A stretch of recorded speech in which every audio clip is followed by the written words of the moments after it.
And ladies and gentlemen, the top focus this bulletin remains on the extradition of Tahawwur Rana. The air traffic control is tracking that one special IAF aircraft which is carrying Tahawwur Rana, which will be entering the Indian airspace very shortly. Subsequently, the Palam airbase is already up and running with the arrangements in place to bring him back to the NIA headquarters. The jammers have already gone in and the entire apparatus of security is in full motion. He will be moved to the NIA headquarters where he will be going through a medical test in a special cell created on the ground floor. Subsequently, he will be produced this evening in a special NIA court in the national capital of Delhi, where he may either be produced through video conferencing or he will be produced physically. That is something the NIA is having high-level deliberations on vis-a-vis the security arrangements that need to be in place regarding this entire matter. But those are the big updates that Republic is tracking on the Tahawwur Rana story. As we speak, Tahawwur Rana expected to land in Delhi any moment.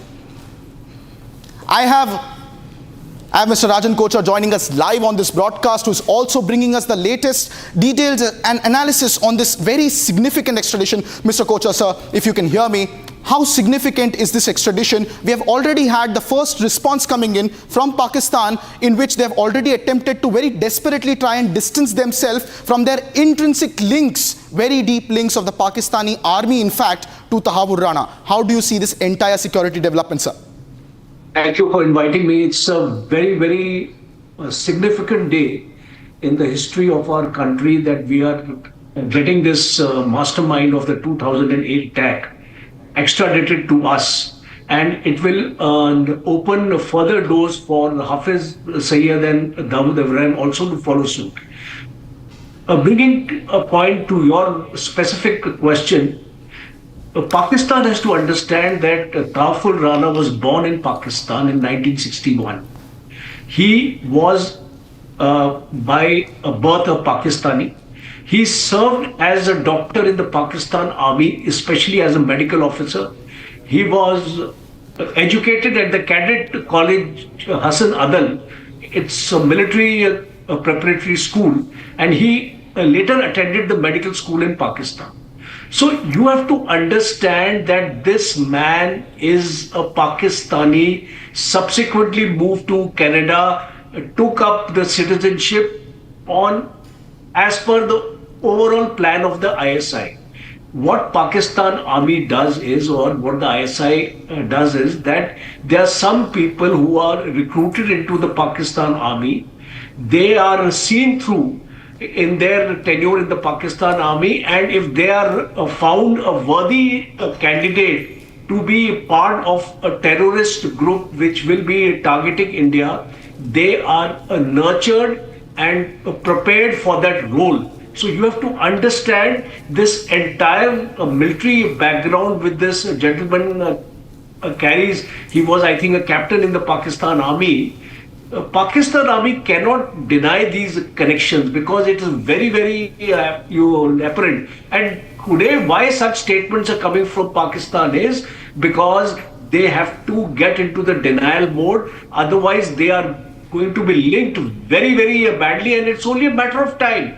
You see, he will start singing like a canary. He will come out with all the details, all his contacts, all this entire modus operandi, this entire process of this operation started in 2005. You have to understand it took almost 3 years for meticulous planning on his part, and David Headley, I want to name this guy here, he's also Pakistani citizen, and of course being a dual citizen with Canada. So both of them got together. It was part of the process.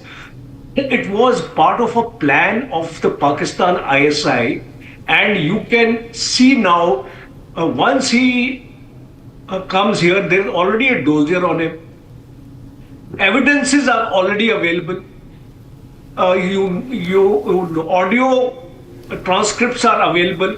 So all these things are going to link him to Pakistan, which the Pakistan government wants to avoid right now. They have gone into a denial mode. It's not for long, because see, his funding of trips to India will get exposed. He was part of an immigration company, the First World Immigration Services, which actually gave him a front to bring people to India for reconnaissance that will get exposed. And most importantly, the Lashkar-e-Toiba link. Yes, I would like to bring the Lashkar-e-Toiba link here because his legal business in Canada was a front. Yes. And his military credentials gave him the credibility. So all these factors are going to play out now. And I think the NIA is extremely competent to bring out Major all General his Kochar, I'm so sorry to connections. interrupt you at this moment, but a big breaking news development has just taken place in the national capital of Delhi, with the Delhi Police 3rd Battalion now also being engaged in the security apparatus, and that's the big breaking news update that we are tracking at this moment. Along with the security agencies, the 3rd Battalion of the Delhi Police has now also been deployed, ladies and gentlemen, for the security arrangement of Tahawwur Rana, who will be taken out from the Palam airport the moment he lands, according to Delhi Police sources. A team of Delhi Police 3rd Battalion has been deployed for Tahawwur Rana. This is the big breaking news update that we're tracking, minute-to-minute details in the national capital. According to the sources, this team will have a pilot car and an escort car along with the jail van. 15 policemen in this team of the 3rd Battalion will be equipped with state-of-the-art weapons in order to ensure that there is no security lapse in transporting this high-priority terrorist Tahawwur Rana. This team will escort Rana to the NIA headquarters, where he will be interrogated further and where his medical test is initially set to be taken place.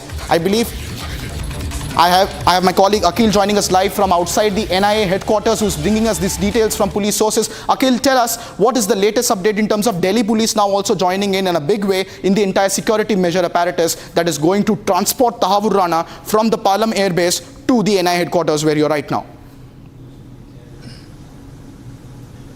Well, Krutat, if you see, Delhi Police has been constantly aiding and supporting the NIA team because NIA has not got its own security apparatus. So Delhi Police basically collaborate in that direction. Here you can see since the morning we have been bringing you all the live visuals just outside the NIA headquarters where I am standing right now.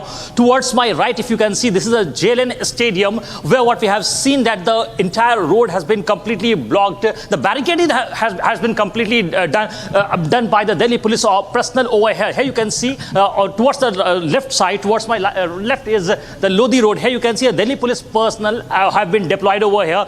CRPF personnel have been deployed over here, which include the other paramilitary forces officials also over here. A few moments back, if you see, what we have seen that the DCP of the South District, Ankit Chauhan, also visited this very place to just to basically check the security measures over here and brief the security personnel over here. Towards my right, I would like to move a little bit forward and show you the visual of JLN Stadium, gate number 2. Here you can see the gate number 2 of this very JLN Stadium has been basically blocked, has been closed for the commuters, for the travelers at this point in time. So it's going to be very crucial that Delhi Police, one more unit, which is the 3rd Battalion, has been joined in, has been roped in this very case, and they will take Tahawwur Rana from the very airport to this very headquarters, which is the NIA headquarters, National Investigative Agency headquarters. So what we can expect that once he will arrive over here, then after that his medical examination will be done, and once medical examination will be done,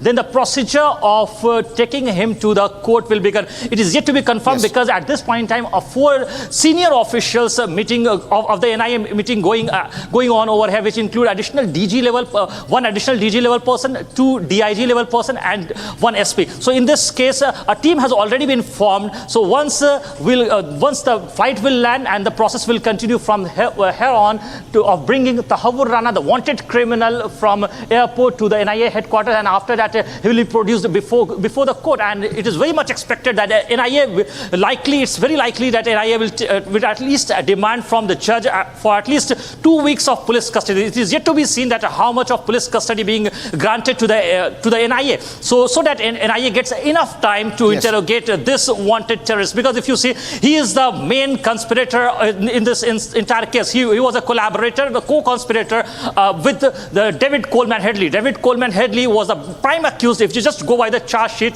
there are 9 individuals. Out of those 9 individuals, if you see. And now breaking news update coming in. Union Minister Piyush Goyal has waded into the entire controversy over Tahawwur Rana's extradition. But now a big press conference coming in. Any moment now, Tahawwur Rana is Dhananjay Deshmukh यांनी आज तुमची त्या संदर्भात तुमच्या चर्चा झाली. एक आरोपी लातूरच्या जेलमध्ये ठेवण्यात आला, तो सुद्धा विषय. यातला एक आरोपी लातूरच्या तुरुंगात आहे. त्या आरोपीने सुरुवातीला अर्ज असा केला होता की मला लातूरच्याच तुरुंगात ठेवावं, परंतु असं दिसतंय की त्याला एकटं असल्यामुळे आता तिथे करमत नाहीये, म्हणून त्याने इच्छा व्यक्त केली. And ladies and gentlemen, that was a big press conference coming from Special Prosecutor Ujjwal Nigam, who was one of the key lawyers in the case of convicting Ajmal Kasab, holding a press conference there in Maharashtra on this historic development, that is the extradition of Tahawwur Rana from the United States. Ladies and gentlemen, this is the biggest progress that we have made in the in the 2611 justice case since the conviction of Ajmal Kasab, which is why Ujjwal Nigam, the Special Prosecutor's statement on this entire historic event is extremely crucial. He is one man who is well adept with this, the inside out of this entire case and the specific role of Pakistan in this entire matter. I'll try to get you a live feed of that press conference as soon as possible. But ladies and gentlemen, these are the big developments that are happening in the state of Maharashtra at the moment, as the entire nation braces and awaits the arrival of Tahawwur Rana, the key plotter and mastermind of the 2611 attacks in the national capital of Delhi. These are live visuals coming from the state of Maharashtra, where a press conference is underway.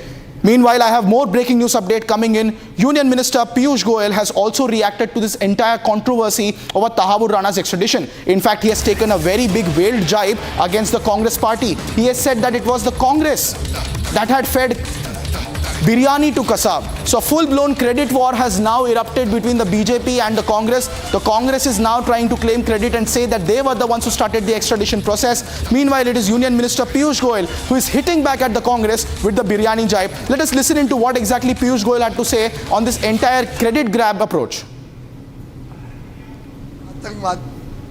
Congress सरकार के समय हम जिस hotel में खड़े हैं, यहीं पर आतंकवादियों ने हमला किया था. ये होटल पे लोगों की जान गई थी, लेकिन कांग्रेस की सरकार ने कुछ किया नहीं आरोपियों के ऊपर सख्त सजा दिलाने के लिए, बल्कि जो पकड़ा गया था कसब, उसको भी बिरयानी खिलाते थे. ये मोदी जी का दृढ़ संकल्प था कि जिन लोगों ने हमारे देश पर आंख उठाई उनको सख्त से सख्त सजा मिले. और आज हर भारतवासी को गर्व है मोदी जी पर, विशेषकर हम सब मुंबई कर कृतज्ञ हैं मोदी जी के कि ऐसे लोग जिन्होंने हमारे देश के ऊपर हिंसक आक्रामक हमला किया था, उनको हम भारत के धरती पर भारत के कानून के अंतर्गत सजा दिलाएंगे.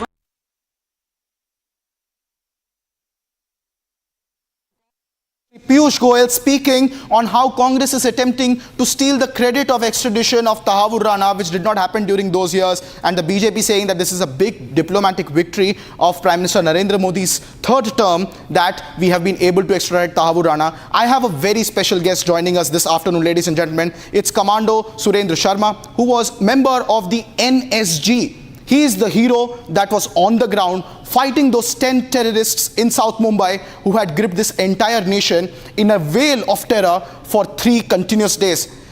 Sharma ji, very welcome to Republic TV. आप हमसे बात कर रहे हैं, इसके लिए हम बहुत ज़्यादा कृतज्ञ हैं. आपसे मैं पहला सवाल ये पूछना चाहूँगा कि तहावुर राणा जो की प्लॉटर था, 10 दिन पहले तक मुंबई में था, जिस दिन वो हादसा हुआ 26/11 का, उसके पहले तक आप वहाँ पर ऑपरेशन में थे.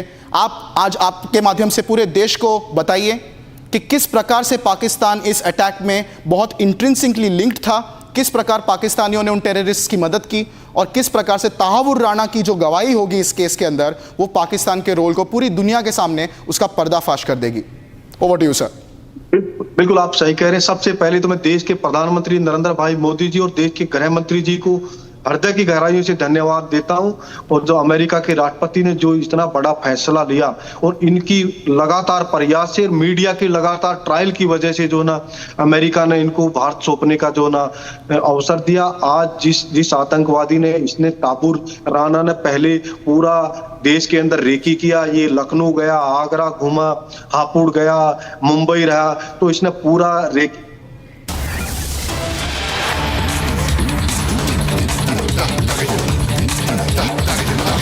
सबसे बड़ा साजिशकर्ता माना जाने वाला और 160 लोगों से अधिक निर्दोषों के, गुनहगार को उसके गिरेबान पर उसकी गर्दन पकड़कर उसे 7 समंदर पार भारत के अंदर घसीटकर न्याय के पथ पर और न्याय की दहलीज पर लाने का काम आज किया जा रहा है। तहव्वुर राणा का जो एक्सट्रेडिशन है, इसका जो प्रत्यर्पण है, यह कोई आम एक्सट्रेडिशन या आम प्रत्यर्पण नहीं है। यह नए भारत के संकल्प का प्रतिबिंब है, जिसे 2019 में प्रधानमंत्री नरेंद्र मोदी जी ने परिभाषित करते हुए कहा था कि अगर कोई भारत की एकता, अखंडता, सुरक्षा, अस्मिता या किसी भी निर्दोष भारतवासी पर हमला करेगा और ऐसी जुर्रत करेगा, तो भारत, नया भारत, ऐसे आतंकी को चाहे पाताल से ही क्यों नहीं खोज कर न्याय के पथ पर लाने का काम करेगा और इंसाफ की दहलीज पर पहुंचाने का काम करेगा। यह आज का प्रत्यर्पण केवल एक प्रत्यर्पण नहीं है, बल्कि यह संकल्प है, यह भारत का और नए भारत का संकल्प है कि आतंकी हमले होने पर हम मौन और मूक दर्शक बने नहीं रहेंगे, बल्कि हम मुंह तोड़ जवाब घर में घुसकर देंगे। यह उस नए भारत का प्रतिबिंब है जो पाकिस्तान द्वारा प्रायोजित इस्लामिक आतंकवाद, इस्लामिस्ट आतंकवाद के प्रति जीरो टॉलरेंस रखता है और वोट बैंक की राजनीति को राष्ट्र नीति के ऊपर हावी नहीं होने देता है, किसी भी प्रकार से उस पर समझौता नहीं होने देता है, बल्कि हमेशा हमेशा देश हित और राष्ट्र हित को सर्वोपरि रखने का यह नए भारत का संकल्प है। और यह वो नए भारत का प्रतिबिंब है जिसका ध्येय वाक्य वो बन चुका है जो हम हर 26/11 की बरसी पर देखते हैं कि India will neither forgive and India will neither forget. Bharat ना आतंकियों को कभी भूलेगा, ना भारत इन आतंकियों को कभी माफ करेगा। चाहे पाताल ही सही, हम पाताल में भी घुसकर आतंकियों की गर्दन पर हाथ रखकर उन्हें खींचकर न्याय के पथ पर लाने का दमखम रखते हैं। यह उस नए भारत के संकल्प का प्रतिबिंब है। यह भारत की आज की जो है संकल्पित एक मानसिकता है। आज केवल 138 भारतीय विक्टिम्स के लिए ही नहीं, बल्कि 26/11 में जो मारे गए US, Israel, France, Germany, Italy, Malaysia समेत कुल 17 से 18 देशों के विक्टिम्स, उनके लिए न्याय के पथ पर एक बहुत बड़ा कदम है इंसाफ की ओर। It is a big step taken for ensuring and coming closer to justice and closure, not just for the 138 Indian victims, but the victims from many other countries, including the United States, Israel, France, Germany, Canada, Malaysia, almost 17 countries. आज तुकाराम ओमड़े से लेकर major Sandeep उन्नी कृष्णन, आज हवलदार गजेंद्र सिंह से लेकर Mumbai police के जाबाज police officer विजय सालास्कर, हर एक शहीद सुरक्षाकर्मी के प्रति, हर एक शहीद एनएसजी कमांडो के प्रति यह भारत की भावपूर्ण श्रद्धांजलि भी है। और यह एक ऐसा स्टेटमेंट है कि भारत के जो भी सुरक्षाकर्मी हैं, उनकी शहादत, उनकी कुर्बानी भारत मां की अखंडता और एकता के लिए हम कभी व्यर्थ होने नहीं देंगे। मित्रों, ये एक और चेतावनी भी है। आज तहव्वुर राणा को जब लाया जा रहा है और ये दृश्य पूरी दुनिया में जा रहे हैं, भारत में हर कोने में, हर घर में जा रहे हैं, तो ये एक चेतावनी भी है हर एक वो आतंकी के लिए, आतंकी साजिशकर्ता के लिए, मास्टरमाइंड के लिए कि चाहे आप दुनिया के किसी कोने में किसी बिल में छुपकर क्यों ना बैठे हो, आज भारत मोदी सरकार के तहत आप जहां भी होंगे आपको चुन चुन कर ढूंढेगी और आपके बिल से निकालकर आपको न्याय के पथ पर लाने का काम करेगी। मित्रों, पिछले 10 वर्षों में आतंक और आतंकवाद के प्रति हमारा एक सी चेंज हुआ है एटीट्यूड में, और आज का जो एक्सट्रेडिशन है वो उसी का दरअसल एक सिम्टम है, एक प्रतिबिंब है, जो 10 वर्षों में आतंक और आतंकवाद के प्रति एक चेंज्ड माइंडसेट और एक चेंज्ड एटीट्यूड है। आपको याद होगा, इससे पहले 2004 से 14 के बीच में खासकर ऐसा कोई महीना नहीं होता था जहां पर भारत के किसी बड़े शहर में कोई बड़ा आतंकी हमला ना हुआ हो। आपको याद होगा 2005 में दिल्ली, 2006 में वाराणसी, 2007 में लखनऊ, 2008 में जयपुर, बेंगलुरु, अहमदाबाद, दिल्ली, मुंबई, अगरतला, रामपुर, 2009-10 में असम और पुणे, 2011 में दिल्ली, 2013 में हैदराबाद, बेंगलुरु, बोधगया, अलग अलग जगहों पर और बड़े बड़े शहरों पर आतंकी हमले जैसे नॉर्मलाइज हो गए थे। और जब भी कोई आतंकी हमला होता था तो स्टैंडर्ड ऑपरेटिंग प्रोसीजर यही होता था कि भारत मूक दर्शक बना अंतर्राष्ट्रीय मंचों पर केवल और केवल अपनी दलील रखता था, रिपोर्ट रखता था, परंतु ऐसे आतंकी और ऐसे आतंकवाद को प्रायोजित और स्पॉन्सर करने वाले तमाम ताकतों पर कोई ठोस कार्रवाई नहीं हो पाती थी। उल्टा उन अंतर्राष्ट्रीय मंचों पर अक्सर उस समय के नेता और उस समय का नेतृत्व और सरकार गिड़गिड़ाते नजर आते थे, परंतु उन तमाम प्रयासों से भारत को कोई जीत आतंकवाद के खिलाफ हासिल नहीं होती थी। पर आज हम देख सकते हैं कि जहां पर हर वर्ष 700 से अधिक नागरिक मारे जाते थे प्रतिवर्ष आतंकी हमलों में, आज ऐसे बड़े आतंकी हमले हमारे बड़े शहरों में लगभग रुक चुके हैं, थम चुके हैं। पहले वोट बैंक के नाम पर आतंकवाद के प्रति एक सॉफ्ट कॉर्नर भी अपनाया जाता था और सॉफ्ट अप्रोच भी अपनाया जाता था। तराजू में तोला जाता था कि यदि आतंकवाद के प्रति कड़ा प्रहार किया गया, कड़ी कार्रवाई की गई, तो इससे कोई वोट बैंक में असर तो नहीं पड़ेगा।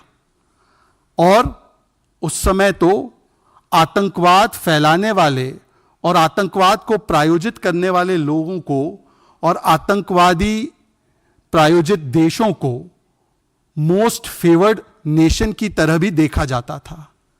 MFN, most favoured nation status दिया जाता था।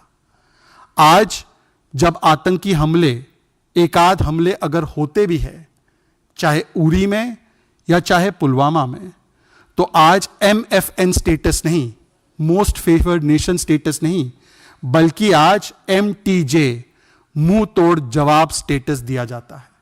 आज घर में घुसकर एयर स्ट्राइक भी किया जाता है, घर में घुसकर सर्जिकल स्ट्राइक भी किया जाता है, और आतंकवाद के प्रति एक जीरो टॉलरेंस का अप्रोच रखा गया है।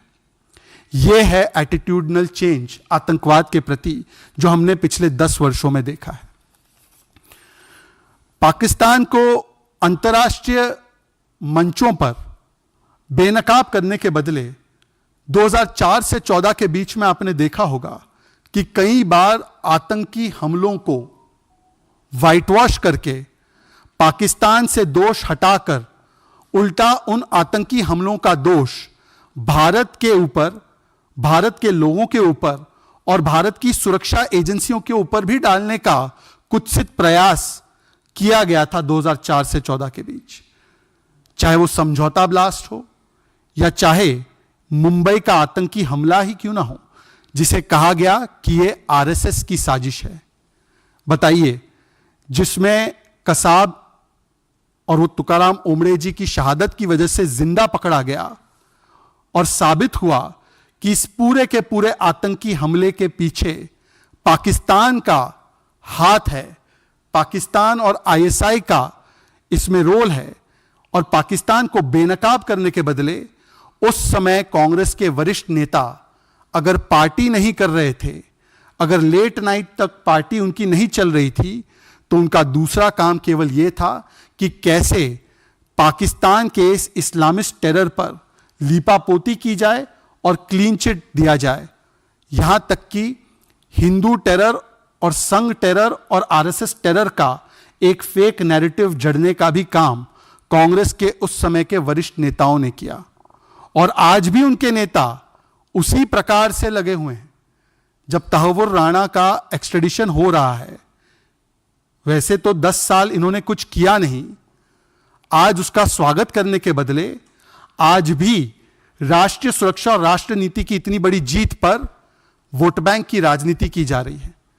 कांग्रेस के एक नेता जो उनके एलओपी रह चुके हैं, विजय वड़त्तीवार, उनका एक बयान आया था, शर्मसार करने वाला बयान था, कि शहीद हेमंत करकरे जी को कसाब और पाकिस्तानी आतंकियों ने नहीं, बल्कि उन्हें पुलिस वालों ने ही मारा था। यह उनका कोट अनकोट स्टेटेड बयान है, और यह कांग्रेस के leader of opposition, Maha Vikas Aghadi के लीडर ऑफ ऑपोजिशन का अधिकृत बयान था, जिसका ना कांग्रेस ने खंडन किया ना उससे किनारा किया। जब 26/11 हुआ था, तो आपको याद होगा, और आज भी मैं कई टीवी चैनल्स पर देख रहा था,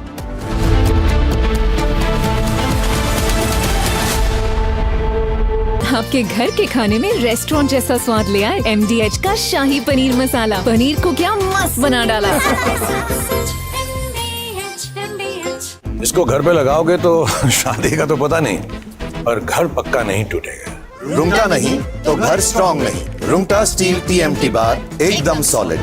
पहाड़ों में एक हाइकिंग स्टिक भी बन सकती है।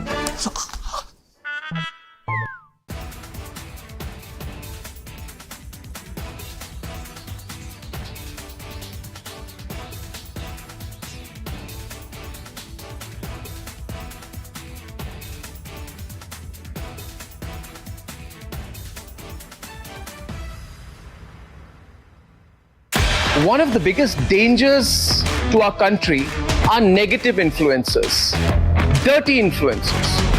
These are people who are there on digital mediums only to get numbers, and what they do is the person who, along with David Coleman Headley and under the guidance of Hafiz Saeed, was the main conspirator of the 26/11 terrorist attack, which was carried out by the ISI and the Lashkar-e-Toiba. He was convicted in America. He served some time in America. Then we told the Americans that we need to get him back. We won an extradition case against him. The Pakistanis will be very scared about Tahawwur Rana coming here. They know that this is almost as important as Dawood Ibrahim being brought to India, because you've got a man, he has worked to carry out terrorism. He knows the entire terrorist apparatus. This is an ex-Pakistani forces officer. He is very much with the ISI and the Lashkar-e-Toiba. He's going to reveal everything. For all those others working against India's sovereign interests, against our national interest, against our geopolitical interest, we're a big country. We know how to hit hard. And when we want to, we know how to catch you by the scruff of your neck and bring you back. Dawood Ibrahim and Hafiz Saeed could very well be next.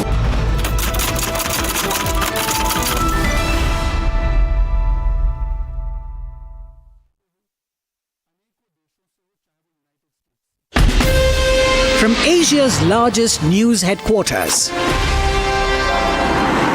setting the agenda for Bharat.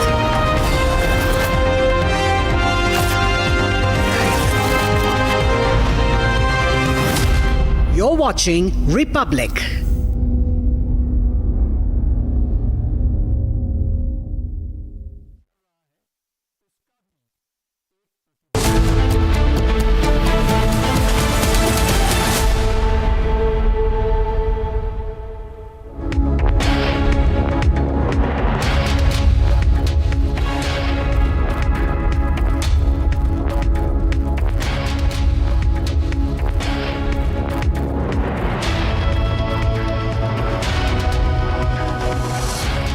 Thank you for joining us here on Republic TV. In a short while from now, 26/11 plotter Tahawwur Rana will be dragged back. The plane carrying Tahawwur Rana, the global terrorist, will be landing in the national capital. Here are the headlines this afternoon. 2611 plotter Tahawwur Rana will reach India in a few hours from now.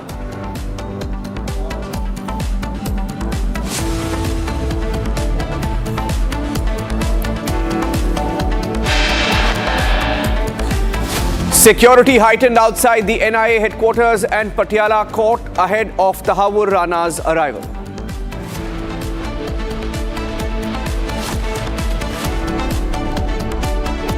Congress की सरकार ने कुछ किया नहीं आरोपियों के ऊपर सख्त सजा दिलाने के लिए, बल्कि जो पकड़ा गया था कसब उसको भी बिरयानी खिलाते थे। ये मोदी जी का दृढ़ संकल्प था कि जिन लोगों ने हमारी देश पर आंख उठाई उनको सख्त से सख्त सजा मिले। Politics over Tahawwur Rana's extradition. Piyush Goyal, Union Minister, takes a jibe with the Congress party, says they fed biryani to Kasab when he was in custody. Mahatma Gandhi ji ने ईस्ट इंडिया कंपनी के खिलाफ लड़ाई लड़ा। आदरणीय हमारा नेता राहुल गांधी जी ने वेस्ट इंडिया के खिलाफ लड़ाई लड़ रहा है। Key congressman exposes his own party leader. Srinivas says Rahul is fighting against West India, Western India.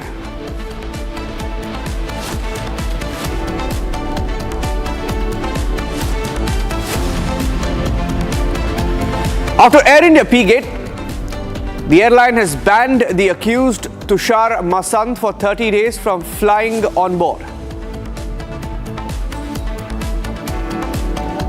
Twin encounters break out in Jammu and Kashmir on Wednesday. 2 to 3 terrorists believed to be trapped in Udhampur. 3 Jaish-e-Mohammed terrorists cornered in Kishtwar.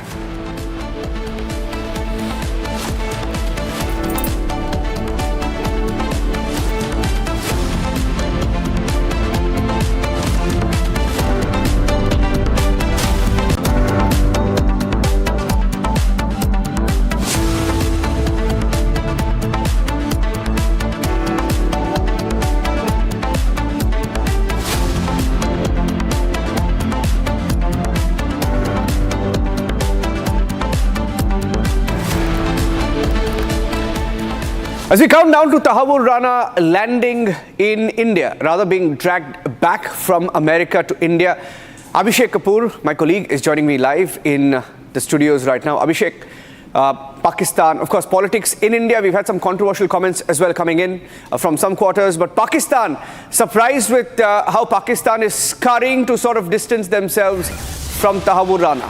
Abhishek. You're absolutely right. This is a breaking news development coming in from the Pak Foreign Office, where in an attempt to shield itself from the heat that's Pakistan going to face on the Tahawwur Rana issue, given the fact that Pakistani Tahawwur Rana became a Canadian citizen and effectively an ISI asset in the West and carried out these terror attacks, including Mumbai, including planning and execution for the Jyllands-Posten attack in Denmark.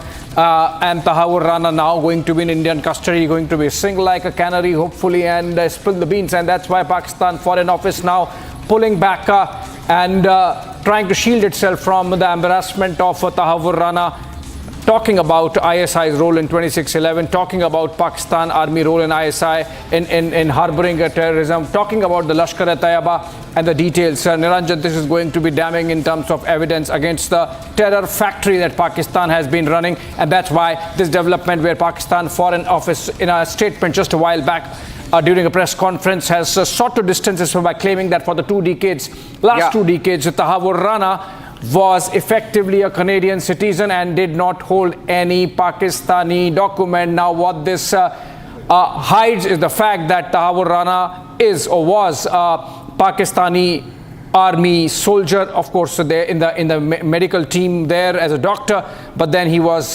fully involved with the Pakistani army. He was someone who was trained at Hassan Abdul. He's someone who trained along with David Coleman Headley, and he's someone who was effectively an insider and integral to the terror plan. So Pakistan, they are trying to create a defense. Of course, it's not going to work. Shawan joins us live from the newsroom on the same development. Shawan, this is clearly Pakistan attempting to hide its embarrassment.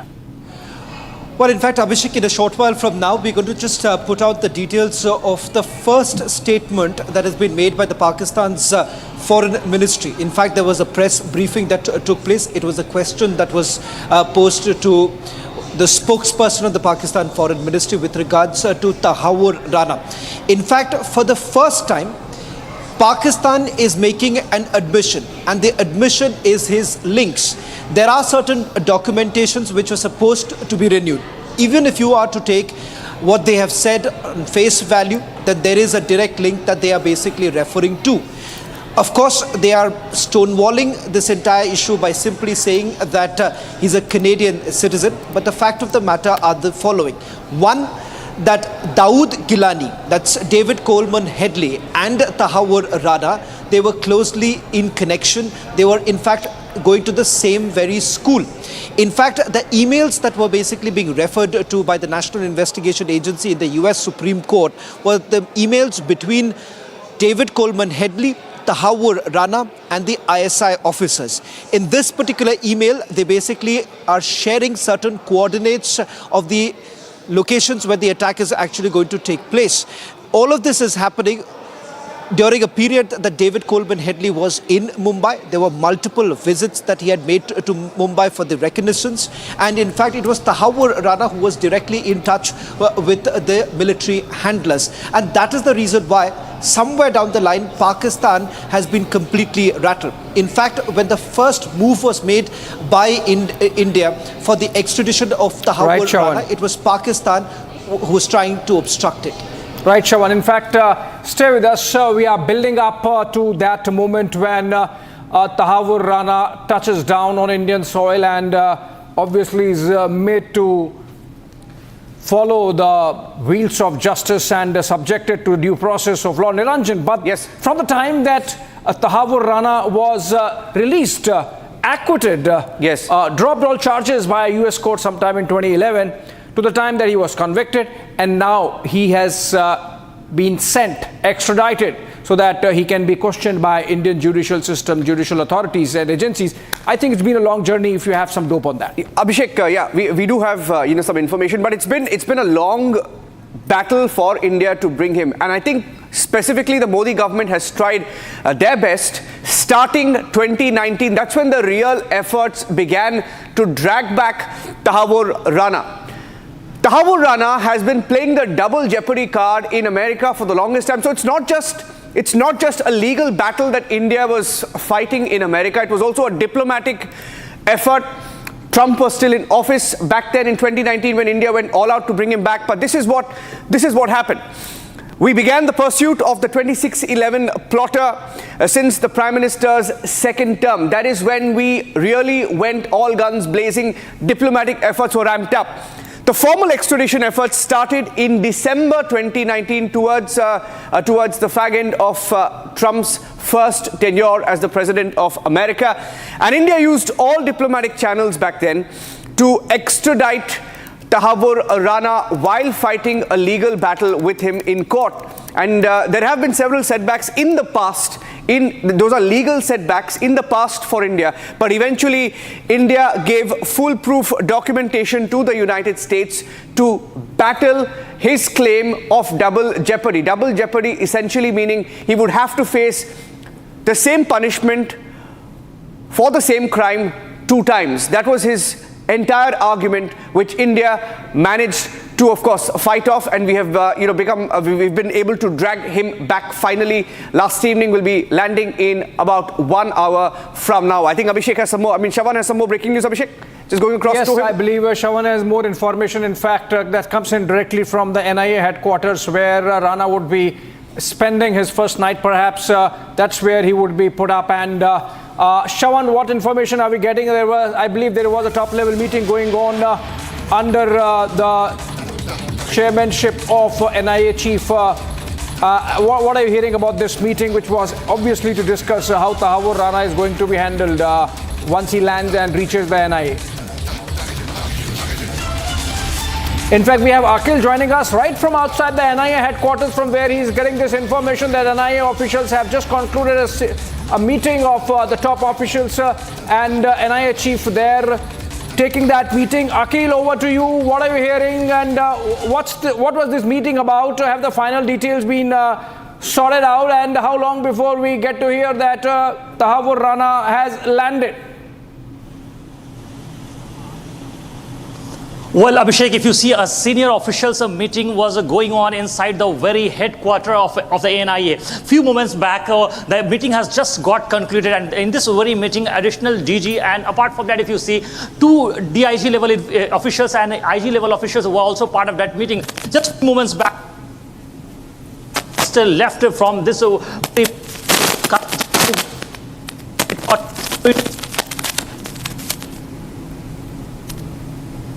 I think there's bad network there. Yeah, Niranjan. Bad network there, Niranjan. And these are pictures, in fact, from Delhi. This is a picture of security apparatus there in full gear. And this is not exactly NIA headquarters. Yeah. Niranjan? Yeah, sure. Abhishek, these are live pictures coming in from the national capital. I want to go back to former NSG Commando Surinder Singh, who was involved in the operations. He was part of the operation during the 26/11 terrorist attack. Surinder ji, thank you for staying with us, and apologize for, we had to cut out. We went to a break and came back. We've kept you waiting. What does this moment mean for you? Tahawwur Rana him being brought back to India, being dragged back. What does it mean to you? आपको क्या लगता है? आज जो है ताबुर राना को हिंदुस्तान के अंदर लेकर आना बहुत बड़ी देश के लिए उपलब्धि है, और पूरा देश के अंदर पूरा देश जो भी विक्टिम है, बाकी भी माननीय प्रधानमंत्री, देश के गृह मंत्री अमित शाह जी का जो है ना बार बार धन्यवाद करते कि उन्होंने इतना बड़ा स्टेप लिया। और ये मीडिया को भी इसका श्रेय जाता। मीडिया ट्रायल 2008 से जब से हमला हुआ, लगातार जो है ना इतना दबाव बना के रखा कि तो अमेरिका जैसे देश ने जो है ना ताबुर राना को सौंपना पड़ा, क्योंकि ताबुर राना ने सबसे पहले तो इन्होंने पूरा रेकी वगैरह ताबुर राना ने की, पूरा घूमे यहाँ पे आगरा वगैरह, हापुड़, लखनऊ और मुंबई, पूरी रेकी और पूरी प्लानिंग ताबुर राना की थी। कि ताबुर राना कहीं न कहीं जो है ना उसके तार पाकिस्तान सरकार से लेके और लगातार जो है ना ISI के अंदर तो वो खुद ही सर्विस किया है उन्होंने। तो ये हमला जब किया, उस हमले को लॉन्च करने से लेके और पूरी गतिविधियों के अंदर वहां बैठने के बाद भी, पाकिस्तान से बैठ के भी जो है ना आतंकवादियों को गाइड करने तक का काम रहा।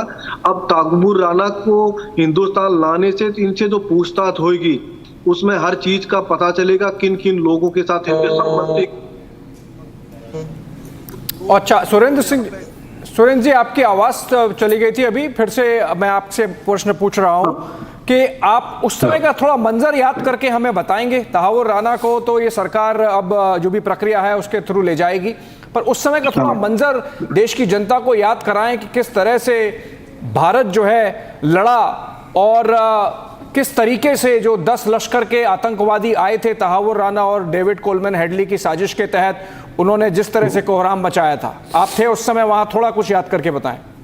ठीक है, मैं उस समय NSG की कमांडो की टीम में होता था। तो हमारी टीम जो है ना, एक टीम ने ओबराय होटल के अंदर ऑपरेशन लड़ा, एक ने नरीमन हाउस में, एक टीम ने ताज होटल के अंदर। तो ताज होटल की टीम के अंदर मैं शामिल था। ताज होटल के अंदर जिस तरीके से इन्होंने लोगों को वहां मार रखा था, चारों तरफ लाशें ही लाशें थी, खून चारों तरफ फैला हुआ था, माताएं बहनें छोटे छोटे बच्चों को भी जो है ना इन्होंने मारा हुआ था। वो ऑपरेशन हमने लगातार किया और पहले सबसे पहले ताज होटल के न्यूट्रन ताज को हमने क्लियर किया, लोगों को बचाया। उसके बाद ओल्ड के अंदर हमने लोगों को बचाना शुरू किया। उस बीच में लगातार लड़ते हुए हमारे साथ जो ना मेजर उन्नी कृष्णन साहब थे, वो लड़ते हुए वीरगति को प्राप्त हुए और हमारे को 7 बंदों को वहां पे चोट लगी। हम लोगों ने 4 आतंकवादियों को मारा, 2 आतंकवादियों को मैंने बार के अंदर मारा और 627 आदमी को रेस्क्यू किया। तो जब हम लोगों को बचा रहे थे तो कुछ लोगों ने हमको आप दास्तानें बताई, उसमें से एक टीम ने बताया कि हमको ये छत के ऊपर आतंकवादियों ने ले जाके खड़ा किया और 12-13 लोग थे, सभी को एक लाइन में खड़ा करके गोली मारी, ये कहते हुए अब तुमने हमारी बाबरी मस्जिद को शहीद किया, तुम हमारे लोगों के ऊपर जुल्म करते हो। इस तरह की गालियां दे के भद्दी भद्दी, मैं अभी चैनल पर बोल भी नहीं सकता हूँ, और मार के नीचे आके तो वो मारे थे। एक बंदा जो उसको गोली नहीं लगी, जैसे उसने AK-47 का राउंड मारे तो वो गिर गया उनके साथ और साइड में छुप गया। बाद में दोबारा फिर गए, दोबारा फिर उनको लात मार मार के गोलियां मार के आए ये लोग। तो वो इतने इस तरीके से जो काम कर रहे थे, हर कमरे के अंदर जो लोग फंसे हुए थे उनको तोड़ तोड़ के दरवाजा हम लोग निकाल रहे थे। तो अलग अलग कहानी अलग अलग आदमी बता रहा था। तो उसके बाद जब सेकंड फ्लोर पे, पहले 4th फ्लोर पे आतंकवादी को हमने बांट दिया, उसके बाद जो है सेकंड फ्लोर पे जब मैं सर्च कर रहा था तो आतंकवादी ने मेरे ऊपर ग्रेनेड फेंका। ग्रेनेड जब मारा तो मैं मेरे साथियों को तो पीछे धकेल दिया मैंने, उनके पास आड़ लेने की जगह थी, मेरे पास जगह नहीं थी, तो मैंने सेकंड फ्लोर से नीचे जंप कर दिया जी। नीचे जंप करने के बाद मैं जो नीचे घुसा तो बार था, उस बार में मैं पीछे गया, तब तक मेरे बंदों ने दूसरे कमांडो उन पर अटैक कर दिया। और अटैक करने के बाद वो नीचे जब उतरने लगे सीढ़ियों से, तो सीढ़ियों पर फायरिंग शुरू कर दिया, ऊपर से भी फायरिंग शुरू कर दिया, नीचे से मैंने फायरिंग, तो एक आतंकवादी को वहां मार दिया। तो 2 आतंकवादियों ने डायरेक्ट जंप करके और उन्होंने पोजीशन ले लिया बार के पीछे और सीढ़ियों के नीचे। 1.5 घंटे तक मेरी उनकी मुठभेड़ चलती रही। उन्होंने इतनी हिम्मत, इतना हौसला, इतनी ताकत जो आपने दिखाई, बाद मुझे मेरे साथियों ने बाहर निकाला और दोनों मुझे मोटिवेट किया। हमारे IG ऑपरेशन ने दोबारा आपने अंदर जाना पड़ेगा, क्योंकि जो अंदर की सिचुएशन है आपको पता है, अगर दूसरा कमांडो घुसेंगे तो उनको पता नहीं, और ढूंढने में टाइम लगेगा, तब तक हमको कैजुअलिटी हमारी उठानी पड़ जाएंगी। तो दोबारा फिर प्लानिंग किया, दोबारा ग्रेनेड फेंक के, और जब आपने घुसना है धमाके वाले, तो धमाके वाले पहले ऊपर से ग्रेनेड मारा, 2 ग्रेनेड मैंने फेंके, तीसरा जो ग्रेनेड चौथा फेंका वो फटने से पहले ही मैं इतने जोश जुनून के साथ वो जो मंजर मैंने देखा हुआ था, दूसरा हमारा एक साथी शहीद हो गया था, हमारे साथियों को गोलियां लग गई थी, तो मैंने जंप किया और बार के ऊपर में जंप करने के बाद उन दोनों आतंकवादियों को जो है ना, मैंने MP5 की पूरी 32 गोलियां उनको मारी। और मारने के बाद में जंप करने के बाद जो हमारी उनकी गुत्था मुत्थी का वो शुरू कर दिया। मैंने सोचा कहीं ग्रेनेड ना मार दे, तो दोनों की गर्दन ऐसे हाथ में दबा के चाकू से मैं दोनों को मारता रहा और नारा लगाता रहा, भारत माता की जय, साहस की विजय।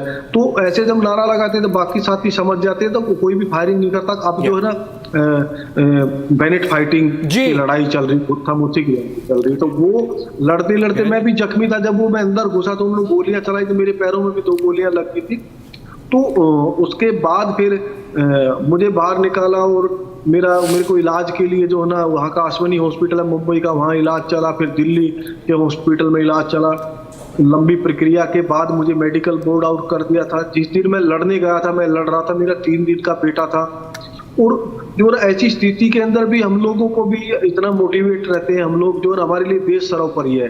उस स्थिति के अंदर भी हमें अपने परिवार का कोई ख्याल नहीं आ रहा था, कि हमको जो भी दिखाई दे रहा था सामने आतंकवादी ही दिखाई दे रहे थे। सबसे पहले इनको मारना, और अंदर का मंजर देखने के बाद तो जो ना किसी भी तरीके से हमसे जो ना रुकने का या कोई माफी का कोई ऐसा हमारे पास कोई कॉलम होता नहीं है NSG के कमांडो के पास में। अगर उनको माफ कर दिया जाए या उनको हम सरेंडर कराने की पोजीशन में थे। उन्होंने हालांकि जब 1.5 घंटा मैं अंदर रहा तो चिल्लाते रहे, माफ कर दो, अल्लाह ताला की कसम खाते हैं आगे नहीं करेंगे हम ऐसा।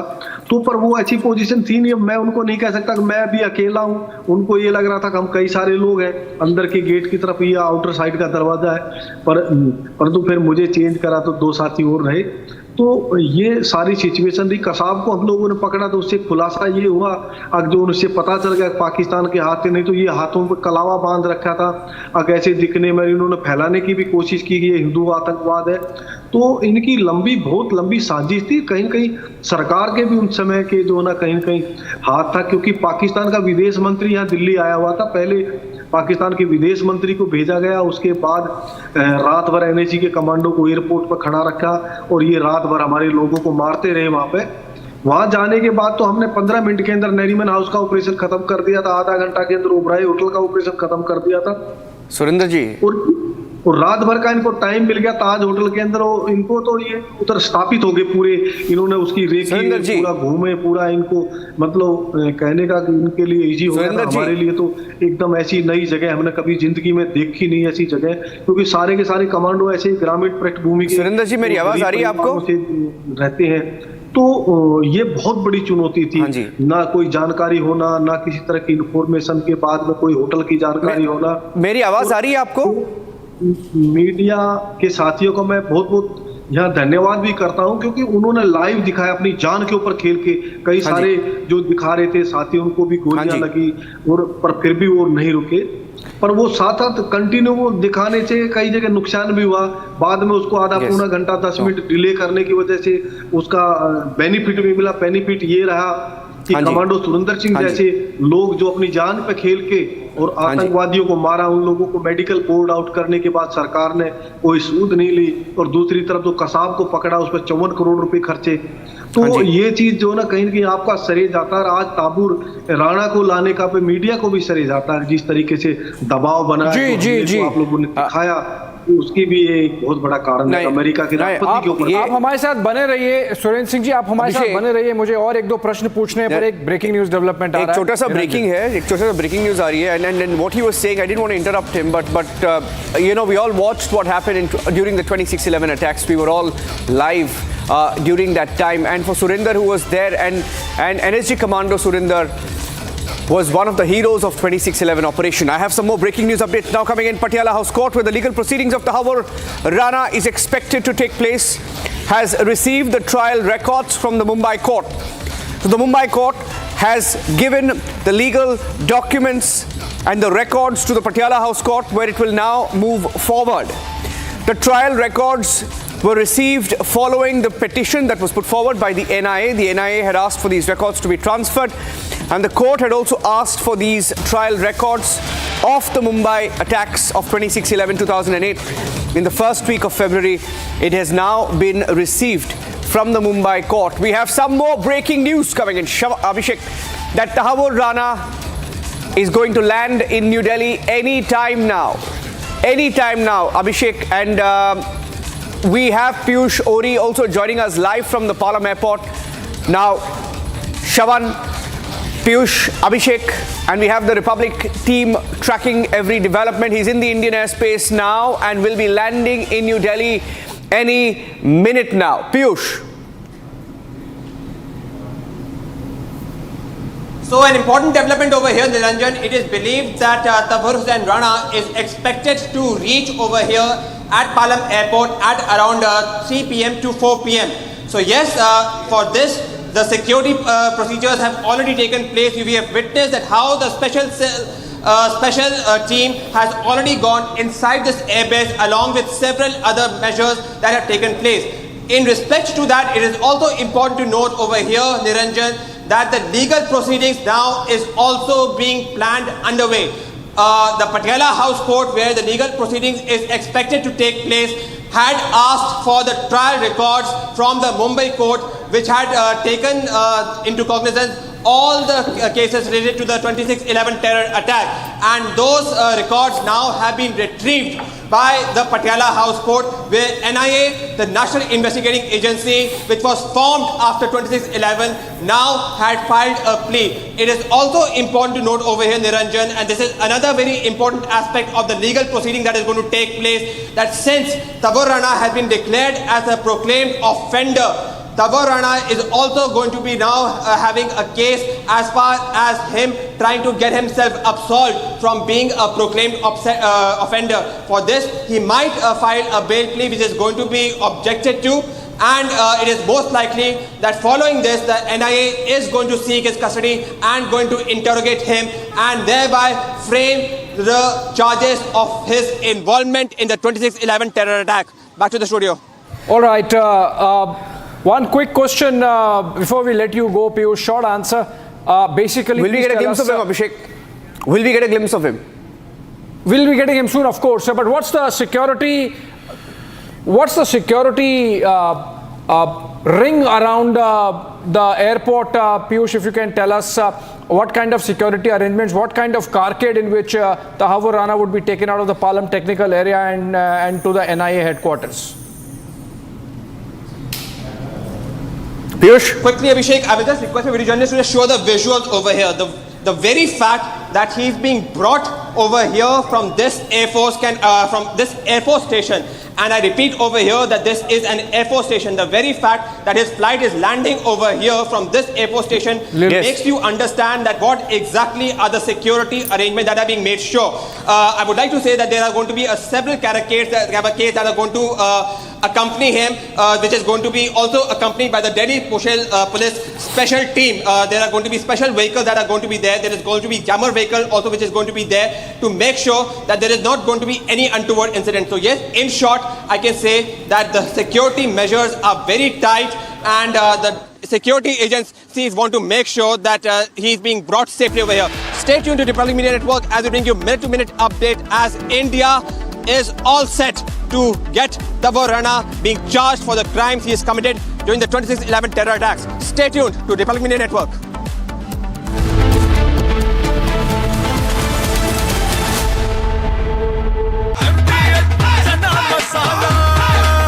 अब छोलिया हो या लोबिया, सफेद चने या काले चने, सब कुछ मजेदार बने। Amity has been ranked India's #1 private university in the recently released Education World Rankings. A testimony to Amity's globally benchmarked standards in education. अब आया असली स्वाद। अब आया स्वाद। जब स्वाद के पड़े हो लाले तो MDH का चंकी चाट मसाला डालें। MDH का chunky chaat masala. MDH। This Ori, Ranveer Alabadia, Samay Raina, Apurva Makhija, this dirty influencer brigade are examples of the worst which has happened to one Indian generation. And while others from their generation do the country proud, achieve academic laurels globally, embark on space and AI startups, create and generate jobs, and contribute to the future of Bharat, these Oris, these Samay Rainas, these Ranveer Alabadias make us look away in shame and in disgust.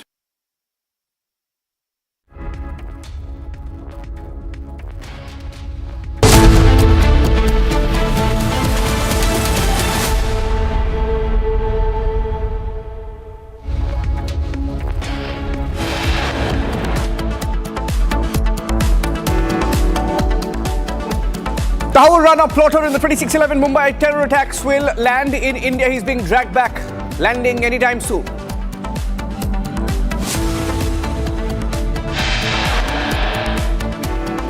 Tight security outside NIA headquarters, Patiala House Court, ahead of Tahawwur Rana's arrival, landing in the national capital. Congress की सरकार ने कुछ किया नहीं आरोपियों के ऊपर सख्त सजा दिलाने के लिए, बल्कि जो पकड़ा गया था कसम उसको भी बिरयानी खिलाते थे। ये मोदी जी का दृढ़ संकल्प था कि जिन लोगों ने हमारी देश पर आंख उठाई उनको सख्त से सख्त सजा मिले। Politics over Tahawwur Rana's extradition. Union Minister Piyush Goyal targets Congress party, says they fed biryani to Kasab.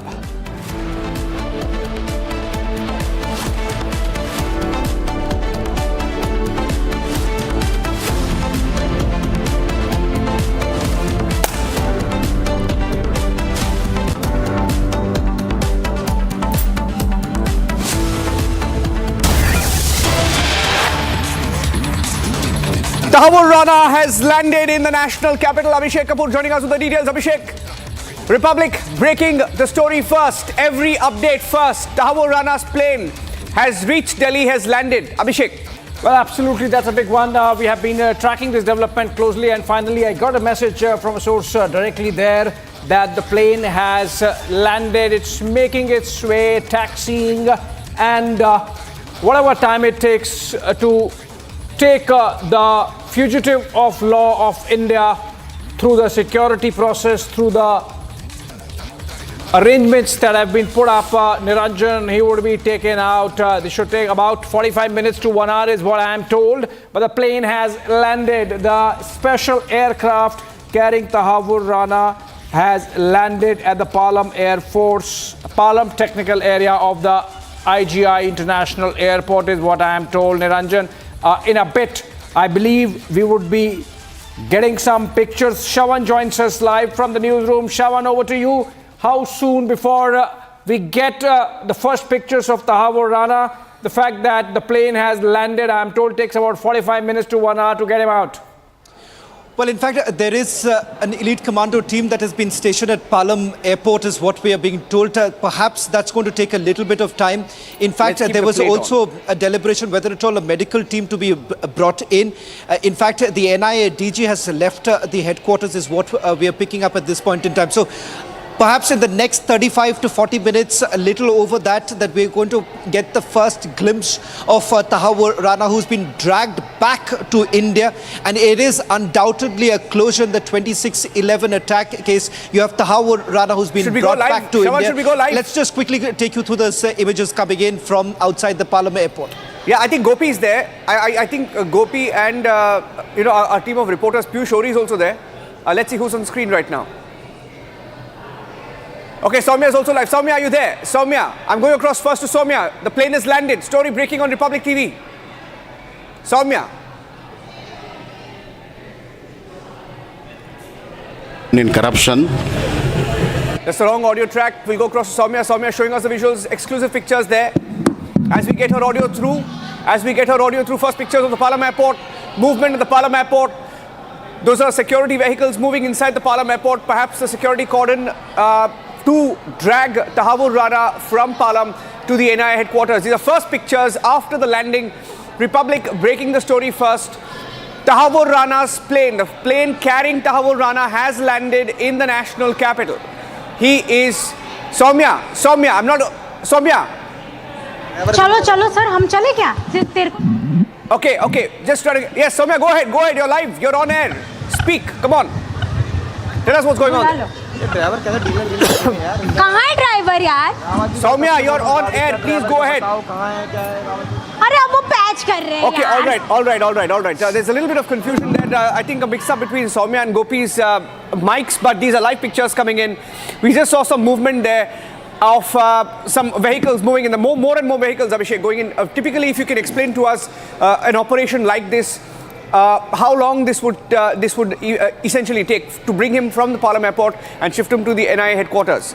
Abhishek. Well, it's a swift move, Niranjan, with the carcade coming out and taking the fugitive of law of India, Tahawwur Rana, to NIA headquarters. Going to happen in a bit. The plane has landed. Niranjan taxiing, taking that stop, security arrangements, some protocols, some SOPs to be followed. It's not like he's carrying a passport. He has to go through immigration and customs. Nothing like that, obviously. And yes.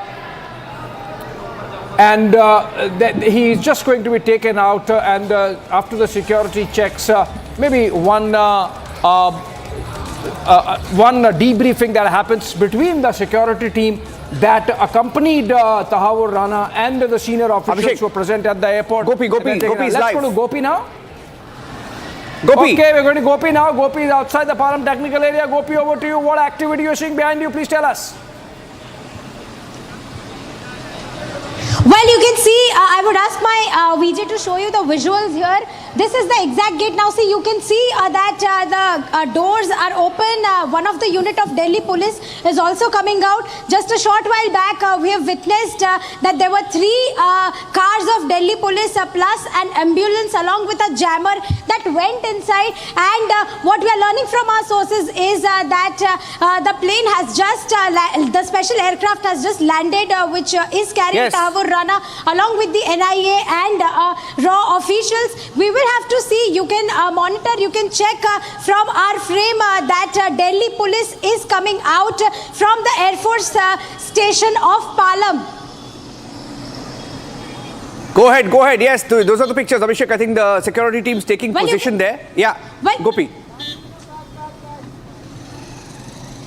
Gopi, go ahead. Well, you can see. Well, you can also see how security has been heightened. I would want to ask my camera person to also show the Delhi police deployment here. You can see that there is heavy deployment of Delhi police at this moment. You can see there's another car coming out from that in gate of this Air Force station of Palam.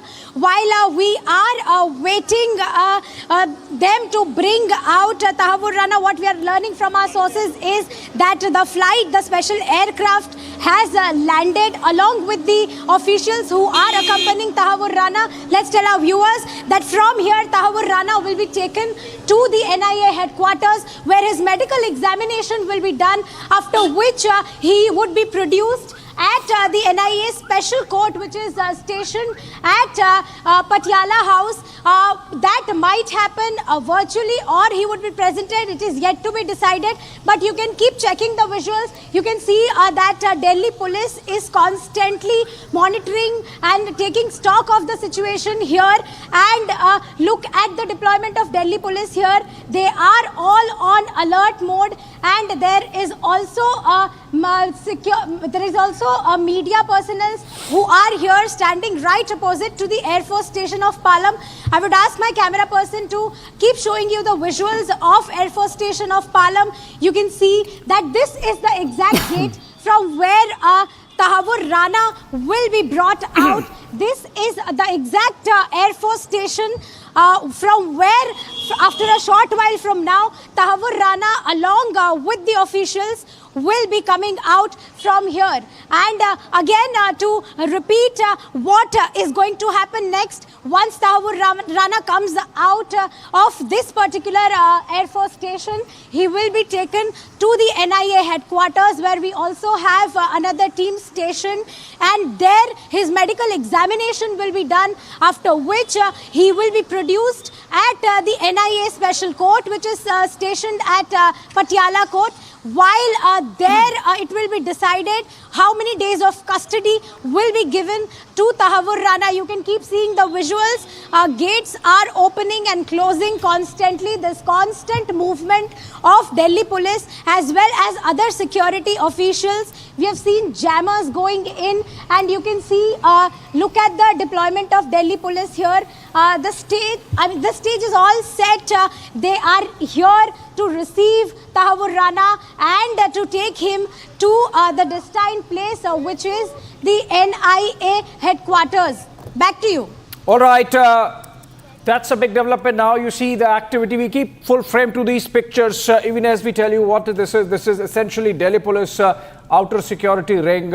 And see, we can see some wireless messaging happening. And, yes.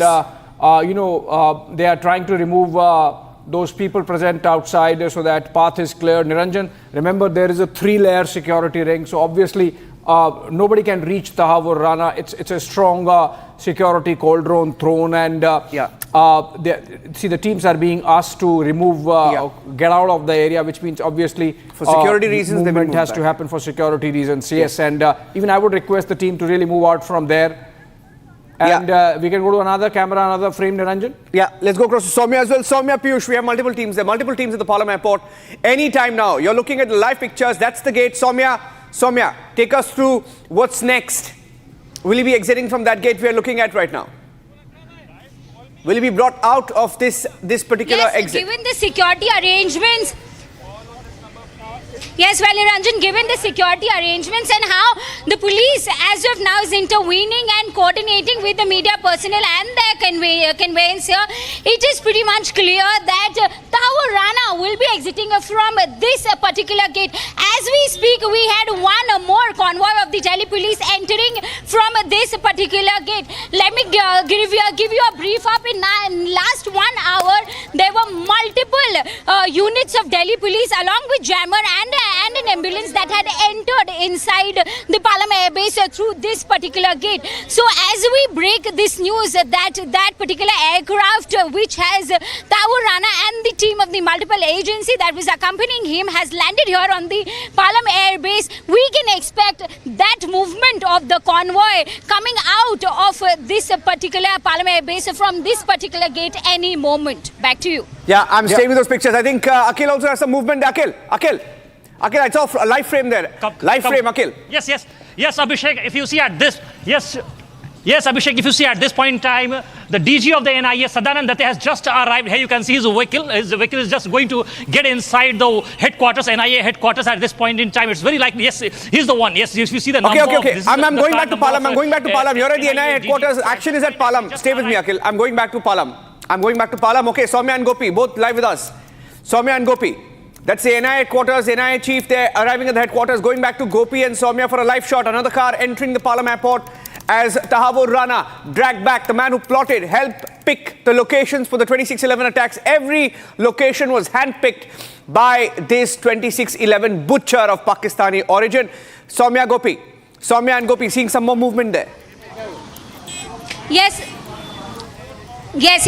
As we had mentioned earlier, that as we near to the point wherein we will expect Tahawwur Rana exiting from the airbase, we will get to see more such high-profile movements, more such cordons moving inside the Palam airbase. Now we can see constant movement of vehicles, high-profile vehicles entering the Palam airbase. With that, there will be a convoy, a 3rd Battalion of Delhi Police, SWAT commandos, accompanying the convoy from Palam Air Base to the NIA HQ, wherein it is expected that first he will undergo the medical test, and post that where there are multiple possibilities whether he will be appeared before the special court via video conferencing or physically. It will be decided then and there, but these are the ideal situations.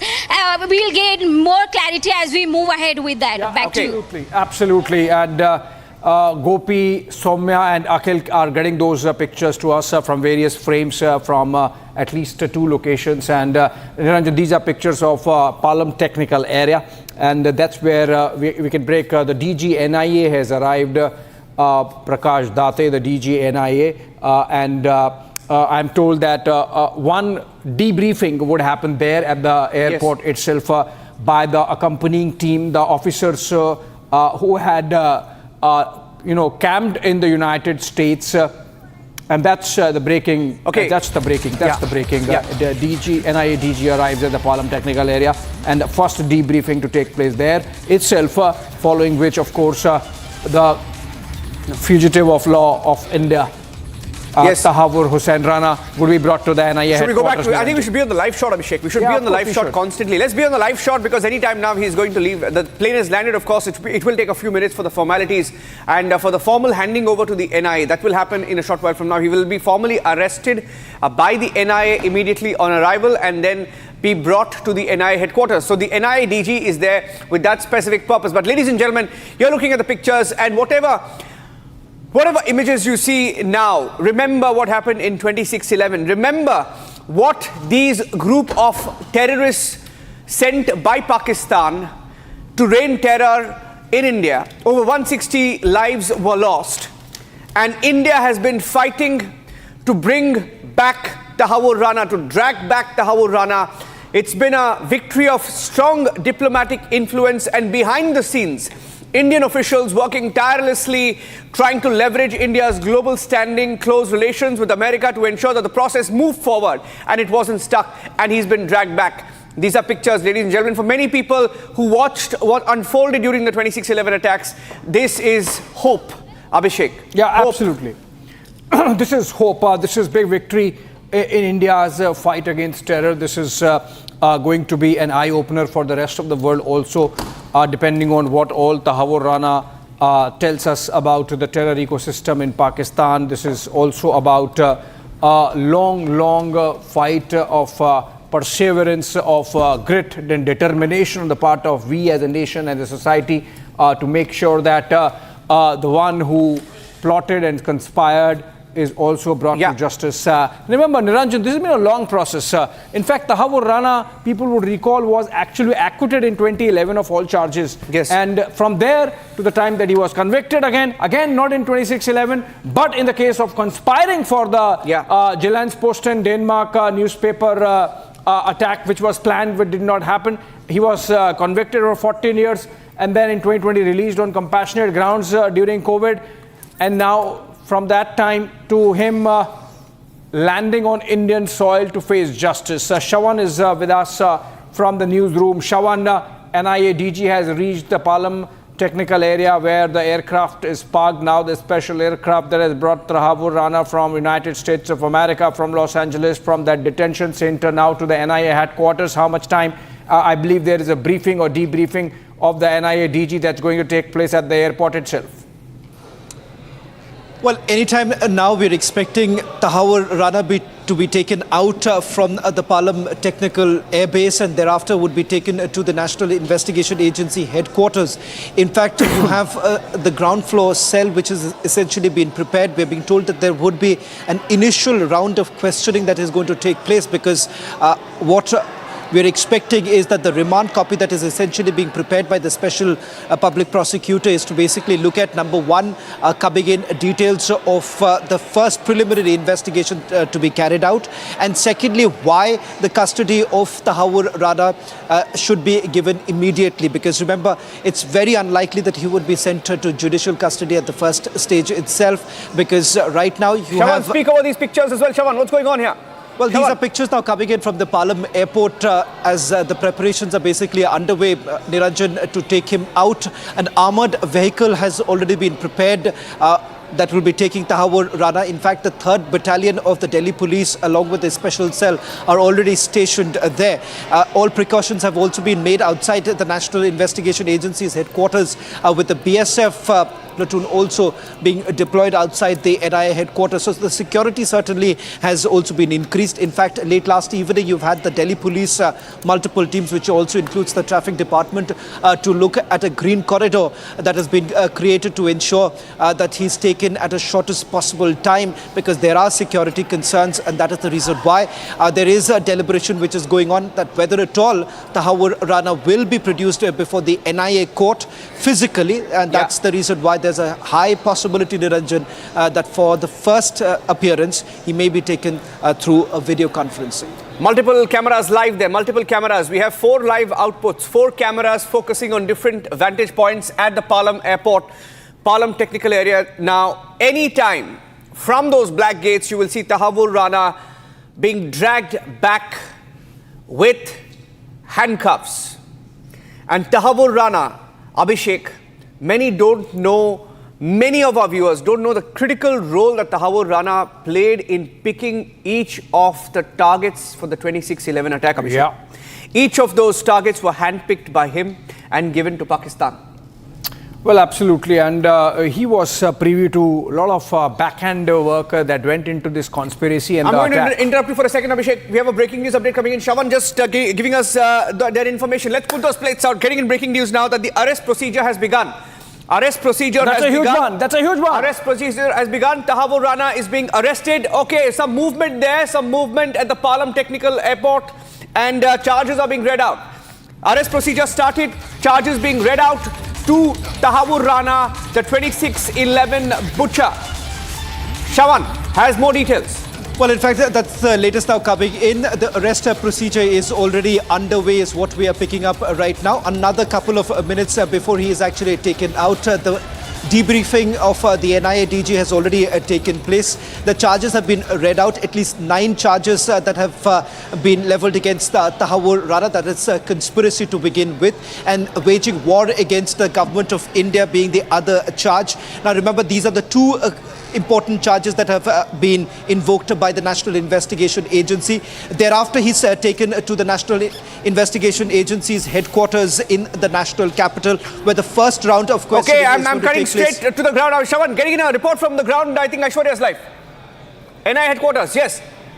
वो भी वहाँ पे fill किया जाएगा, बकायदा तहव्वुर राना को वो arrest memo दिया जाएगा, और अरेस्ट मेमो को तहव्वुर राना को पढ़कर बकायदा उस पर साइन करना होगा, तो थोड़ा सा टाइम लगेगा। और जिस तरीके के प्रोटोकॉल बनाया है सिक्योरिटी को ध्यान में रखते हुए, चाहे वो मास्कमैन की गाड़ी हो, स्पेशल सेल की टीम हो, स्वैट कमांडो की टीम हो, हर किसी को वहाँ पर तैनात किया गया। और जो एक तरीके से अमेरिकी सुप्रीम कोर्ट में मेडिकल का हवाला उसने दिया था, तो बकायदा एम्बुलेंस को भी उस काफिले में, उस कॉन्वॉय में तैनात किया जाएगा। तो तकरीबन आधे घंटे से ज्यादा, 1 घंटे के आसपास का समय रहने वाला, पेपर वर्क वहाँ पर होगा, और उसके बाद ये तय करना होगा दिल्ली पुलिस को कि किस रूट से टेक्निकल पालम एयरपोर्ट से एनआईए हेडक्वार्टर तक लेकर आना। उसके लिए पर रूट कोई भी हो, जिस तरीके से पूरे के पूरे प्रिपरेशंस किए गए, आप देख सकते हैं दिल्ली पुलिस ऑफिसर्स कह रहे हैं हमको साइड पे आने के लिए, सड़क के बीच में नहीं। लेकिन एक बात साफ है, क्योंकि सिर्फ देश की नहीं बल्कि अंतर्राष्ट्रीय नजरें इस समय तहव्वुर राना के ऊपर होंगी, क्योंकि जैसे जतिन अभी बता रहे थे कि उसने अमेरिकन कोर्ट्स में ये हवाला दिया था कि उसकी सिक्योरिटी को लेके, उसके मेडिकल बुलेटिन को लेके, तो उस सब के मद्देनजर खासा ध्यान दिया जा रहा है। और इसीलिए हमें बोला जा रहा है it can take more than an hour, 1 घंटे से ज़्यादा का समय लग सकता है एयरपोर्ट के अंदर, और उसके बाद फिर उसको वहाँ से निकाला जाएगा। ऑब्वियसली जतिन, एक नहीं मल्टीपल रूट्स होंगे, कीपिंग इन माइंड दैट 26/11 का मास्टरमाइंड तहव्वुर राना आखिरकार भारत की गिरफ्त में है। जैसा हम कल भी बोल रहे थे, डोनाल्ड ट्रंप दुनिया के लिए कैसा है इट डजंट मैटर, लेकिन भारत के दुश्मनों को भारत को सौंप रहा है और भारत को अब ध्यान रखना है कि कोई भी उंगली ना उठा सके, इसीलिए वो सारा प्रोटोकॉल, सारा प्रोसेस फॉलो किया जा रहा है। बिल्कुल, देखिए उस प्रोसेस को तो फॉलो किया जा रहा है, लेकिन जो सुप्रीम कोर्ट के ऑर्डर्स हैं, अमेरिकी सुप्रीम कोर्ट के, खास तौर पर उसको संभवतः ध्यान में रखा जाएगा। उसमें जो भी पॉइंट्स हैं उस पॉइंट्स को कैरी किया जाएगा, उसकी मेडिकल हेल्थ को लेकर, उसकी जो And you have to Abhishek, on a lighter note, envy Aishwarya there. I'll tell you why. You know why? The last time we brought back, extradited somebody of significance of this level, somebody who was extradited after a long effort, was Christian Michel. And it was Aishwarya, I think it was Aishwarya who asked those questions to Christian Michel. I'll never forget that sequence when Christian Michel was dragged back. Aishwarya was there asking those questions, and I can't wait to see that sequence when Aishwarya will now ask those questions to Tahawwur Rana. I just want to see Tahawwur Rana's face, Abhishek. I can't wait to see his face when he's dragged back. We'll make sure if he asks that question, it's part of the interrogation report of Tahawwur Rana. Yes. No, but it's fantastic. I mean, after Christian, I can only imagine and hope that the manner in which Christian Michel was dragged back and we had a shot, clean shot, the first time we saw him after he was dragged back, brought to India, that shot is what we are looking forward to. I don't know, given it's NIA, last time, I'm not sure, I think it was CBI that was looking at that case. It was CBI. Back then, CBI. Now it's the NIA. So I don't know whether we will get that cleaner shot, but we are looking forward. Maybe Shawan will be able to tell us whether we can get that clean shot of Tahawwur Rana. I think all of our viewers watching will just want to see his face. Shawan. Niranjan, it's an armored vehicle is what we are being told. There are larger security concerns, unlike what we saw in Christian Michel's case. So there are precautionary measures which are quite different than what we saw in Christian Michel's case. So yes, the first glimpse and the picture too is expected in a short while from now. Having said that, as far as the arrest procedure is concerned, that has already begun. That happens at the Palam airport right now with the NIA DG already being briefed. 9 charges is what we are being told. 9 charges that have been invoked. In fact, that will also be reflected in the remand copy. In terms of evidence, you already have a DIG rank officer at the NIA headquarters. This is at the 3rd floor where the questioning is going to take place. Thereafter, he's produced before the court.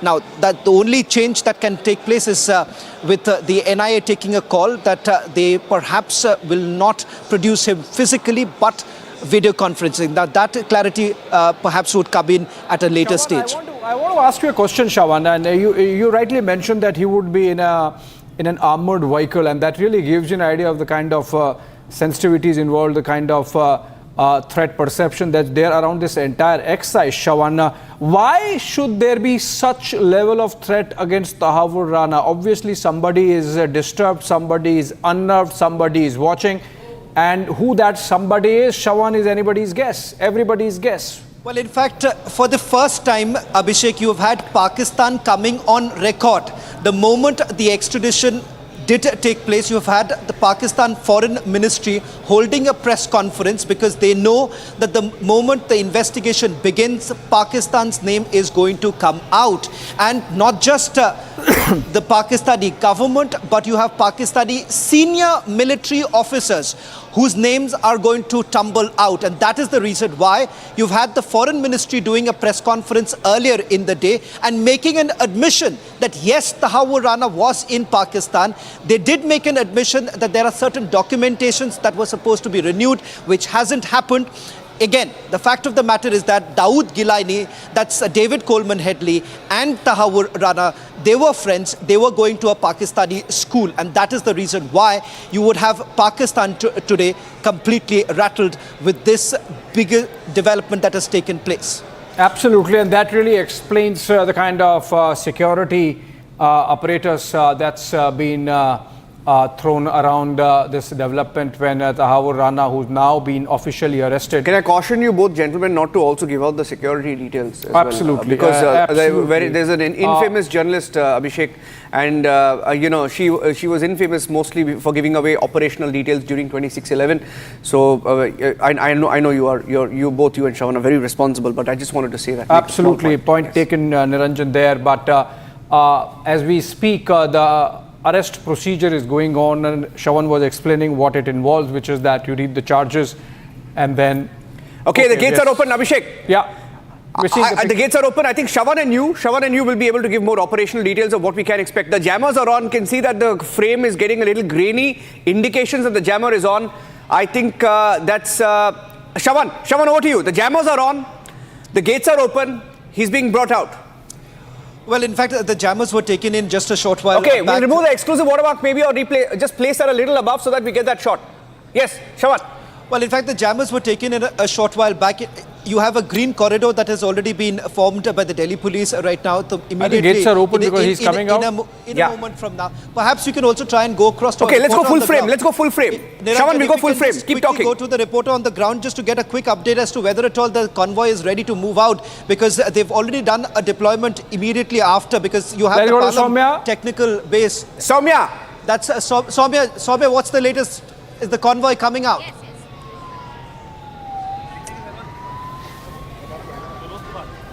Yes. Well, I think so. We can hear the sirens. Yes. So it's a clear indication that in a short while from now, perhaps you would see Tahawwur Rana being dragged to the National Investigation Agency's headquarters. Somebody went inside. This is perhaps a moment that many would be looking forward to. The Tahawwur Rana coming in and the investigation in the 2611 begins. The second... He has gone inside. Can we just take a ground reporter live for a moment? PCR can help me. Gopi, can you hear me? Gopi or Soumya or even Akhil. The jammers are on. Okay, some more vehicles. Akhil is there.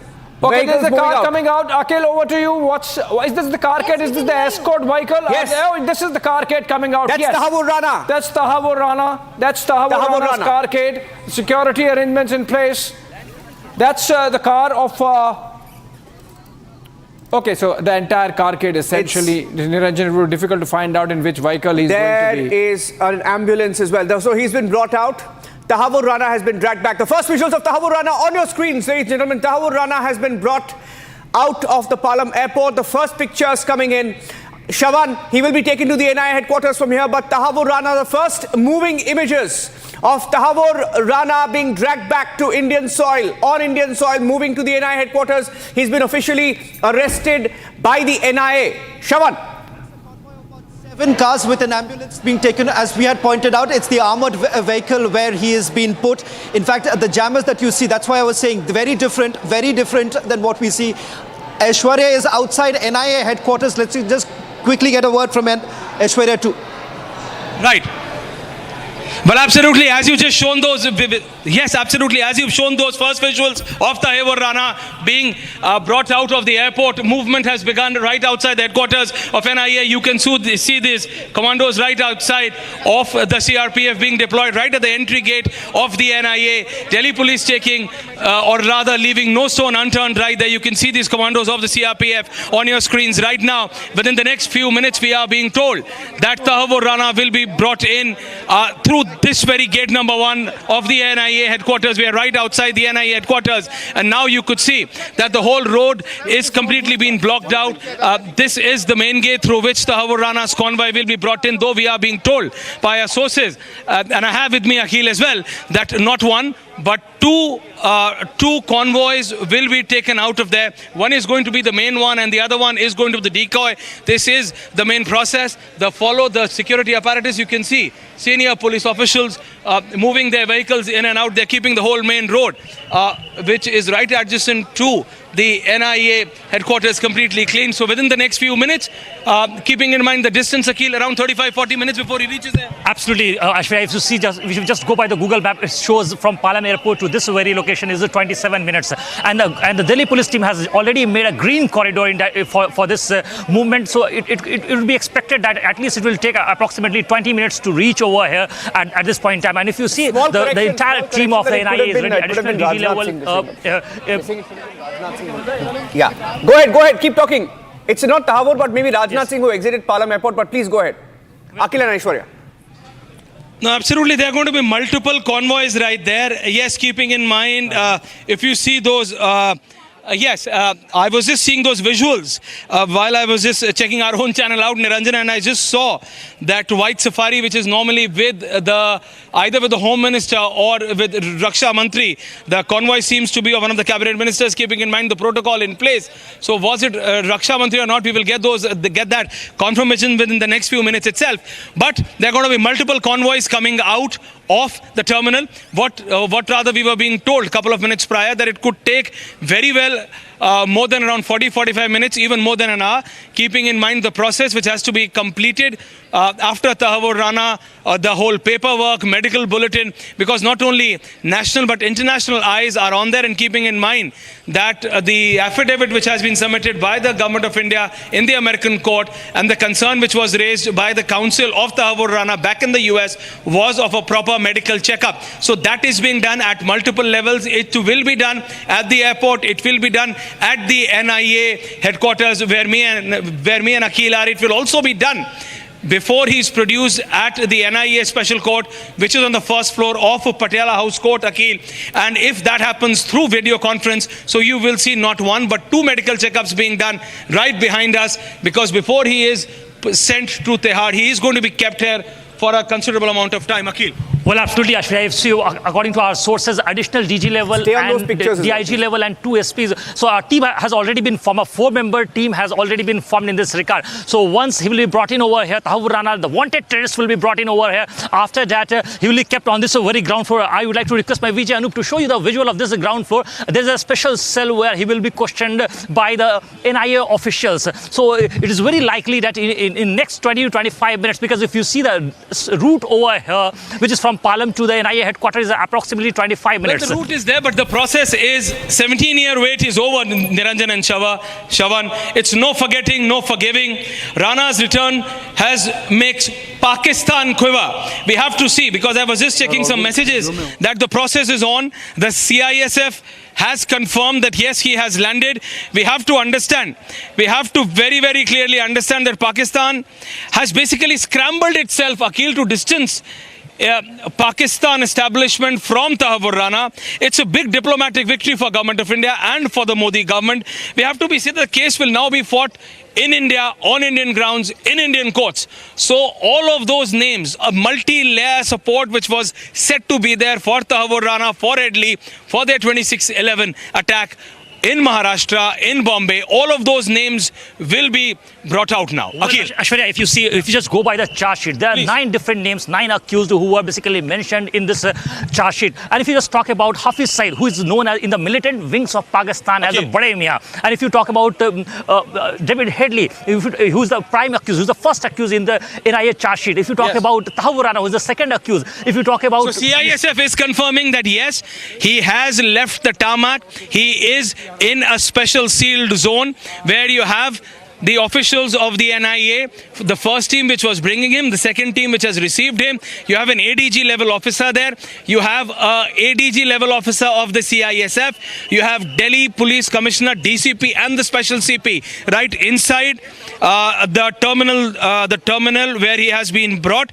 He is off the tarmac. He is in a sealed zone, Akhil. It will take minimum 35 to 40 minutes. And yes, Niranjan, what you were just indicating, that could have been Raksha Mantri.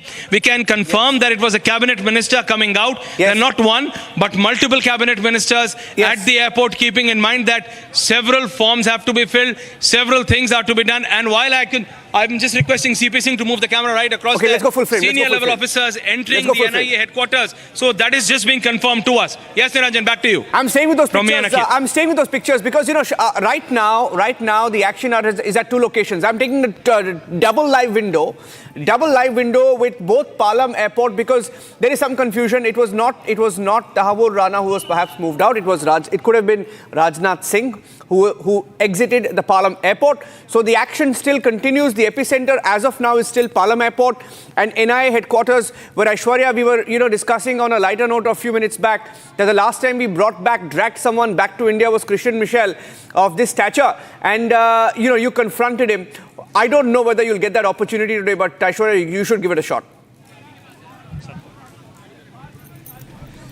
Well, absolutely, Niranjan. Once again, showing you the main road which has been completely closed by Delhi police. There are going to be not one but two convoys which are going to be brought in, one from Gate 1 and one from Gate 2. So there are two decoys. One is the main one, one is the main convoy, and the other one is the decoy, keeping in mind the whole security apparatus around him. Yes, we are going to try and confront him, not only me and Akhil both, trying to ask those questions. Yes, Delhi police is keeping a very, very close tab, not only a green corridor, but a complete route-like situation has been created for Tahawwur Rana. He has yet not left from the airport. He is right within the premises. He has been confirmed. It has been confirmed to us that he's in the premises, he's off the tarmac, he's with ADG level officers of the NIA, Delhi Police and CISF. We are being requested by Delhi Police personnel to leave the road, so we're just going to go on the sidewalk while we bring this information to you. So he's within the premises of the airport. We can confirm you that while Delhi Police preps the whole situation here. But as we were just saying, that it's a long, long wait for the Indian security agencies, Niranjan, that has just completed today. As we just said, a 17-year wait is over. No forgetting, no forgiving at all. Rana's return makes Pakistan quiver, and we are very, very clear. We are very clear that now those names, the layers of the people who have helped the enemies of India, from within, those names, the whole caucus, the whole gang, which was getting support from not only overseas but also from across the border, those names will be propped out now. This is something which Indian security agencies have been waiting for more than 1.5 decades, 17 years to be specific, Akhil. Now those names will be coming out very soon. Akhil. Well, that's right. If you see, for the last 17 years, we have been waiting, and finally the time has come. Because if you see, in the month of November 2009, when both David Coleman Headley and Tahawwur Rana were arrested from an airport in Chicago. So at this point in time, after 16 years to be precise, if you see, both in this very case, what we are learning that Tahawwur Rana will be brought in over here at this very headquarter, where the questioning will begin by a 4-member team which has been formed, which includes additional DG level officer and 2 DIG level officer and 1 SP. So those 4-member team will be questioning the main accused and the key conspirator and the wanted terrorist in the 26/11 massacre, in which we have lost 166 people, including 8 American citizens. So at this point in time, it's a very big development coming up from the national capital, in which very soon, in the next 30 minutes or so, we can expect Tahawwur Rana to be here. Okay, there is Soumya, Akhil, Aishwarya. There is a little bit of, and Shavan is also live. While we stay on the pictures, just want to tell our viewers that there is a little bit of confusion on whether he has actually landed. Abhishek, so you're getting some official word on that? So I've been, Niranjan, as you handle the broadcast, I've been talking to some of these sources, and they're telling me that you have to hold your horses and wait for a final confirmation from them. So I think that's what we should be doing. While we have this broadcast coming in from outside Palam airport, from where he's going to be brought out, and we have seen the NIA DG, for example, going in. But so far as confirming it, that Tahawwur Rana is arrested, Tahawwur Rana is in custody, Tahawwur Rana is being brought back, we have to just sort of hold our horses for a bit, is what we are being told. Yeah, so we'll just hold on to that until there's some official word on that, right? Yes, that's what we are being told, that let's just wait for an official word, but that's how it goes from here. Okay. All right. So we'll hold on to that part. I'm going to Soumya till we get an official word on that. Soumya, hearing that there could be some sort of a delay. He hasn't, the plane, we're getting an official word whether the plane has actually landed or not yet. But there continues to be a movement there, given that it is an airport. You just saw the Union Defence Minister, Rajnath Singh, the Raksha Mantri, leaving the Air Force Station at Palam. Soumya, and a few minutes back, we also saw some movement, there, Abhishek, as the police were trying to move the media away from that vantage point to ensure that that particular area is free. Soumya, what sort of movement are you seeing there now? Yes, well, a few minutes before we saw the convoy of Defence Minister Rajnath Singh leaving from this particular gate of Palam Air Base. However, there's still speculation around whether Tahawwur Rana's convoy will be exiting from this particular gate from where we saw Rajnath Singh exiting as well. So as the suspense continues, I would request my camera person to show you the visuals time and again. There's an effort to clear the traffic here, and the security has been tightened as well. All the media personnel have been asked to not cross a particular point or try to reach from where the convoy will be moving out. So as I mentioned, that as the suspense continues, it is for sure that Tahawwur Rana, as in when the flight lands, he will be exiting from this particular gate only. But of course, we saw several high profile movements with regards to the vehicles. If we talk about entering and exiting from this particular gate of Palam Air Base, so it is just a moment. It is a matter of few moments, or say a few minutes, before we get to see the convoy of Tahawwur Rana finally exiting from this particular gate of Palam Air Base. Take a short break. We're staying with the live coverage. We're only in a few minutes from now we'll take a short break. But as we stay with those pictures, that's a live shot. We're staking out outside the Palam airport for the first visuals of the convoy carrying Tahawwur Rana, the 2611 plotter, that will be broadcast live first on Republic TV. You'll get the details, the pictures first up. And we're getting in some more breaking news updates. We're getting in some more breaking news updates right now. But as you look at these pictures, just look back at how difficult it has been for India to get to this point. We have countered every argument that Tahawwur Rana tried to make to evade being extradited to India. India also explained to America that double jeopardy applies to only specific crimes, not general conduct. And legal arguments alone weren't enough. India's strong diplomatic influence has played a big role in dragging back Tahawwur Rana. Behind the scenes, Indian officials have worked tirelessly, leveraging India's global standing, close ties with America to ensure that the process moved forward and that he didn't get his way. And India's diplomatic presence has played a big role in overcoming challenges. Securing Rana's handover sooner than expected started during the Trump 1 administration, successfully being extradited during Trump 2 administration. Tahawwur Rana was flown out of America last night and is in Indian airspace. Indian airspace is what we are hearing. Combination of solid legal groundwork, strong diplomacy, ensuring that Tahawwur Rana would soon be brought to justice by India in what has been a big victory for the Indian government. A ray of hope for the 2611 survivors and their families who continue to fight Pakistan. The mastermind of the 2611 attacks, Hafiz Saeed, is still a free man. He's still alive and kicking in Pakistan. We'll take a break. Back with the live coverage. Stay tuned.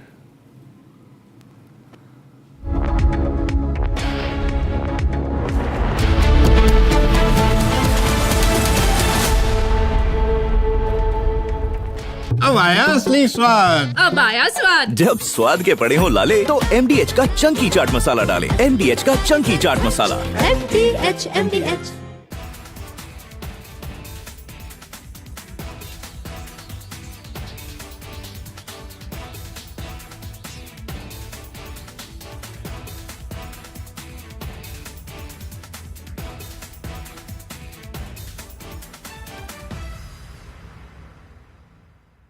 One of the biggest dangers to our country are negative influencers, dirty influencers. These are people who are there on digital mediums only to get numbers, and what they do has had a very negative effect on our society. We all know about it. But together, you and I can change that.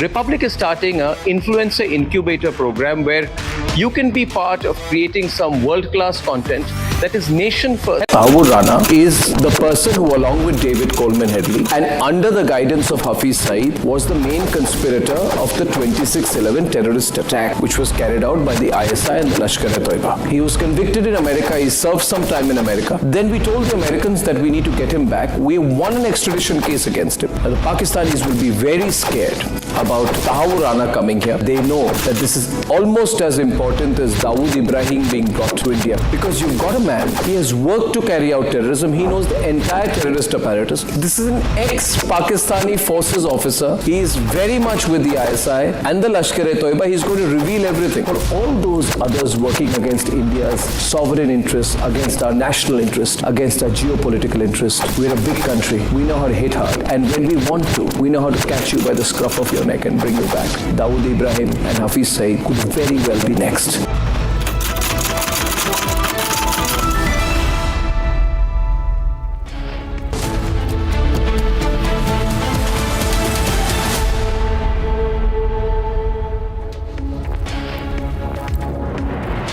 Going back to the live pictures from outside the Palam airport in Delhi, where my team of reporters, our colleagues, are live. Soumya, Gopi, live outside Palam airport. I have Akhil and Aishwarya outside the NIA headquarters. Going across to Soumya. Soumya, you've been staking out there, hearing that, we will get some details of when he will be moved out in a short while from now. No official word on whether he has landed. Once again, no official word on whether he has landed. But once he lands, what is the process? Soumya and Gopi. Gopi, if you want to take that. Gopi.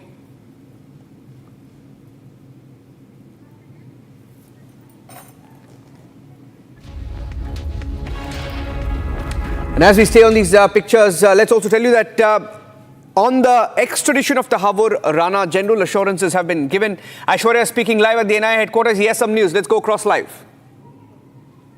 वो परत दर परत खोलेगा, वो नाम लेगा, और हमारे पास और जानकारी आ रही है कि अभी भी वो इस समय एयरपोर्ट के अंदर है, और लाइफ बस फाइट बस इतनी है कि उसको आज कोर्ट में पेश किया जाएगा कि वीसी से पेश किया जाएगा, और तिहाड़ ले जाने से पहले जो मुझे बताया जा रहा है करीबन 1 या 2 दिन वो एनआईए हेडक्वार्टर्स में रह सकता है। जितने दिन की कस्टडी उसको मिलेगी कोर्ट से, जितने दिन की कस्टडी मिलेगी, मैक्सिमम 27 से 30 दिन की कस्टडी एनआईए, इस एफआईआर जो कि एनआईए ने ऐसा होगा तो वो 27 से 30 दिन यही रहेगा, इसी जगह रहेगा, इसी एनआईए हेडक्वार्टर की तीसरी दफ्तर देख रहे हैं दर्शकों, इस दफ्तर, ये जो नेशनल इन्वेस्टिगेटिंग एजेंसी का ऑफिस है, ये नया बनाया ऑफिस है, ये मेन रोड है जिसको बंद कर दिया गया है, यहाँ पे करीबन 27 से 30 दिन रह सकता है। बिल्कुल, अंदर प्रॉपर सेल है, मेडिकल रूम है, और तीसरे फ्लोर पर एक प्रॉपर इन्वेस्टिगेशन सेल सेटअप किया गया है, और उस सेल में सिर्फ 12 लोग ही जा पाएंगे जो कि इस पूरे केस को एक तरीके से एग्जामिन कर रहे हैं, इन्वेस्टिगेशन कर रहे हैं, जिसमें खुद एनआईए के डीजी शामिल है। वो 7 लोग जो कि इस समय तहव्वुर राना के साथ मौजूद हैं और उसी प्लेन के अंदर मौजूद है, वो पूरे इस ऑपरेशन को महत्वपूर्ण जानकारी है, ये बहुत महत्वपूर्ण जानकारी। और आप देख सकते हैं पुलिस की गाड़ी लगातार यहाँ गश्त मार रही है, keeping in mind the security apparatus. We are going to be back after a very, very short break.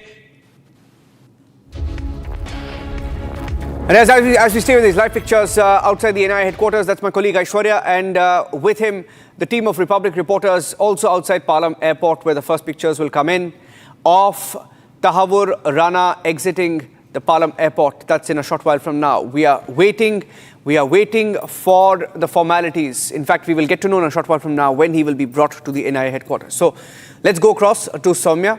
Soumya, no official word. Of course, it is also a security threat. So the details of whether it is landed and when he will be taken out, these are not details that they would ideally like to share with the media. But what can you tell us about, how this is going to play out in the next few hours? What is the procedure?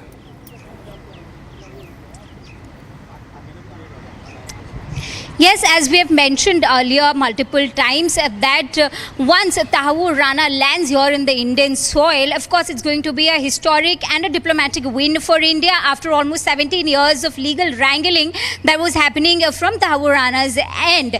Now, that when he lands here, that for sure will end. But with that, we will see a convoy that will be coming out from this particular gate of Palam Air Base.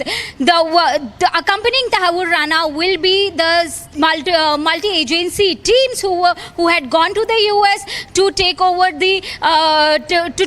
to bring back Tahawwur Rana here in India. With that, we are expected that several senior Delhi police officials and 3rd Battalion of the Delhi Police also accompanying the convoy that will be going right from here to the NIA headquarters in the national capital. So this is what is expected here as far as the movement of Tahawwur Rana's convoy. There will be an armored convoy because safety and security of Tahawwur Rana is of topmost concern as he lands in India. Because remember, an important point, when India secured the extradition of Tahawwur Rana, there were several conditions that were put forth by the US authorities, one being his safety, another being his legal rights, his medical test, and the safety standards of the prisons where he will be lodged at. So these were the conditions. So keeping that in mind, the security concern will always be high as and when Tahawwur Rana exits from this particular gate. Now when he exits, there will be multiple expectations in terms of developments. One thing is for sure that a medical test that is going to be conducted there at the NIA headquarters, but then there's expected whether how he will be produced. Soumya, be with me. I'm getting in an update from the NIA court as well, where Rakshita is right now. I want to go across to her. Before that, we're getting in some breaking news updates as well. Those who were involved in the investigation of the 26/11 attacks, the former NIA chief who charge-sheeted and investigated Tahawwur Rana's role, Loknath Behra, he has just spoken to the media on Tahawwur Rana's extradition. Let's listen in. Okay, I am personally very happy that Rana has been extradited even after 14 years of being charge-sheeted by NIA. We charge-sheeted him in the year 2011 in Delhi, in absentia. He is a very key facilitator because he was very close to David Coleman Headley, and he has helped Headley in various ways. And his role, apart from facilitating Headley for his reconnaissance surveys, etc., which he did it in Mumbai and other parts of the country, he might have also played some other role which we are not aware of. We had never gotten access to interrogate Rana. Therefore, his extradition assumes more importance and significance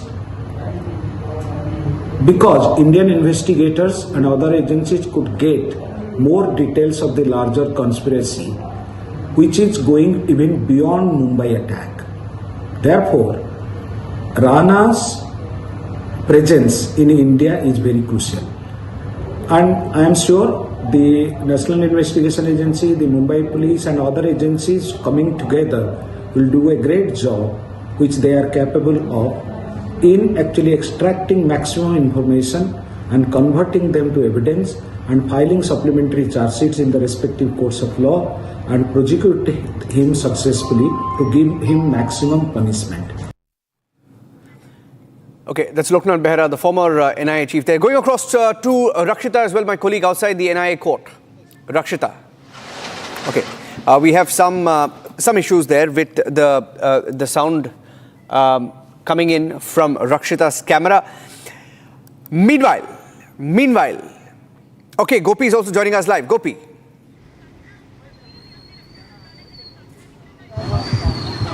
Yeah, so see, as you can see, I'm standing right outside Palam airport, and just a short while back we saw the entire cavalcade of Defence Minister Rajnath Singh had exited from this very gate. While you can also see this is the exact gate of Air Force Station Palam. This is the gate. Just a short while back there was in fact Delhi Police deployment as well here, which we are not able to see now. There are only two units of Delhi Police. I would ask my camera person to show that there are two units of Delhi Police stationed here right opposite to the gate of Palam Air Force Station. While but let's tell our viewers, as my colleague Soumya was also mentioning about this, that Tahawwur Rana, after landing landing to India, he will be taken to the NIA headquarters from where his medical examination will be done. After medical examination, he'll be Gopi, bear with me. I have some breaking news NIA. coming in now, right now. Breaking news coming in. Pakistan desperately trying to distance themselves from Tahawwur Rana. Pakistan denying any links to Tahawwur Rana. Can you believe it? The man who gave Pakistanis and Pakistan the locations where terrorists had to strike, Hafiz Saeed's men had to strike. Let's listen in. This is the Pakistan Foreign Ministry spokesperson trying to distance Islamabad from this terrorist called Tahawwur Rana. I'll have to check the details, but what I understand, the specifics I'll try to find out, which you have referred about a specific prisoner being sent in March and other news. I'm not privy to those, but I'll check. But what I can give a broad context of Pakistan-UK relations, and within that, consular relations are, of course, consular cooperation is a very important component of that. And there are various agreements governing the consular relations between two countries. And overall, as a foreign ministry, we are satisfied. All arrangements are working satisfactorily. But this particular incident, I'll check. About London visit also, I'll get back to you. On the Tahawwur Rana issue, we have conveyed our position regarding his Canadian nationality. And as far as our record indicates, he did not even apply for renewal of his Pakistani origin documents for the last 2 decades. I reiterate position. We will give further updates in due course. I'll have to check. Yeah, that's how desperate Pakistan is right now. Rakshita is joining me live outside the NIA court. Rakshita, in fact, getting in back-to-back breaking responses as well. Just heard what Pakistan said there. Of course, they have been held guilty. Hafiz Saeed is still alive and shielded by Pakistan. And India will not stop until he is punished. What's the update at the NIA court? Well, we just saw a SWAT vehicle was exiting the Patiala House complex that houses the NIA court as well. We just saw movement of the SWAT vehicle that is a non-police armoured vehicle for special incidents that had just exited the court a few seconds back. And of course, there is heavy security deployment. There is paramilitary force deployment, male and female security personnel of the Delhi police as well in a large number here inside and outside all the gates of Patiala House court. What we know is that the legal proceedings of the Tahawwur Rana case is expected to take. The court has received the papers in request.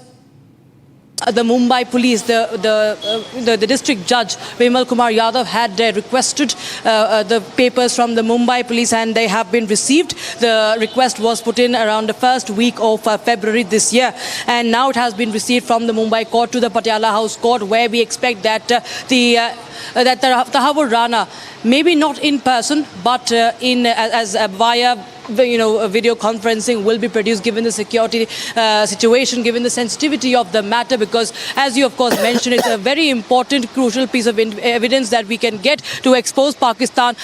It will be crucial, the interrogation, whatever he reveals, and how he sings in the, like a canary during the interrogation. It will be important to establish the connection between Lashkar-e-Taiba, the terror groups, and the ISI, the Pak military groups, the Pak military agencies, and Pakistani force as well, because remember, it is Captain Tahawwur Rana who has served as a captain. He was part of Pakistani Army Medical Corps. He was a doctor, and then he went to Canada.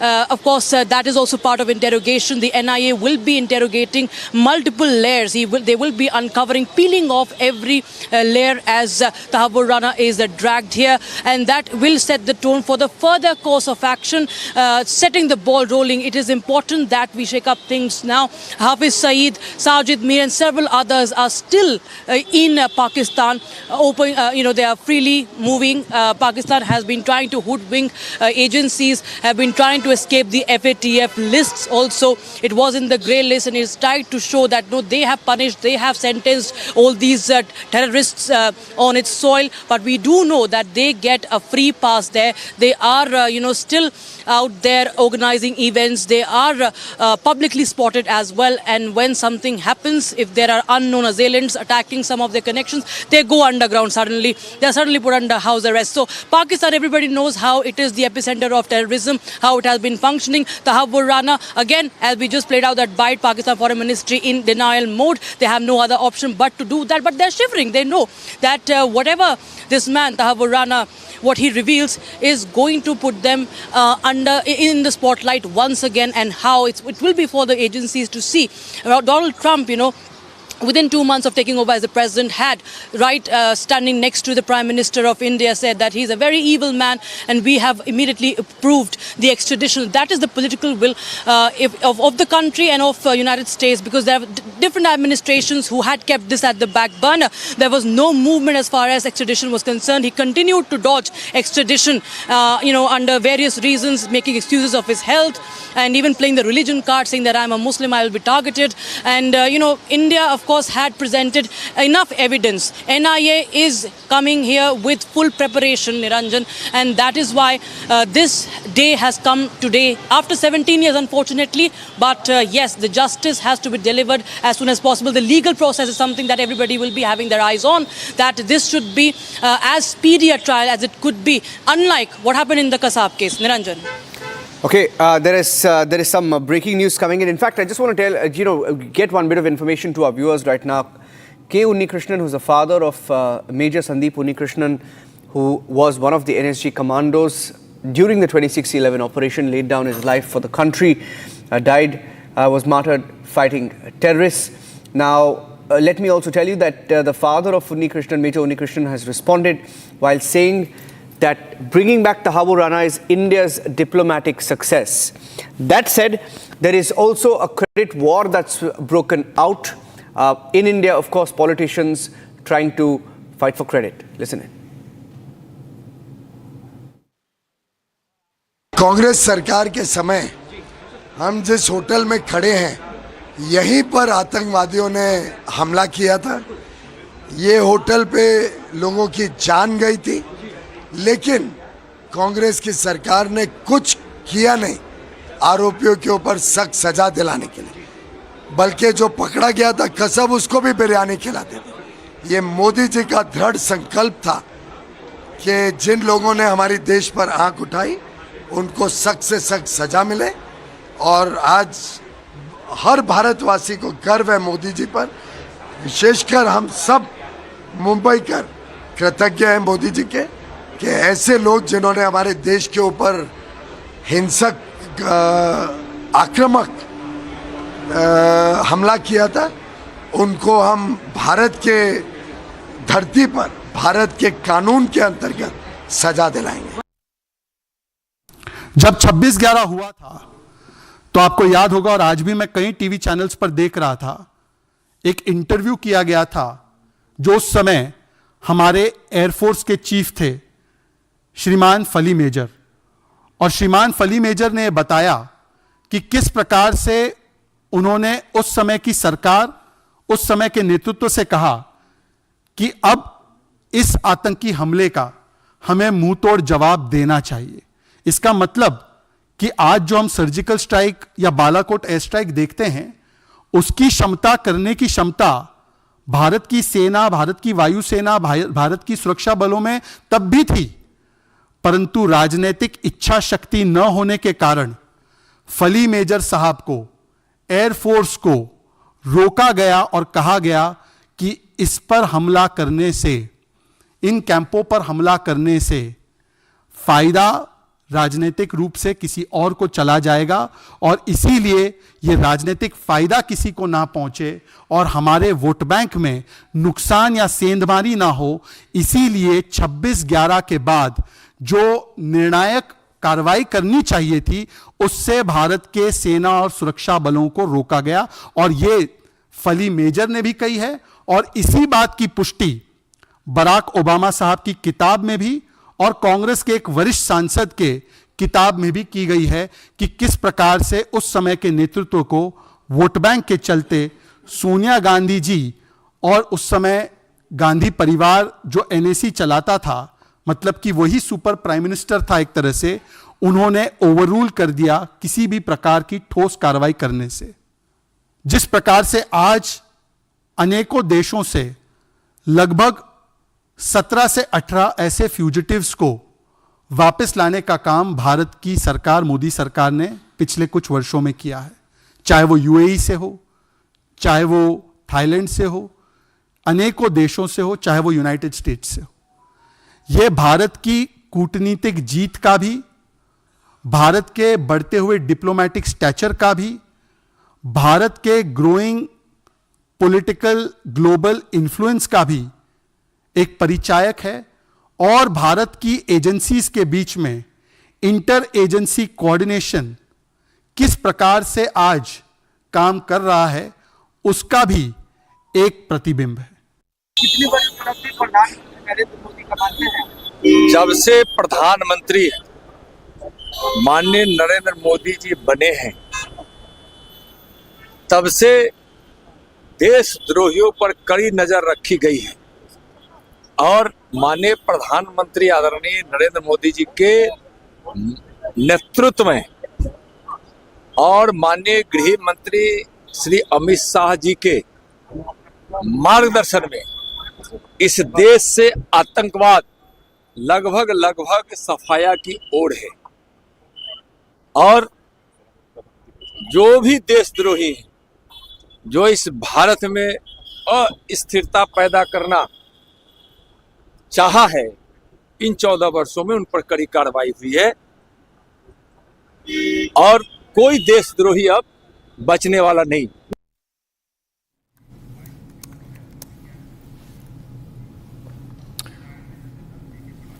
Okay, we have retired Major General A.K. Siwach joining us over the phone. Good afternoon to you, sir. Tahawwur Rana should be with the Indian agencies. In fact, he is with Indian agencies, but he should be landing on Indian soil anytime soon and taken to the NIA headquarters immediately on his arrest. Immediately after his arrest, that happens at the airport itself. Mr. Siwach, but there is a long background in which this has a long backdrop in which this is happening, which is that India persevered, and with grit and determination is finally getting someone who knows the inside details of the 26/11 terror conspiracy back for submitting him to due process of law. What do you expect that India is going to get out of this exercise, given the fact that it's been a good 16, 17 years since the terror attack?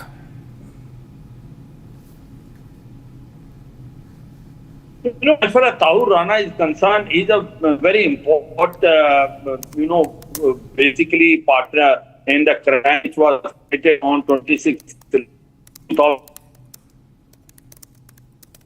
David Headley, and he had that immigration law center in Chicago and had a satellite office in Mumbai.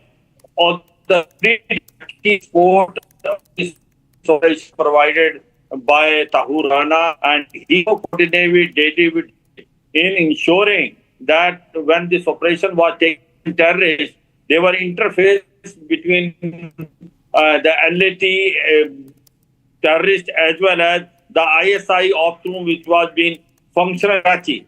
As Tahawwur Rana is concerned, he was basically a Canadian citizen of Pakistan origin, but he was in Pakistan Army for 7 years as a doctor. So he was on the payroll of Pakistan ISI, and he is the one who masterminded this operation. And he, along with David Headley, are the one which carried out directly the logistics port. And the moment he has come now, he will spill the bean. The truth will prevail, because so far Pakistan has been always claiming that whatever has happened in Mumbai was done by the non-state actors. India has been always telling it is not non-state actor, it is Pakistan ISI which was involved. It was Major Iqbal which was coordinating operation from Karachi. Now the thing will be very crystal clear, because Tahawwur Rana is going to spill the bean, and he knows that he is going to tell as to how Hafiz Saeed was involved, how Lakwi was involved, and Pakistan is now quite afraid of this. The truth will prevail, as it is Pakistan Yes, I think we lost the audio there.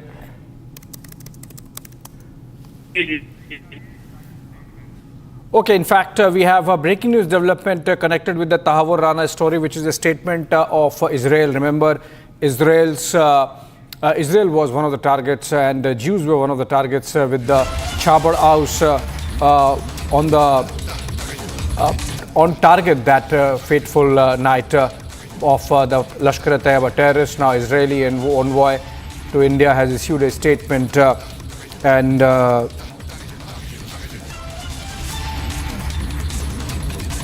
okay, we in fact have a soundbite coming in of the Israeli ambassador.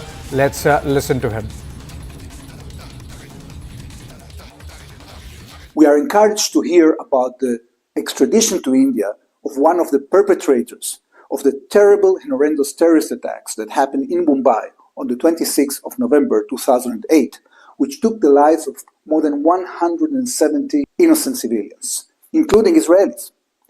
I would like to thank the government of India for its persistence in bringing the terrorists to justice. We are encouraged to hear about the extradition to India of one of the perpetrators of the terrible and horrendous terrorist attacks that happened in Mumbai on the 26th of November 2008, which took the lives of more than 170 innocent civilians, including Israelis.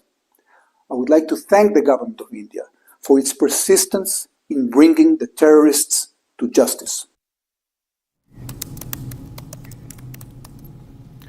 Okay, that was Israel welcoming the extradition of Tahawwur Rana. Obviously, because Israel was targeted in that terror attack as well. The situation as of now remains, insofar as the Palam technical area is concerned, the security is tight, and we are seeing the outer layer of security being taken care of by Delhi police. And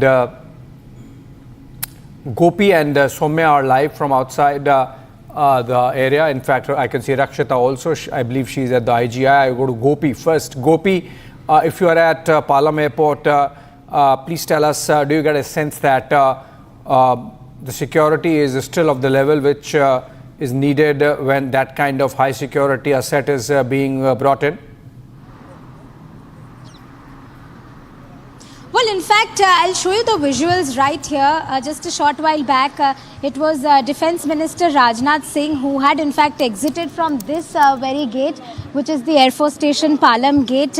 Now, to tell you more, since you have asked about the security measures and if security is heightened, you can see, I will ask my cameraman to just show you. There's only one unit of Delhi police now. Initially, like beginning in the morning, while also in the afternoon, we had seen 3 to 4 units of Delhi police, but they have moved from here. So we are not able to see any of the security measures as of now that are being taken at the Palam airport. But yes, we are yet to confirm from our sources if at what time he will be coming out. If he's coming out from this very airport, he will be coming out from this gate as there's no other exit. While after he comes out from this particular gate, as we have been telling this to our viewers, that he will be taken to the NIA headquarters where his medical examination will be done, and after medical examination is done at the NIA headquarters, he will be taken or he would be produced virtually at the NIA special court, which is based in the Patiala court. So this is what we are learning from our sources as of now. We are currently stationed at Palam Air Base, and you can see the visuals. That is the main gate of Palam Technical Air Base. Back to you. Right, we are building up to that moment. There was some confusion because of the landing of the plane of Defence Minister Rajnath Singh, and since the security protocol of the Defence Minister has, the security arrangements are of the highest level of threat perception, that gave us an impression that maybe actually Tahawwur Rana, the special flight carrying Tahawwur Rana, has landed, which seems was not the case, and we stand corrected there, and we are trying to ascertain how long before we are going to see that flight land. Some suggestion is that they were refueling at Dubai at the time that we broke the story of him having landed.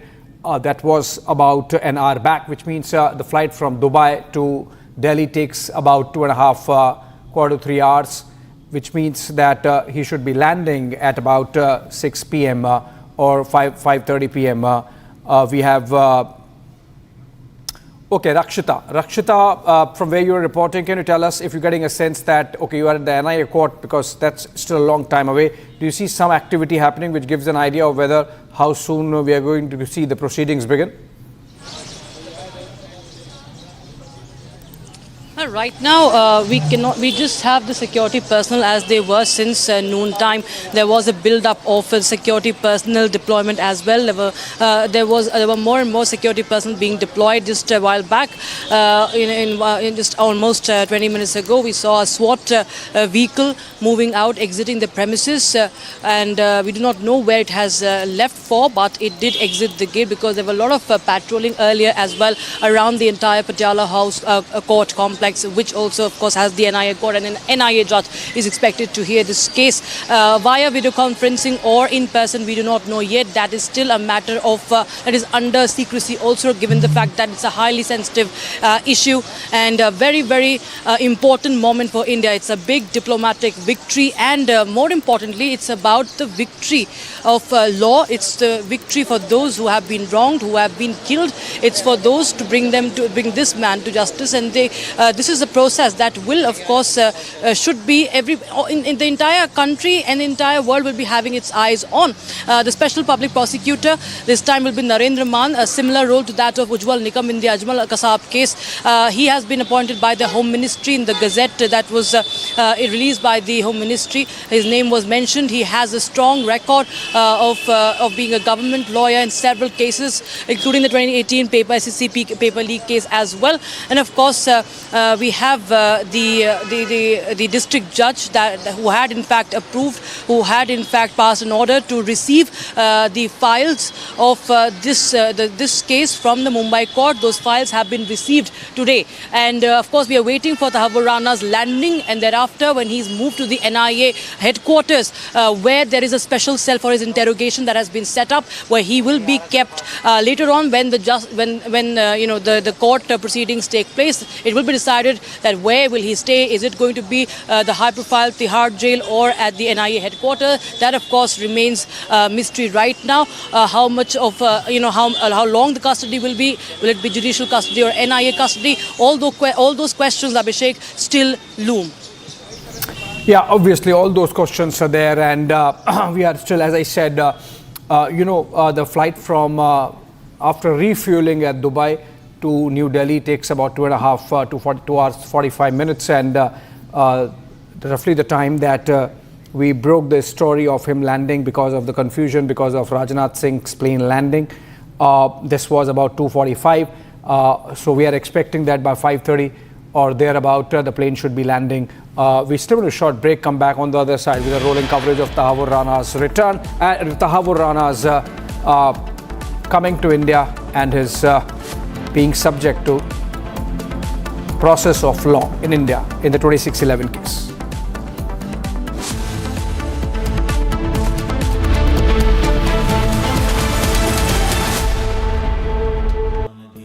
Amity has been ranked India's #1 private university in the recently released Education World Rankings, a testimony to Amity's globally benchmarked standards in education. MDH की देगी मीरज, देगी मिर्च का तड़का, अंग अंग फड़का। MDH की देगी Miraj.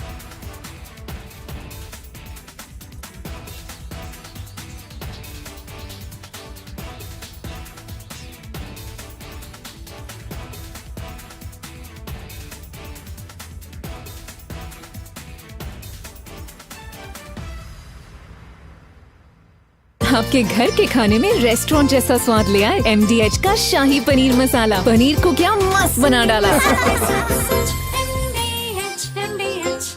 One of the biggest dangers to our country are negative influences, dirty influences. These are people who are there on digital mediums only to get numbers and what they do has had a very negative effect on our society. We all know about it. But together, you and I can change that. Republic is starting an influencer incubator program where you can be part of creating some world-class content that is nation first, that helps our country, that creates awareness, and you can work with me here on this campus as part of the first phase of the Republic Influencer Incubator program, which is the Positive Influencers program. The Positive Influencers program, which is going to be run from the Republic Media Campus, which is the largest newsroom in Asia, aims to bring together a diverse set of people from across the country. You can work from where you are, you can work with me here on this campus to create content on anything which you feel, if it proliferates, if it spreads, will have a positive. Tahawwur Rana is the person who, along with David Coleman Headley and under the guidance of Hafiz Saeed, was the main conspirator of the 26/11 terrorist attack, which was carried out by the ISI and the Lashkar-e-Toiba. He was convicted in America. He served some time in America. Then we told the Americans that we need to get him back. We won an extradition case against him. And the Pakistanis will be very scared about Tahawwur Rana coming here. They know that this is almost as important as Dawood Ibrahim being brought to India, because you've got a man, he has worked to carry out terrorism, he knows the entire terrorist apparatus. This is an ex-Pakistani forces officer. He is very much with the ISI and the Lashkar-e-Toiba. He's going to reveal everything. For all those others working against India's sovereign interests, against our national interest, against our geopolitical interest, we're a big country. We know how to hit hard, and when we want to, we know how to catch you by the scruff of your neck and bring you back. Dawood Ibrahim and Hafiz Saeed could very well be next.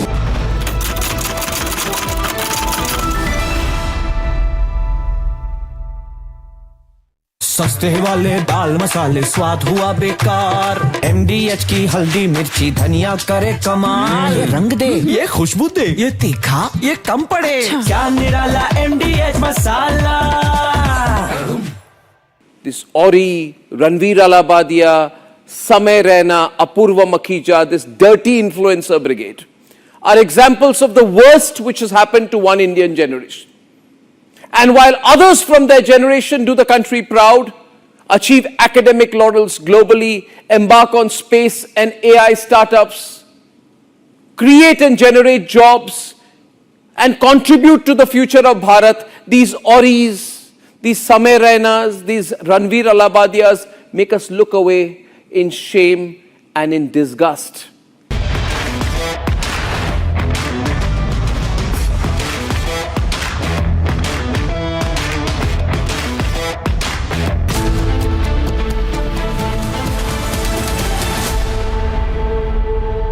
Smart AC smart AC वो है फिर command ना सुने needs को समझे जो आपको दे सुकून की नींद फिर कस्टमाइज्ड स्लीप प्रोफाइल जो बाहर के बदलते मौसम के हिसाब से होम को रखे सुपर कूल अच्छा घर ले आइए पैनासोनिक स्मार्ट एसी और रहिए फ्यूचर रेडी पैनासोनिक सारे मोहल्ले हाजी खुशियों दी तुम भी बाजी हर स्वाद दिले चटकारे नचते ने सारे बाजी बैसाखी दी बनाई आज के जश्न मनाओ अब छोलिया हो या लोबिया सफेद चने या काले चने सब कुछ मजेदार बने MDH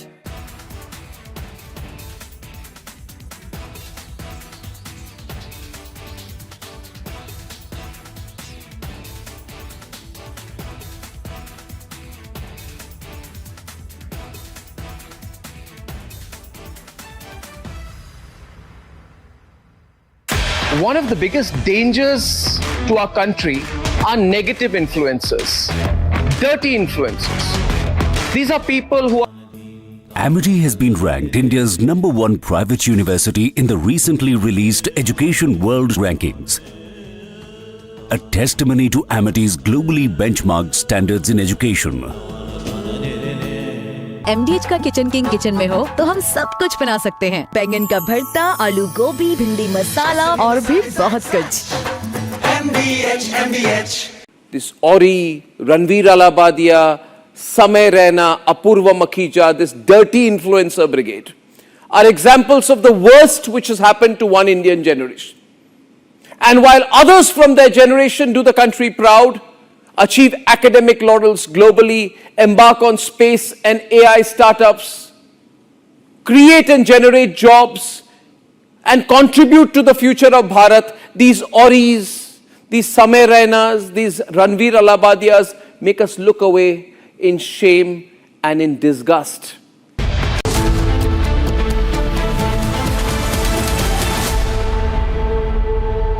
MDH का किचन किंग किचन में हो तो हम सब कुछ बना सकते हैं। बैंगन का भरता, आलू गोभी, भिंडी मसाला और भी बहुत कुछ।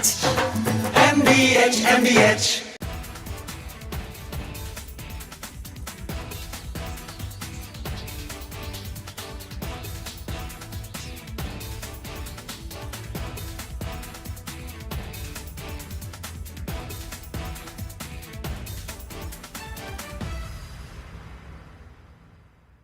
One of the biggest dangers to our country are negative influences, dirty influences. These are people who are there on digital mediums only to get numbers, and what they do has had a very negative effect on our society. We all know about it. But together, you and I can change that. Republic is starting an influencer incubator program where you can be part of creating some world-class content that is nation first, that helps our country, that creates awareness, and you can work with me here on this campus. The Republic Positive Influencer Program, which will be run from the Republic campus here, which is Asia's largest integrated news center. Now we aim to bring diverse set of people from across the country into our campus to create content which will proliferate positive change in the society. You can create content in the fields of health, defense, technology, even politics, science and history. If you have the talent and want the reach, apply now. Be the content creator who changes the conversation. Log on to republicpositiveinfluencer.in now.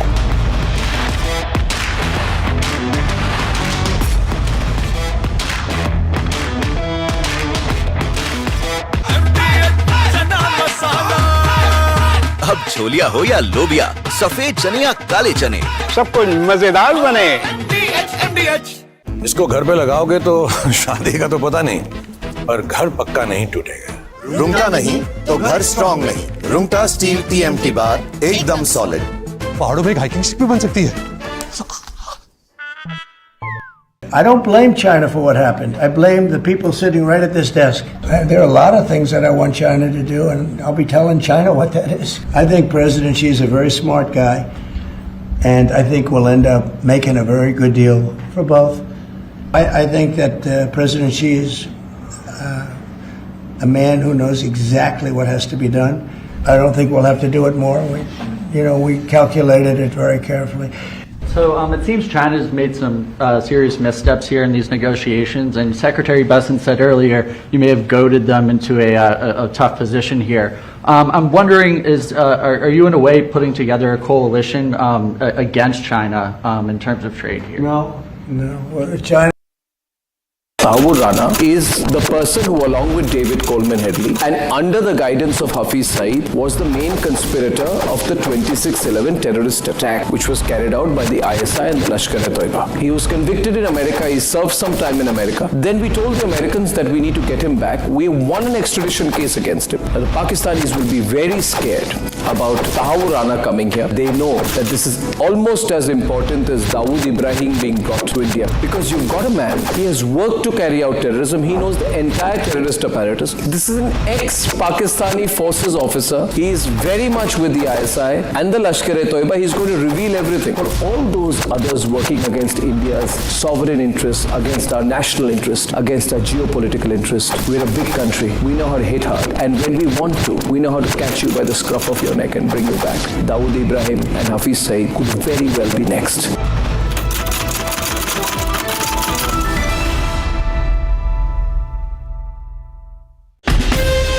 From Asia's largest news headquarters, setting the agenda for Bharat.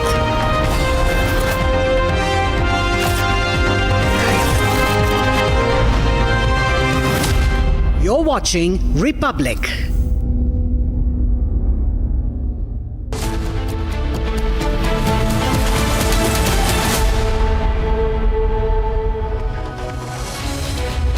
Good evening. evening. Welcome to Republic TV. I'm Rhythm. I'm joined by my colleague Abhishek, who's been non-stop giving us details of the big extradition. As we continue on this bulletin, Abhishek, we're going to be coming out to you with some breaking news that we're getting. Of course, in fact, we have an update for our viewers, and that's an important one, which is that the special aircraft carrying Rana is to land later in the evening. There was some technical snag that the special flight has suffered while it was being refueled, and that has led to a bit of a delay in the flight. Now, remember, Rhythm, why we have to tell the viewers that this happened, because the landing of the defense minister's aircraft at around 1:45 p.m. led to a confusion that, okay, fine, Rana has landed, which was obviously not the case. 2:45, I beg your pardon, that Tahawwur Rana, the special flight carrying Tahawwur Rana from the United States has landed, but then that was not the case. So I should admit that we really jumped the gun.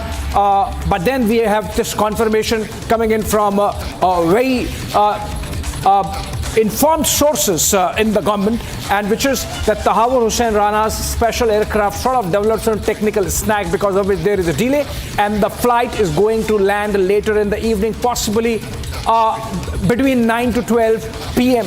Between 9 p.m. to 12 midnight. Okay. That's the breaking news development, Rhythm. The flight is to land a little later in the evening, possibly around midnight. Okay, Abhishek getting us that big breaking news coming in from his informed sources. Let me also go across to our reporters. Abhishek continues to be here. We have Akil joining us from the NI headquarters. We have Riyanka joining us from the airport base. Soumya is live from Palam airport. We also have Gopi live from Palam airport. Piyush is live from the Palam airport. Harsha is live from the MHA. Rakshita is live from the NI court. So I'm going to go across to all our reporters. Rakshita, I want to come to you first. At the NI court, we're seeing lots of preparations are already being made. Once he's brought here, Rakshita, we're going to see quick dealings being done. Quickly, he's going to be going through that court procedure. There's going to be bringing him in, formalities, arrest, and quickly they're going to try and ensure that this process is begun and the trial is faced by him in person in India. Absolutely, of course, there were security arrangements put in place since morning today. Inside you can see that paramilitary forces are present over there, and inside we have Delhi police personnel also.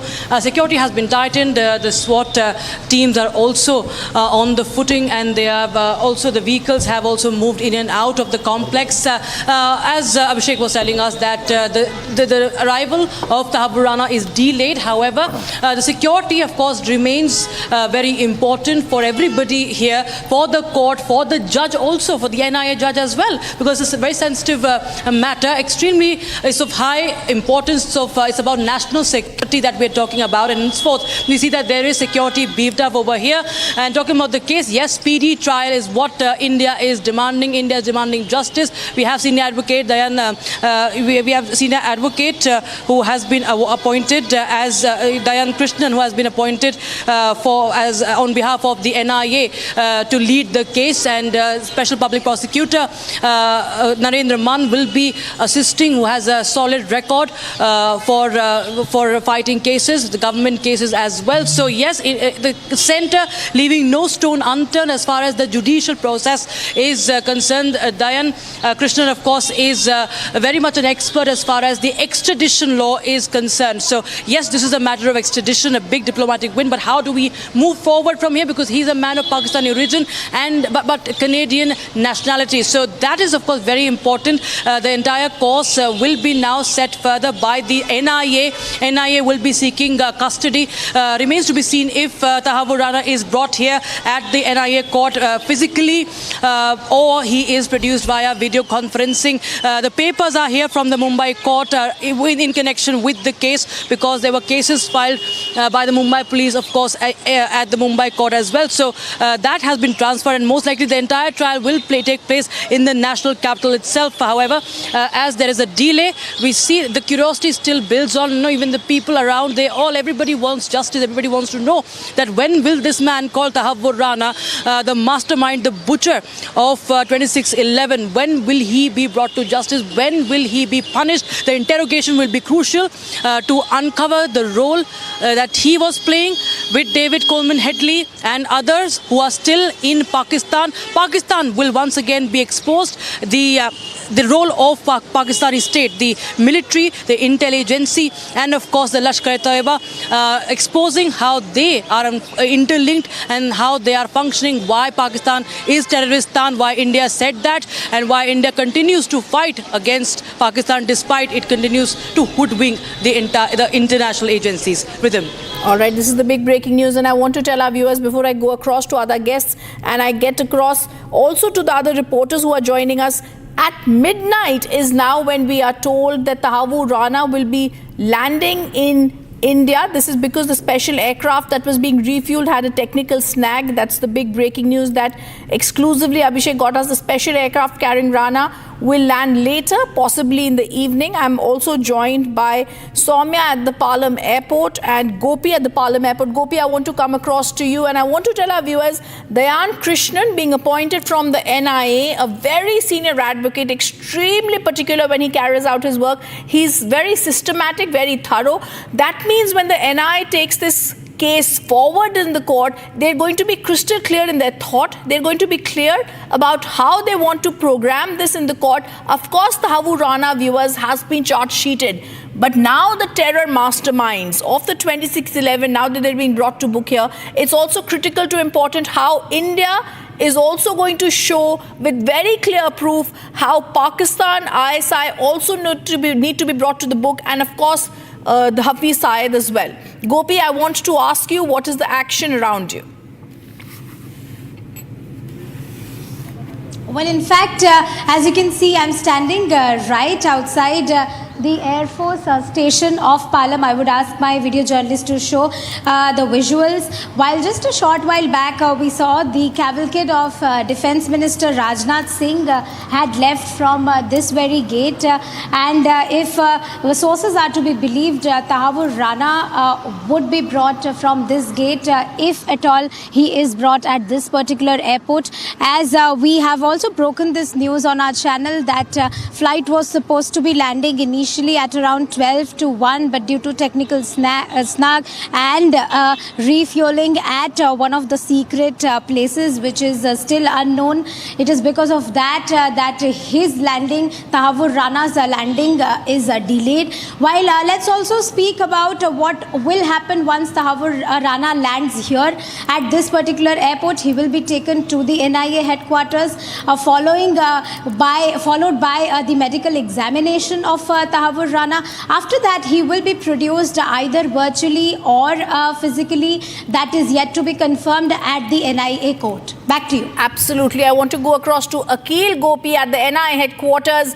Akil, what are you picking up? The NIA has made this a watertight case. They were extremely instrumental in getting Rana back to India. We saw that interview that was done by earlier NIA top honcho YC Modi with our editor-in-chief Arnab yesterday. It's very clear the NIA was also critical in explaining in great detail how Rana was responsible in key details and why he needs to be brought back at the NIA headquarters. What is the action that's happening and how are they putting up everything and preparing for Tahawwur Rana to be back on Indian soil?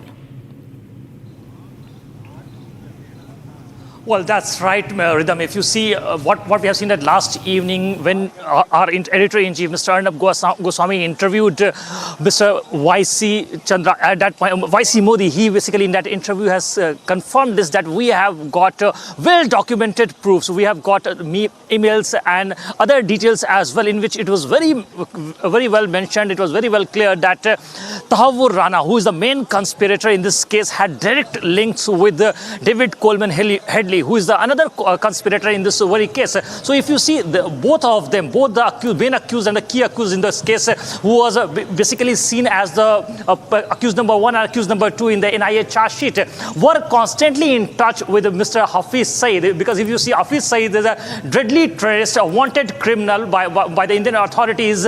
So if you see in the realm of the Pakistani militia wings, he is known as Bade Chacha. He is also part of that entire nexus. So he was constantly in touch with him. Apart from that, if you see the accused number 4, Mr. Lakvi, another wanted terrorist, another wanted criminal. So Tahawwur Rana was in touch with Lakvi as well. So Ilyas Usmani, if you talk about Ilyas, was also in touch with Tahawwur Rana. So these were 4 to 5 key conspirators, key individuals who were basically in touch with Tahawwur Rana. So at this point in time, it's going to be very crucial when from the very airport, Tahawwur Rana will be brought in over here by the NIA team, and that the NIA team will interrogate Tahawwur Rana, the wanted criminal, at this very inside this very building. If you see on the ground floor, the medical examination of Tahawwur Rana will be done. And apart from that, what we are learning from our sources that at this point in time, a committee has also been formed. The team which will interrogate Tahawwur Rana is going to examine all the crucial details, because if you see the plan which was basically executed by Tahawwur Rana 17 years back was not a plan which was being executed in a day or two. In the NIA charge sheet, it was very clearly mentioned that since 2005 July. I'm going to come back to you because I want you to give us details about what the NIA has planned. But first, viewers, we're also going to look out at a reaction of the former NIA director, Loknath Behera, that's also going to throw critical light on how Rana was nabbed. Take a look. We had never gotten access to interrogate Rana. Therefore, his extradition assumes more importance and significance because Indian investigators and other agencies could get more details of the larger conspiracy, which is going even beyond Mumbai attack. Therefore, Rana's presence in India is very crucial. And I am sure the National Investigation Agency, the Mumbai Police and other agencies coming together will do a great job, which they are capable of, in actually extracting maximum information and converting them to evidence and filing supplementary charge sheets in the respective courts of law and prosecute him successfully to give him maximum punishment. So critical what he is stating there, and I want to now go across to Soumya, also joining us from the Palam airport. Soumya, if we take a look at everything that's being stated, of course I'm going to be asking you critical details about what will happen, but for viewers also, the start of this interrogation, viewers, is also going to be seen and prepared with intense coordination. In fact, just in a short while ago, we've seen top officials. We've also seen the Home Minister Amit Shah, NSA Ajit Doval, External Affairs Minister S. Jaishankar come together. They huddled in a meeting to finalize the tight security and the interrogation plan for Rana's arrival. He's also going to be likely taken straight to a high security cell, it was stated. Soumya, at the Palam airport, I want to ask you what sort of arrangements have been made for Tahawwur Rana's return back? Yes, time and again it has been reiterated. Even though it was the few years back we saw it was actually the cavalcade of Union Minister Rajnath Singh, still this particular location remains a point of importance because it is that very location from where the convoy or the cavalcade of Tahawwur Rana is expected to exit as and when he lands on the Indian soil. There are few of the important points to note here is that one being the security and safety of Tahawwur Rana will be of utmost concern of the Indian authorities as and when he lands here on the Indian soil, because remember it was during when the extradition of Tahawwur Rana or his handover to the Indian authorities was confirmed, there were certain conditions that were put forth by the US authorities, because these were the conditions filed in his pleas, the multiple pleas that Tahawwur Rana has been filing in the US courts for years, ever since the call for extradition has been raised by the Indian authorities. So safety and security is one of the major concerns, which is why once Tahawwur Rana lands here at the Palam airbase, we'll see a huge cavalcade that will be part of his convoy, that being an armored car as well. With that, we'll have SWAT commandos and the 3rd Battalion of Delhi Police also accompanying the convoy of Tahawwur Rana. And if we talk about what is expected more once he lands here and moves out of the Palam airbase, for sure, straight he is going to be taken to the NIA headquarters, wherein my colleague has confirmed that first they are going to go ahead with the medical test. That was one of the few conditions that were put forth, and then it will be later on decided whether he will be appearing before the special court physically or via video conference. Post that, NIA will seek a custody for the interrogation, wherein they will be aiming to confront Tahawwur Rana with all the evidences that they have with them as of now. Back to you.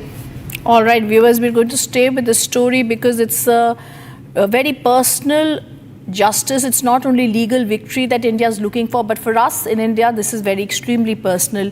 Rana's arrival also carries deep significance and weight for India. And the fear of Rana spilling the beans on Pakistan's hand behind 2611 is clear. Pakistan now has completely distanced itself from Tahawwur Rana. Look at this. I'll have to check the details, but what I understand, the specifics I'll try to find out, which you have referred about a specific prisoner being sent in March and other news. I'm not privy to those, but I'll check. But what I can give a broad, broad context of Pakistan-UK relations, and within that, consular relations are, of course, consular cooperation is a very important component of that. And there are various agreements governing the consular relations between two countries. And overall, as a foreign ministry, we are satisfied. All arrangements are working satisfactorily. But this particular incident, I'll check. About London visit also, I'll get back to you. On the Tahawwur Rana issue, we have conveyed our position regarding his Canadian nationality. And as far as our record indicates, he did not even apply for renewal of his Pakistani origin documents for the last 2 decades. I reiterate position. We will give further updates in due course. And I'm now joined by Wing Commander P. Bakshi, retired defense expert, also joining us now. So the first question here, the 60-hour siege left 166 dead. We remember at that time this included several people. It scarred the national psyche. Luxury hotels were reduced at that time to ruins. Ajmal Kasab, yes, India had, but he was just a lone gunman. This is one of the first people that we'll have in our custody that actually knew what was happening. So his critical role here, Wing Commander P. Bakshi, would be to give out names, networks, timelines that connect the dots between the ideologies that started and sparked off in Pakistan, and also indict and show the role of the Pakistan army. Yes, ma'am, you're absolutely right. He will. Tahawwur Rana will lead us to all those points. But more importantly, we will come to know exactly how they are running the organizations, how the training camps are being run, who all were involved, which other international agencies were involved, which other agencies from India which were involved, who were the supporters in India, how did the whole process take place. Just remember, we were caught lacking in a lot of fields. Why it happened? You know, alongside this investigation, we'll come to know that what were our problems. Why didn't we have coordination? Even in the security, even flying the commandos to Bombay. Why did we flounder so much? We waffled so much. Whether it was anybody was involved, whether there are sleeper cells within our country, other countries, what are the role of the Pakistan army, which Pakistan army cannot hide, ISI, and what is the role? Everything will come out. Their heads are going to roll if we are honest about it. So let me assure you, a very big step has been taken. It is actually a watershed mark into the whole process of investigation against the terrorism. But one thing is there, we will have to be now ready to change a lot of our own thinking, our doctrinal approach. Believe you me, ma'am, we have never spoken about it. There was so much of lack of coordination within our own country. I'm more bothered about that than anything, than Tahawwur Rana. Tahawwur Rana can hang or not hang is not my concern. My concern continues. Why are we lacking in all those? And why Tahawwur Ranas take such an important place? So this is what is going to happen now, ma'am, is going to be very important. We have to now see what, if you know the pictures, what were taking place, the people landing by slithering operations, helicopters, everything, and the army handlers on television, you could hear the Pakistani handlers. All that process will now come to the fore. That investigation will be a very big investigation and not a small one. Absolutely. Key conspirator in the 26/11/2008 Mumbai Terror Attack, Tahawwur Rana, going to be brought back. It's going to be a watershed moment for counter-terrorism in India. Thank you, Wing Commander P. Bakshi, for joining us on this.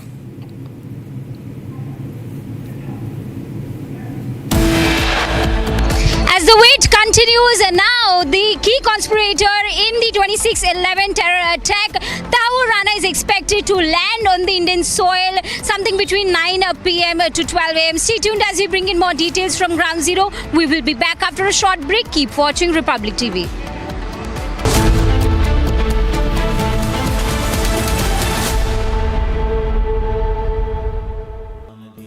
Amity has been ranked India's #1 private university in the recently released Education World Rankings. A testimony to Amity's globally benchmarked standards in education. सस्ते वाले दाल मसाले स्वाद हुआ बेकार MDH की हल्दी मिर्ची धनिया करे कमाल ये रंग दे ये खुशबू दे ये तीखा ये कम पड़े क्या निराला MDH masala. We truly believe in the value of space as the next great research laboratory. This is the best possible time to be alive in human spaceflight.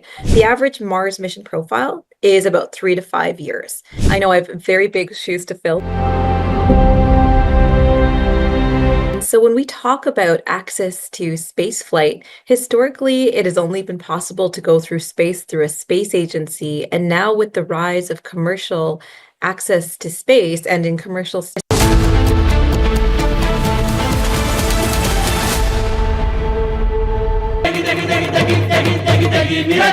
MDH की देगी मिर्च देगी मिर्च का तड़का अंग अंग फड़का MDH की देगी मिर्च. I don't blame China for what happened. I blame the people sitting right at this desk.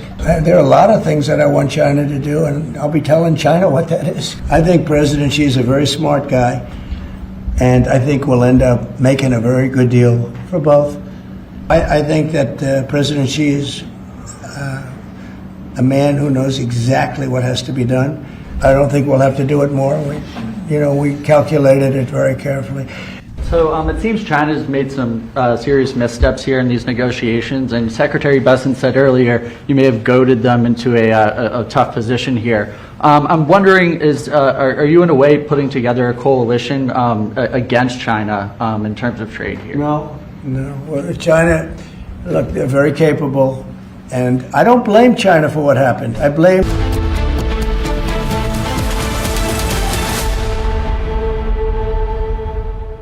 आपके घर के खाने में रेस्टोरेंट जैसा स्वाद ले आए MDH का शाही पनीर मसाला. पनीर को क्या मस्त बना डाला.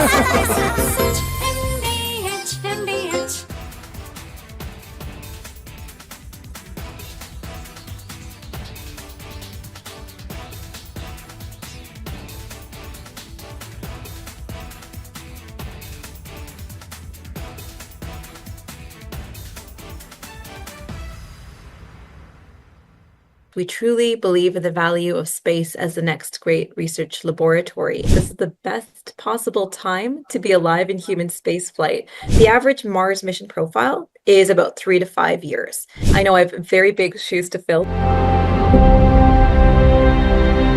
So when we talk about access to space flight, historically, it has only been possible to go through space through a space agency. And now with the rise of commercial access to space and in commercial space flight, we're seeing multiple paths towards Tahawwur Rana is the person who, along with David Coleman Headley and under the guidance of Hafiz Saeed, was the main conspirator of the 26/11 terrorist attack, which was carried out by the ISI and the Lashkar-e-Toiba. He was convicted in America. He served some time in America. Then we told the Americans that we need to get him back. We won an extradition case against him. Now, the Pakistanis will be very scared about Tahawwur Rana coming here. They know that this is almost as important as Dawood Ibrahim being brought to India, because you've got a man, he has worked to carry out terrorism. He knows the entire terrorist apparatus. This is an ex-Pakistani forces officer. He is very much with the ISI and the Lashkar-e-Toiba. He's going to reveal everything. For all those others working against India's sovereign interests, against our national interest, against our geopolitical interest, we're a big country. We know how to hit hard. And when we want to, we know how to catch you by the scruff of your neck and bring you back.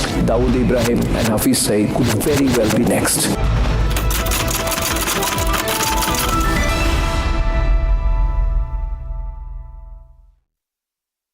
अब आया असली स्वाद। अब आया स्वाद। जब स्वाद के पड़े हो लाले तो MDH का चंकी चाट मसाला डालें। MDH का chunky chaat masala. MDH.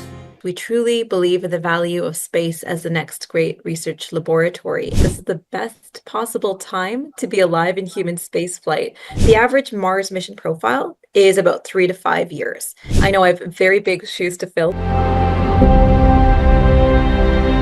So when we talk about access to spaceflight, historically, it has only been possible to go through space through a space agency. And now with the rise of commercial access to space and in commercial spaceflight, we're seeing multiple paths towards accessing space. And so we see the path as going as an explorer, as a tourist, as a contest winner, as an employee of a company. And what we do at our research institute is focus on research. We truly believe in the value of space as the next great research laboratory. And so we're defining that experience.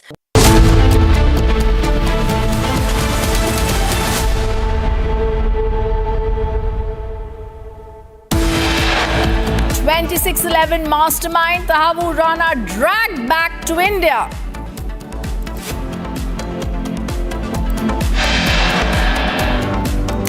National Investigation Agency arrests terrorist Tahawwur Rana to be brought to NI headquarters.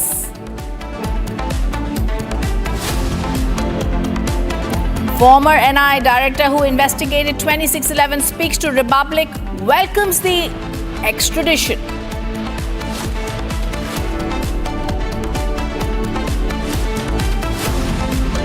Credit war breaks out over Rana's extradition. Congress says we started the process. Union Minister Piyush Goyal takes biryani jibe.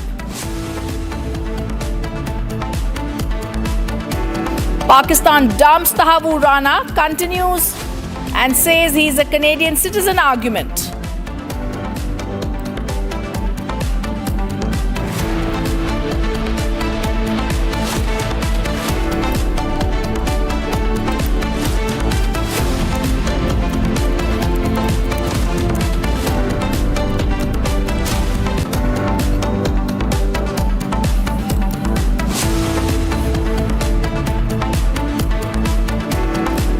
The 17-year wait ends for India. One of the masterminds behind the 26/11 Mumbai Terror Attack, Tahawwur Rana, is now being brought back to India from the United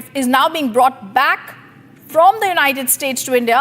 Sources tell Republic TV his special aircraft carrying Rana is to land later in the evening at the Palam airport, force station in the national capital. Soumya is now joining us live on the story. Soumya, you're at the Palam airport. We're being told he could be here later in the evening. There seems to be a technical snag. He's critical because he's going to spill the beans on Pakistan's involvement in this case, Soumya, but he's also very critical to see, like I'm going to be asking all the reporters, we've also got Dhyan Krishnan, senior advocate who's representing the NI at the Patiala House Court and in all the other cases where the NI is going to be fighting this case for against Tahawwur Rana. This is an extremely critical conspirator that India has managed to nab. At the Palam airport, what are the scenes around you, Soumya? Yes. Well, see, as I have mentioned this earlier, that it is a historic and not just that, a diplomatic win as well for India, because after 17 years of continuous legal wrangling from Tahawwur Rana's end, today we will have him landing here on the Indian soil of Tahawwur Hussain Rana, who happens to be the key conspirator in the 2611 case. Now we talk about his landing. Yes, earlier it was expected that he will be landing somewhere around 12 p.m. to 1 p.m. However, it was due to the technical snag during the refueling at an undisclosed location, which has led to further delays, and now it is expected that he will be landing somewhere around 9 p.m. to 12 a.m.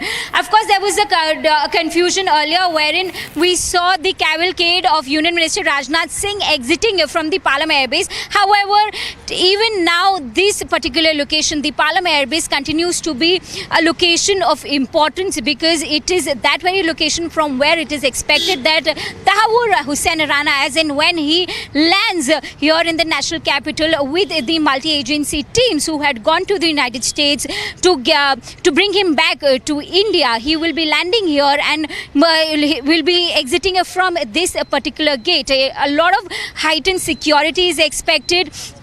3rd Battalion of the police will be here, an armored vehicle will be here, SWAT commandos will be here. So security is one of the major concerns from both sides, be it the US authorities or the Indian authorities.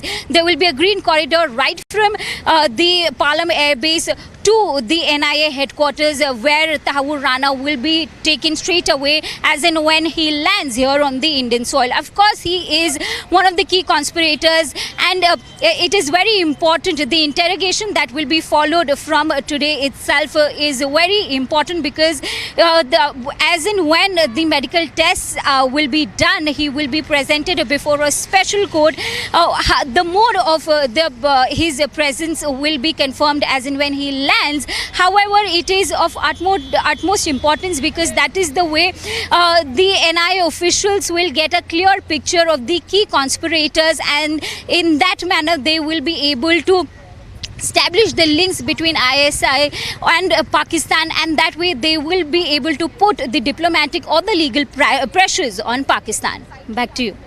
Stay with me. Soumya is live at the Palam airport, and my colleague Abhishek also joining us live as we continue to get you the details. So, ladies and gentlemen, there has been some bit of confusion earlier on whether the plane had landed. We had in fact broadcast that the plane had landed. There was confusion, but there is a correction to that. The plane has not landed. It will be landing later this evening. The timing is not known. There is obviously, for operational reasons, for security reasons, a lot of the details are being withheld.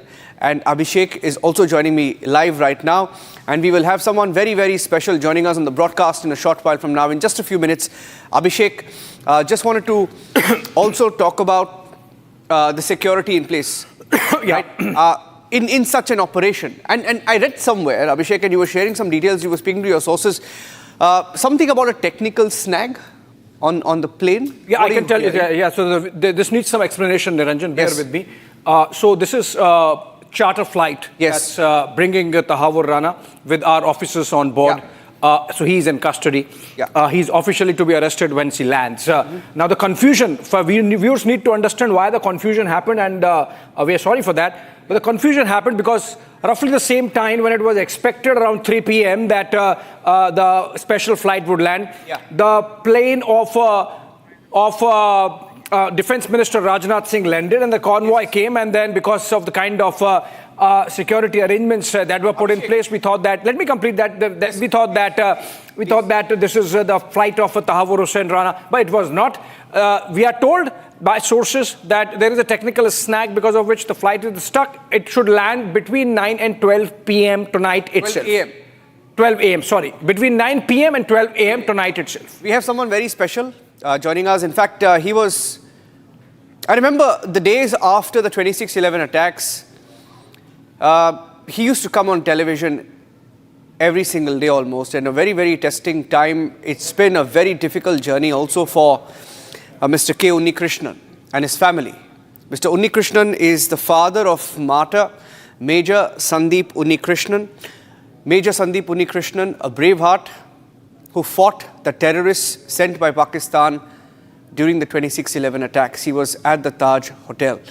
And I have Mr. Unnikrishnan. Sir, thank you for joining us, first of all. It's been a very, very long journey for you. You know, for the victims and the survivors, I wouldn't call them victims, but for the survivors of the 26/11 attacks, the fight for justice will continue until every last terrorist who carried out, planned, executed this attack is brought to book and even sent to the gallows. What does bringing back Tahawwur Rana mean to you, sir? So I have seen your footage now itself. No, see, Pakistan has already started anti-propaganda saying that, no, see, he has not renewed his documents. But they forget that, no, see, for renew a document, no, see, he should be originally from that country. So that they are forgetting. And any criminal like this, no, see, they don't need any document. So this has been the attitude of our neighbor all along, and they will continue that. But we are not bothered about that. But we got a very good link who was responsible actually, and who was responsible for getting. See, the thing itself is that he made 231 calls to Headley while he was in India. So that much. So it was not an easy task to get into India, but for the public, including me, so we were thinking that so easily 10 people came to Mumbai and made all this thing like that. They had done a very, very, very meticulous planning. And this fellow Rana was the prime among them. So we got a good catch, even though after a little delay. But let us see, see how it's. But punishment and all, it's a different question. No, that may not be possible. We may have to give him back. First of all, no, so he is not in our custody. 26/11 attackers, no, see, just like that, no, see, they are not 26/11 attackers. We have caught them red-handed, and they were our prey. But this is something else. No, see, he is being brought with 101 agreement conditions of the agreements, and it's not possible to punish him just like that. But we can prove to the world that, no, see, what we have been telling is right. And from the official side, it is the agency side, no, see, they would have been trying all the while. No, so we have been telling that, no, see, 17 years, 16, 17 years. See, these people were not sitting idle. No, so they were exploiting the way how to get to that, and then they have reached their goal, at least temporarily. My colleague Abhishek is also here, Mr. Unnikrishnan, and he has a question for you. Abhishek. Yeah, sir, my question to you is, now that finally Tahawwur Hussain Rana is coming, of course, David Coleman Headley cannot, because of the plea bargain he has struck with the American authorities. And as someone who has, gone through the ordeal very personally, there is so much of personal connect with what happened in that episode with you. Do you believe that India should make sure that Tahawwur Hussain Rana gets capital punishment? No, this is not a personal achievement or anything. I don't consider this as anything like that. As a country, so we, the Indians, we Indians... No, I meant you suffered personally. We are convinced that, so we were not sitting idle. We were trying our level best legally to get the culprit involved in this, see, one by one. So we will not leave anybody like that. We will prove at least that we have been telling the truth, and what we have been telling is right. So that part is being achieved. So what else we want? Sir, I have someone very special actually joining us, and I was looking forward to this conversation with you and him. I think you know him. He's also from Bengaluru. You're also in Bengaluru. I have Air Marshal Murli. Air Marshal, are you there? Good evening. Air Marshal Murli was part of the 66 Squadron. He was part of the 66 Squadron, and he was involved in the 26/11 operations. He was in Mumbai. Can we get both of them on the screen, please? I'd like to have both of them on the screen so that we can have a conversation with both of them. Both these gentlemen, one served in the Indian Air Force, and Mr. Unnikrishnan's son, Major Unnikrishnan, is a hero. He's a hero who laid down his life fighting terrorists. So Major Air Marshal Murli, in fact, Mr. Unnikrishnan was one of the last people to speak to your son.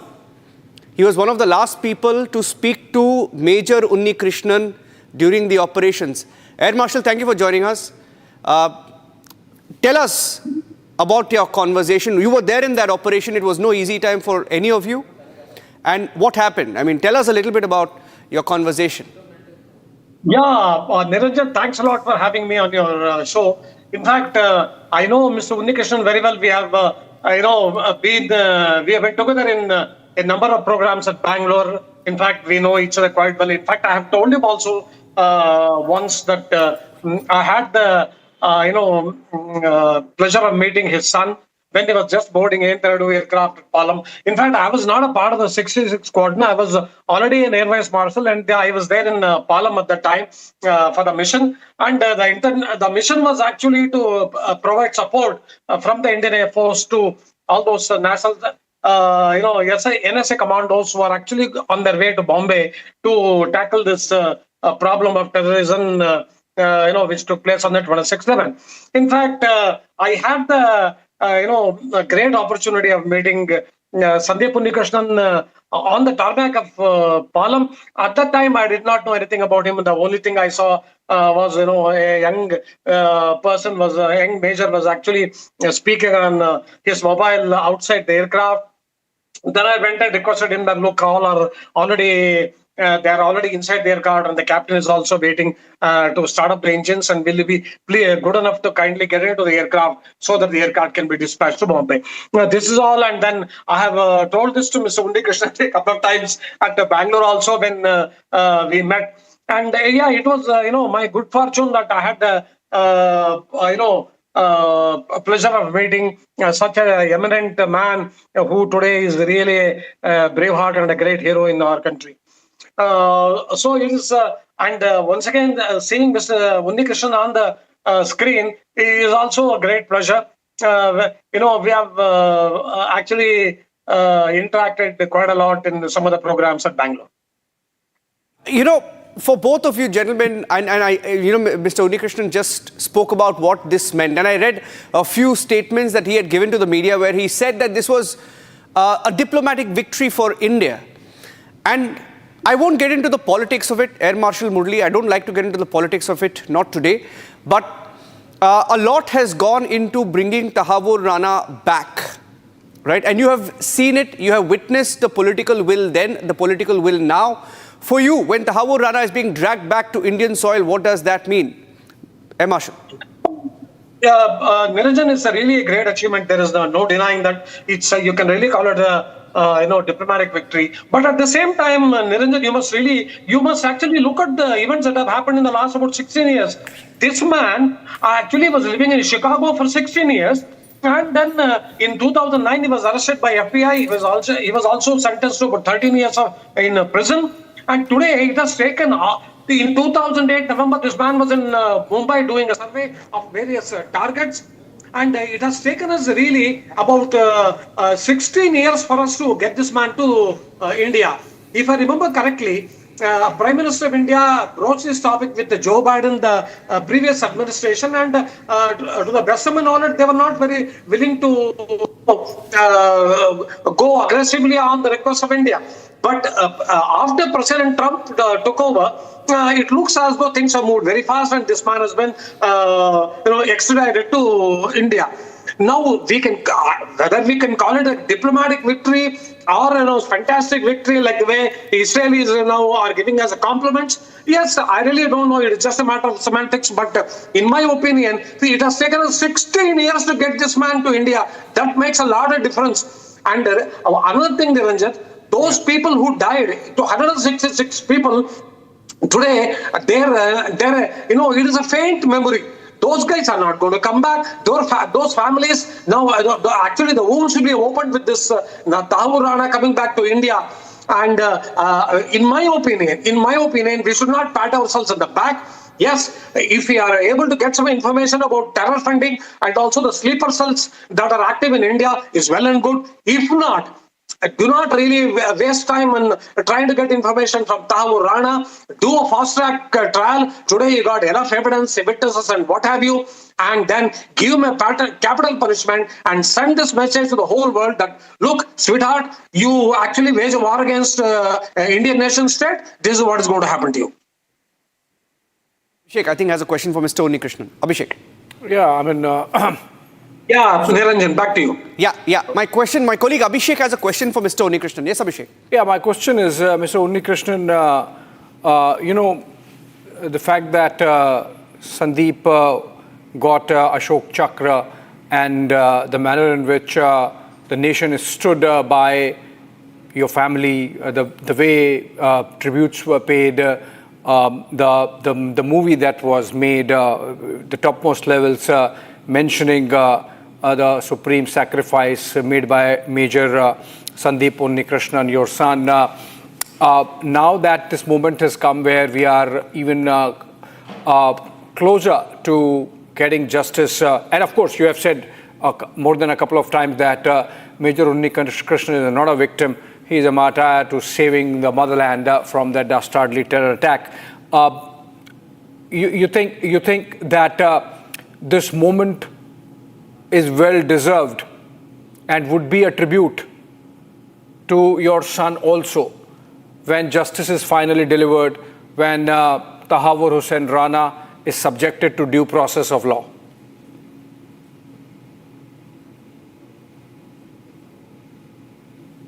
Sir, can you unmute yourself? Yeah, go ahead, sir. It's not a closure. I think this is a milestone in our achievement, and see the support which the government gives to the officials and the agencies involved is excellent.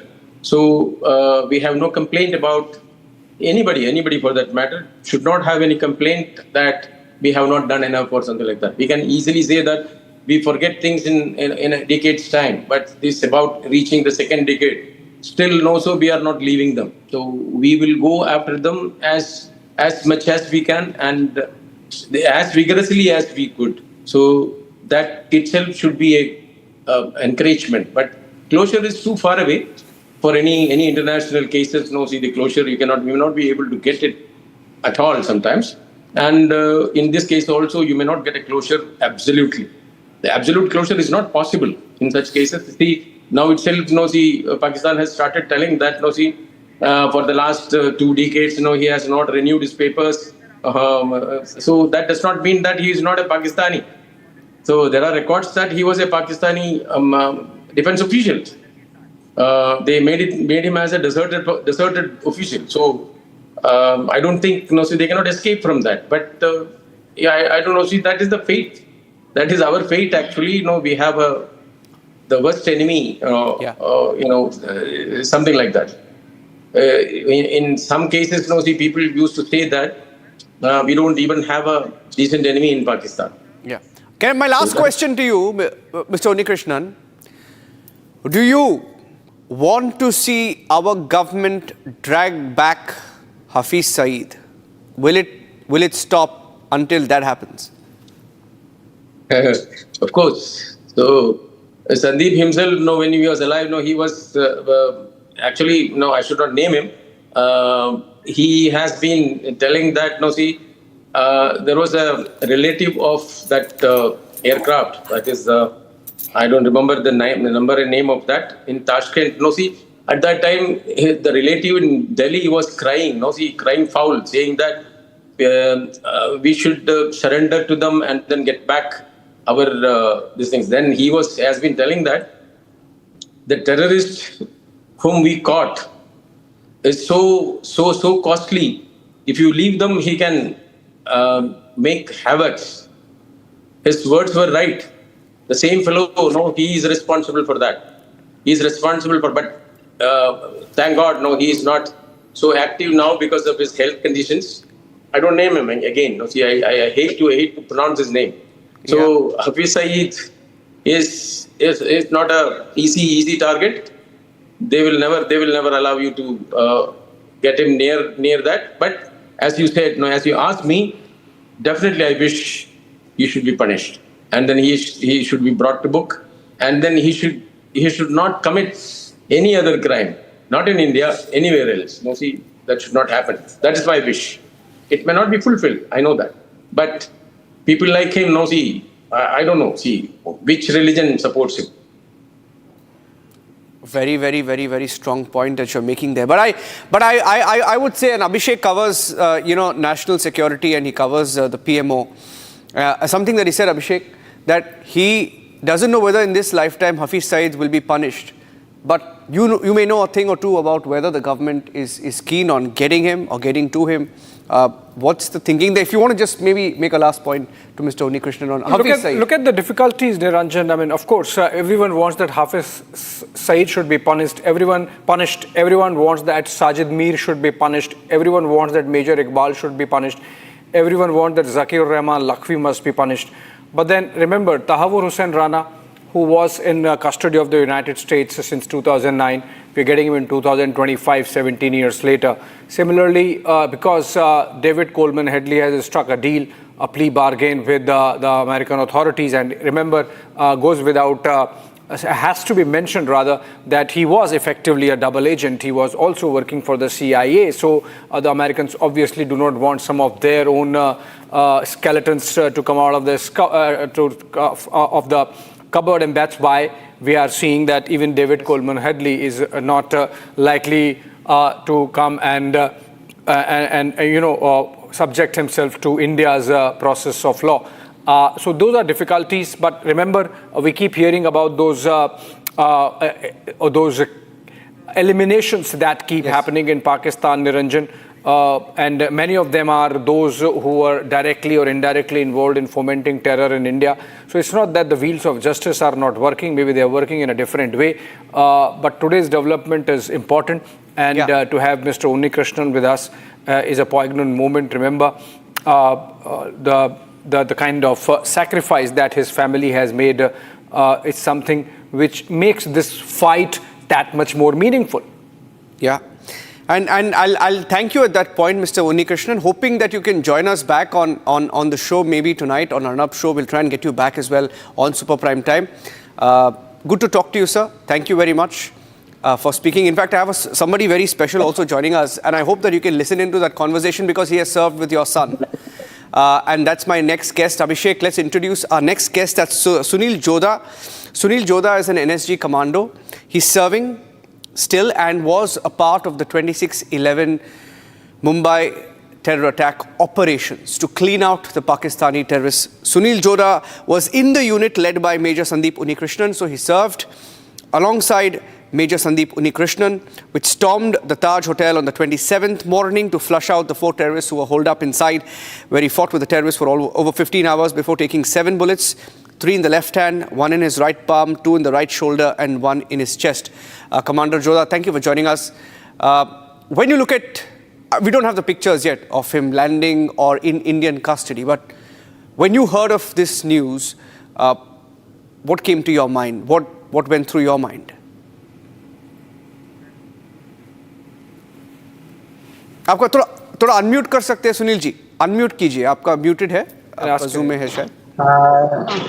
शुक्रिया sir, सबसे पहले मैं आपका धन्यवाद करना चाहता हूं और रिपब्लिक टीवी जी का, जिसको आज आपके टीवी के माध्यम से पूरे भारत देश में जो राणा आतंकवादी को भारत में लाया गया है, उसके जिसने पूरे ही उस आतंकवादी का ये पूरा जिम्मा लिया था और ये पूरे भारत देश में दहशत फैलाई थी। आज हमारे भारत देश में उसको हमारे जो भारत की सरकार है, मोदी सरकार, उसको यहाँ लाया गया है और निर्दोष जिन्होंने अपनी जान गंवाई है उनको आज न्याय मिलेगा।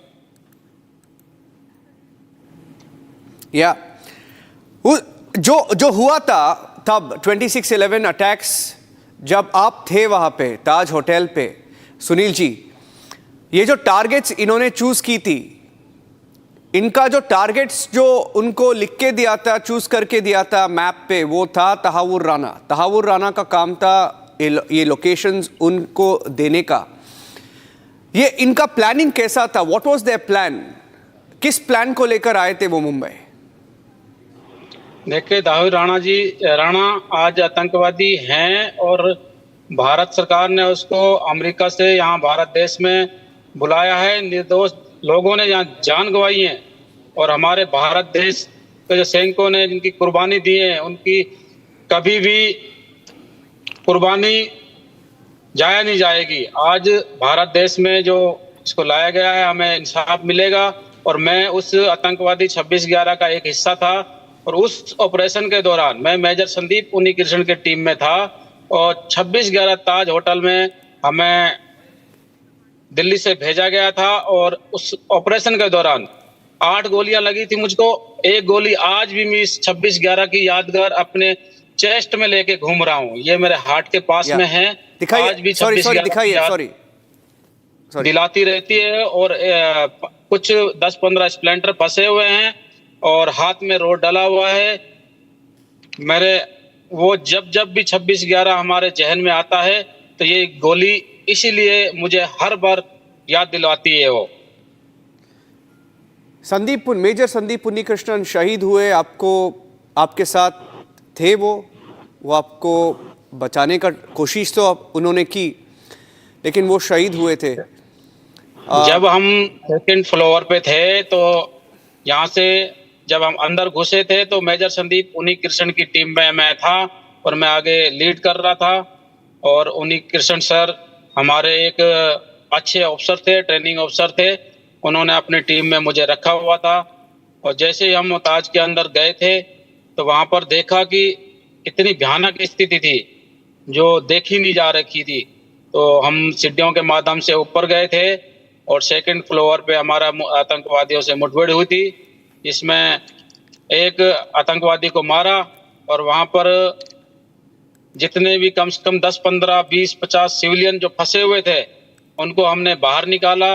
वो डरे हुए थे वहाँ पर गोलियों की आवाज़ और ये आतंकवादियों जो अपनी दहशत फैला रखी थी, पर एनएसजी कमांडो जाने के बाद इतनी कैजुअलिटी नहीं होने दी और जहाँ भी वो छुपे हुए थे उनको चुन चुन के मारा। जी, और ये बताएं कि जैसे हम कुछ समय पहले बात कर रहे थे, एक और जो कमांडो रहे हैं उस ऑपरेशन में, तो सुंदर सिंह, वो कह रहे थे कि जो जब जोश में वो भारत माता की जय के नारे लगाते थे तो एक उनके अंदर एक और साहस आ जाता था। आपने देखा वो आतंकवादी क्या कर रहे थे, किसके नारे लगा रहे थे? आप जब लड़ रहे थे उनसे, आपको पता चलता था किस देश की नागरिकता है उनकी और कहाँ के वो हो सकते हैं? देखो, आतंकवादी तो वहाँ पर एक दहशत फैलाने के लिए आते हैं। वो अंदर छुपाव में थे, हम नीचे थे। तो हमें एक दिक्कत आ रही थी उस टाइम कि ताज होटल में 2500 तक रूम है, उसमें कौन से रूम में गए हैं, थोड़ा प्रॉब्लम तो आई थी। और एक थोड़ा मीडिया ने उस टाइम हमारा थोड़ी दिक्कत आ रही थी, हमारा मीडिया ने सपोर्ट करा था कि हमारा जो लाइव कवर चल रहा था उस टाइम उनको जो आतंकवादी अंदर छुपे हुए थे वहाँ पर टीवी के माध्यम से उनको सब कुछ पता चल रहा था और आतंकवादी जो पाकिस्तान से उनको पूरा आदेश मिल रहा था क्या करना क्या नहीं। और कमांडो के बारे में बताया गया था कि काले कुत्ते आ चुके हैं, ऊपर से भी नीचे से भी। इन्होंने पूरा ही मतलब उनको पता चल रहा था। फिर भी हमने मीडिया का हम धन्यवाद करना चाहता हूँ तो उस टाइम मीडिया ने हमारा सपोर्ट करा था और हमारी जो लाइव थी वो थोड़ा डिले करी थी, बाद में दिखाई थी जिससे कि उनको मूवमेंट पता ना चले। और इसी ऑपरेशन में हमारा जो मेजर संदीप उन्नीकृष्णन से मुझे जब मैं सेकंड फ्लोर पे था, हमें जब टास्क मिला था कि उन्नीकृष्णन ने बोला था कि आप आगे चलोगे, आपके पीछे पीछे हम चलेंगे, आपके हथियार में नाइट विजन लगा हुआ है। तो उसी को देखते हुए मद्देनजर रखते आगे बढ़ रहे थे। जमशेद जी की मूर्ति के पास जैसे हम आगे बढ़े थे और वहाँ पर एक आतंकवादी को गेट खोलने पर हमने मारा और ऊपर से हमें फायरिंग करा। फायरिंग करने के बाद 30-40 राउंड मेरे ऊपर लगे थे और कुछ हमारे बुलेट प्रूफ जैकेट ने रोकी थी और वहाँ से सीढ़ियों के माध्यम में रुलकता नीचे आया था और चुपचाप पड़ा रहा था। आतंकवादी को ये महसूस कराया कि बंदा खत्म हो गया है। और जैसे ही मेजर संदीप उन्नीकृष्ण ने मुझे आवाज़ लगाई थी और मैंने ये बोला था कि मेरे हाथ में गोली लगी है, तो उसने मुझे कवरिंग फायर देके अपने कमांडोज को भेजा और मुझे बाहर निकाला। मैं चल के खुद गया। जब एम्बुलेंस में जब मेरी कंधे की गोली निकल रही थी उस टाइम मुझे होश था। और उसके बाद जब मुझे बॉम्बे हॉस्पिटल में एडमिट किया गया और वहाँ पर 2-3 दिन बाद मुझे होश आया, तो हमारा एनएसजी की कमांडो जो बची हुई थी, जितने ऑपरेशन में लगे हुए थे, हमारा ऑपरेशन सक्सेस हुआ, सभी आतंकवादियों को मार गिराया। और मुझे बाद में ये पता चला कि हमारे जो साथी थे मेजर संदीप उन्नीकृष्ण वो हमारे बीच नहीं रहे, तो उस टाइम बहुत ही दुख हुआ। आज भी दुख होता है कि हमारे बीच नहीं है। फिर भी उन्नीकृष्ण के जो मम्मी पापा है, मैं उनको हमेशा ये याद दिलाता हूँ कि मैं हूँ आपका बेटा। तो ये आज भारत देश को, हमारे को पूरे जो जिन्होंने अपनी जान गंवाई है, इंसाफ देगी। और मोदी सरकार जैसे भी जिन्होंने अपनी जान गंवाई, शहादत दी, उसको न्याय पक्का दिलवाएगी। और मैं आपके टीवी के माध्यम से विनती करना चाहता हूं कि हमारे जितने भी कमांडो ने अपने शहादत दी है, मैं उनको जय हिंद नमन करना चाहता हूं। और आज हमारे भारत देश को भी इंसाफ मिलेगा। ये आपकी जो मेरा लास्ट क्वेश्चन है आपके लिए, मेरा आखिरी क्वेश्चन है, ये जो आप विजुअल्स था अभी NSG commandos in action, if you can play those visuals on the screen of the NSG commandos on in action during the 26/11 operations. इतने साल में sir of the NSG commandos please, ये जो विजुअल है, ये शायद चबद हाउस पे था ये विजुअल, लेकिन ये जो ऑपरेशन कितना मुश्किल था आपके लिए। आप 4 लोग थे टीम पे, राइट? थोड़ा हमारे दर्शकों को बताइए कि आपका चैलेंजेस जो था उस टाइम पे, उसके बारे में। देखो, इस कमांडो के लिए कोई ऑपरेशन मुश्किल नहीं होता है और मुश्किल को ही कामयाब बनाना एक कमांडो का काम होता है, क्योंकि हमें उसी ऑपरेशन की ट्रेनिंग दी जाती है। सिचुएशन को देखते हुए हमारे कमांडो सारे काम करते हैं और हमारे भारत देश में ऐसे ऐसे ट्रेनिंग और हथियार हैं, जैसी भी सिचुएशन है उससे निपटने के लिए हमारा भारत देश हमेशा तैयार रहता है। हाँ जी। और ये जो सबके जो मन में है, जो सर्वाइवर्स है 26/11 टेरर अटैक का, सब लोग का ये कहना है कि हाँ, तहावुर राना को हमने एक्सट्रेडिट कर दिया है, लेकिन ये जो हफीज सईद है तब तक वो मिलेगा नहीं, हमारा कोशिश तो जारी रहेगा। आपका कहना क्या है इसके, ये जो हफीज सईद के बारे में? देखो, हाफिज सईद कहाँ छुप जाएगा? कहीं भी छुप जाए, भारत सरकार उसको ढूंढ निकालेगी। और हमारी जो मोदी सरकार है, कोई भी हो, उसको हमेशा ढूंढ निकालेगी और उसका इंसाफ जरूर दिलाएगी। हमारे जो जिन्होंने शहादत दी है उनके लिए कोई भी कहीं भी छुप जाए, अपने आप को कहीं भी छुपा ले, वो सोचता है कि मैं यहाँ से छुप के कहीं बैठ जाऊंगा, ऐसा कभी नहीं होगा। That's a soldier saying, that's NSG Commando Sunil Joda saying, where will Hafiz Saeed go? He cannot hide for very long. Sunil Jodha ji, thank you हमारे साथ बात करने के लिए आज। मैं आपके चैनल के माध्यम से ये भी कहना चाहता हूँ कि जो भी हम जितने कमांडोज घायल हुए हैं और आज भी वो इसी सिचुएशन से लड़ रहे हैं। आज हमारे बीच एक पीवी मनीष जी थे जो आज पैरालाइज हो गए हैं और उनके सिर पे ग्रेनेड फटा था। मेरे साथ बेड पे थे तवेतिया जी भी हैं, सुरेंद्र कमांडो जी भी हैं और मैं तो सिचुएशन को झेल ही रहा हूं। तो उन हमारे आपके माध्यम से उनका भी थोड़ा एक बार ध्यान रखा जाए सबका, जो देश के लिए इतना अपना काम किया है। हाँ जी,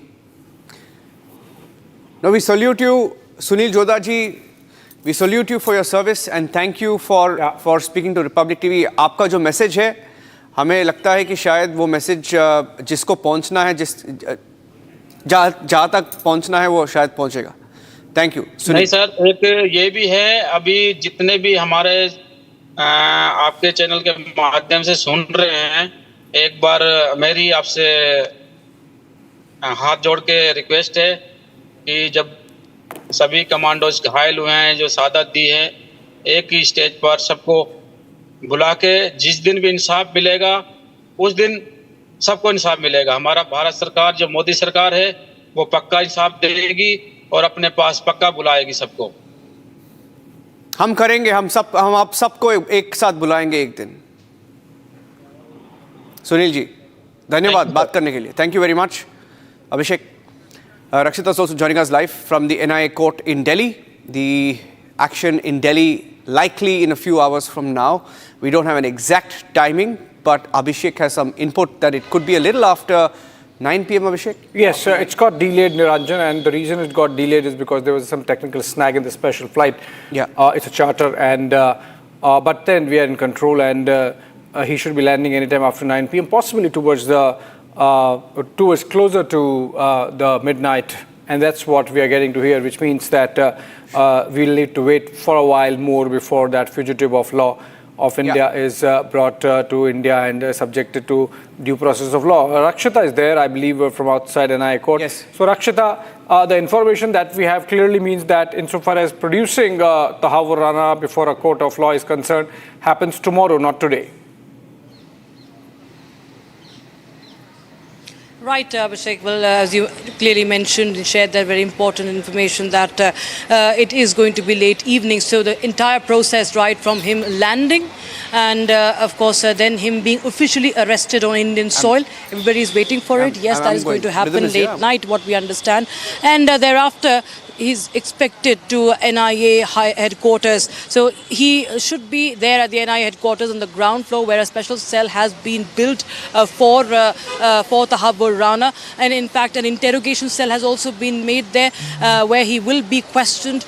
Before that, he will be medically examined. Of course, India will be leaving no stone unturned to follow the due procedure, all the legal procedure. And this is an extradition. So, of course, India is in touch with the agencies and, of course, India's own law enforcement agencies will be keeping in mind all the paperwork that should be done, the due procedure that should be followed before he is interrogated, and thereafter call will be taken given the situation, given the security situation that is very sensitive, that should he be produced here physically tomorrow or should he be produced via video conferencing. That remains still in the realm of discussion, what we understand, because it is a very sensitive issue. His movement will be very sensitive and there is no stone that is being left unturned by the Delhi police or the paramilitary forces to ensure that there is tight security, the watertight security. If you see where we are right now at the Patiala House Court and also of course at NIA headquarters or at the airport, the Palam airport, and even at the IGI airport,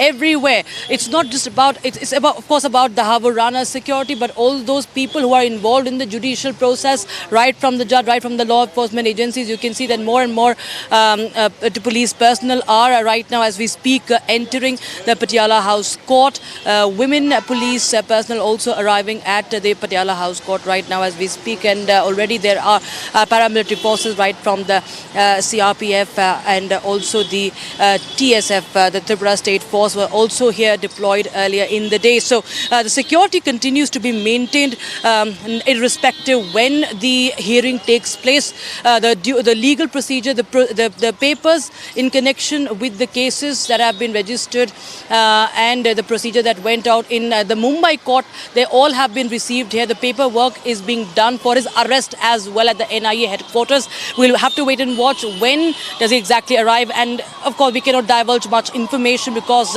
we're all for the security situation. So yes, that is something that is very important.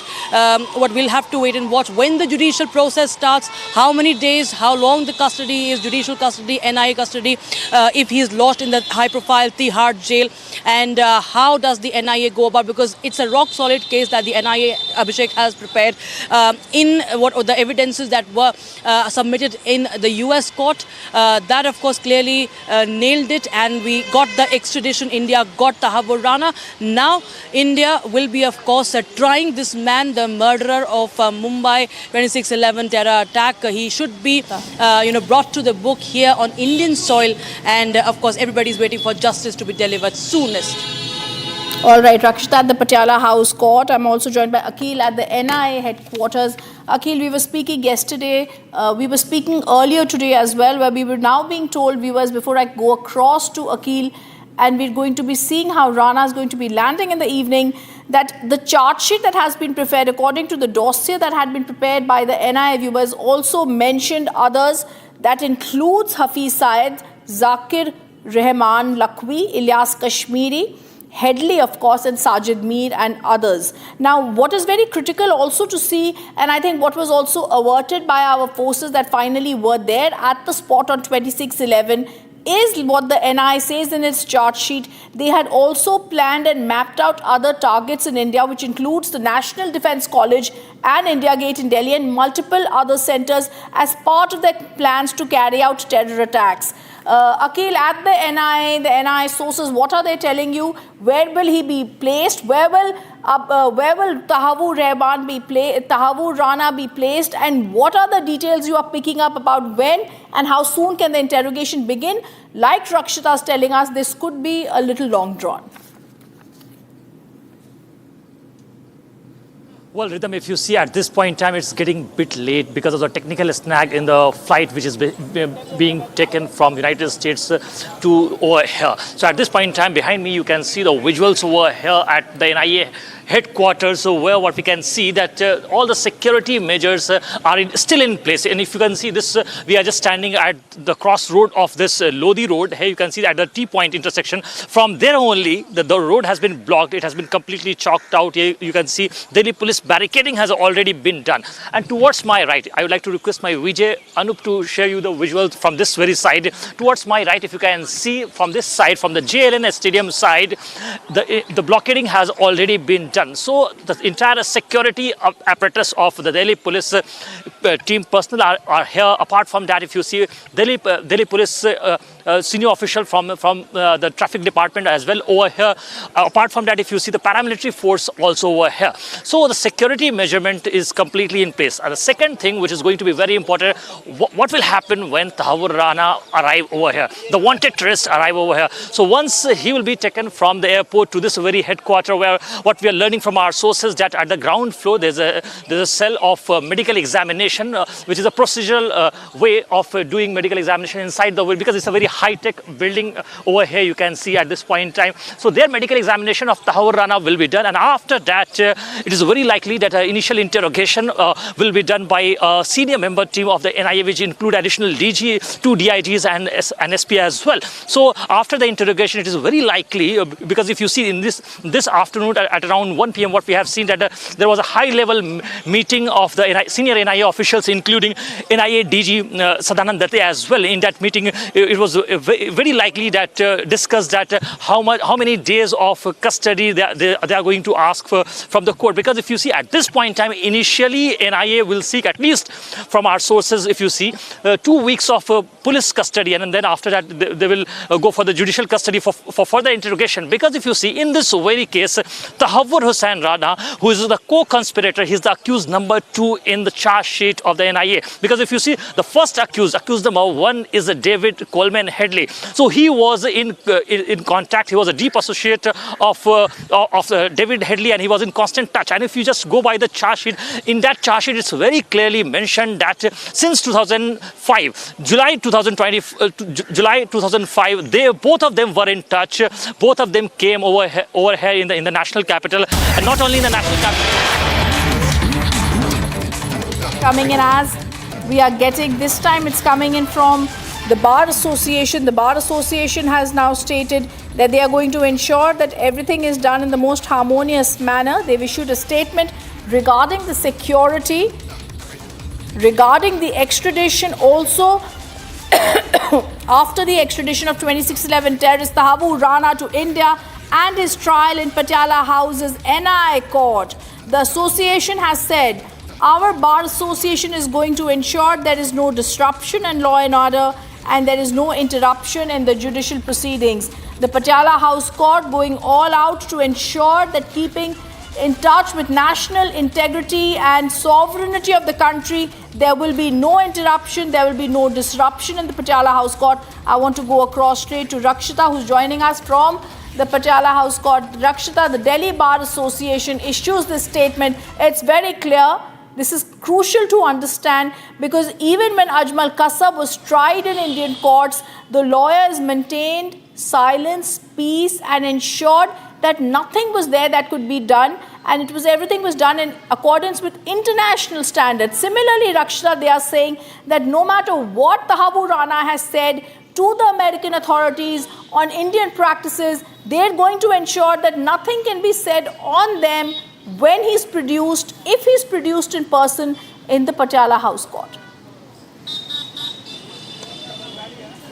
Right, Rhythm. In fact, there is not any scope of risk that India can take right from the judicial process to his movement, to his very landing, to his arrest. Everything is something that the Indian agencies are very careful about, and there were meetings that have been held at the NIA headquarters to ensure that the due procedure takes place as smoothly and safely, very importantly, as possible, because Pakistan, remember, is right now in hot water. It's on tenterhooks. Literally, it's biting its nails, if I could just make an understatement, because it is going to be exposed. Pakistan is going to be exposed big time once, this man called Tahawwur Rana is in custody, is interrogated. And yes, talking about Patiala House Court, as we are tracking since morning, the DCP New Delhi also arrived here to take stock of the situation. Irrespective of what the timing, he lands here or not. He lands in the morning, he lands in the afternoon, the timing kept changing, and we saw the delay that has happened. But despite that, the security is being taken care of. We had the DCP, we had several other forces, the paramilitary forces also deployed here, and we see that there is vigilance that is maintained in and around the Patiala House Court. Not everybody is allowed inside the court. Whoever is allowed, he has been asked for his identity card, and also, of course, the purpose of visit as well. Not everybody is allowed to enter, not even the media with them, with their mics or cameras. Nobody is allowed inside from gate number 4, where I am reporting from. So yes, as far as the press release is concerned, the New Delhi Bar Association raising concern and saying that we will ensure that there is no disruption of law and order within the complex or disturbance in the judicial proceedings. We are cautious of the seriousness and gravity of the case, directly involved with the integrity of our country. Hence, as the office bearers of New Delhi Bar Association, Executive Committee is committed to ensure fair and transparent proceedings abiding by the law of the country. And of course, there is no word yet on whether he will be physically produced here or not, but that is something that will be kept under the wraps. Given the situation, there cannot be any risk that will be taken. All the details, the movement will be kept under wraps, and that is in the interest of national security. And henceforth, we see that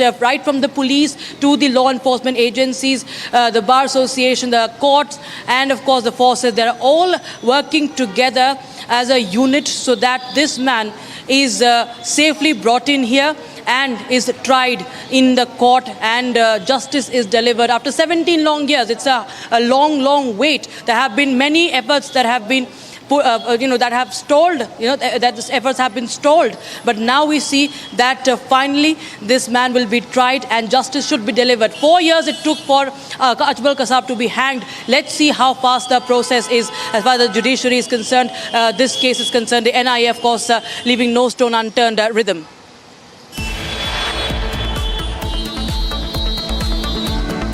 All right, we're still in the short break, viewers, but Republic TV's biggest coverage, Republic TV leading the coverage on Tahawwur.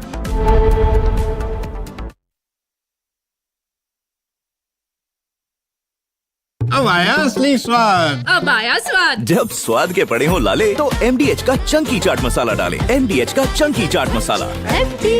MDH। This Ori, Ranveer Alabadia, Samay Raina, Apurva Makhija, this dirty influencer brigade are examples of the worst which has happened to one Indian generation.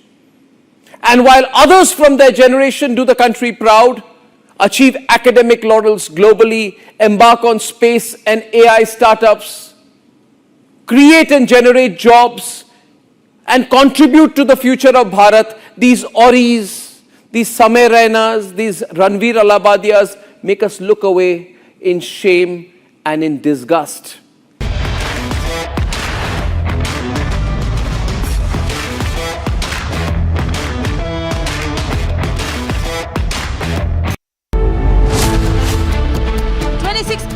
Mastermind to finally face justice. Tahawwur in Indian custody after 17 years. Did UPA make peace with the 26/11 attack? Debating tonight at 9 p.m.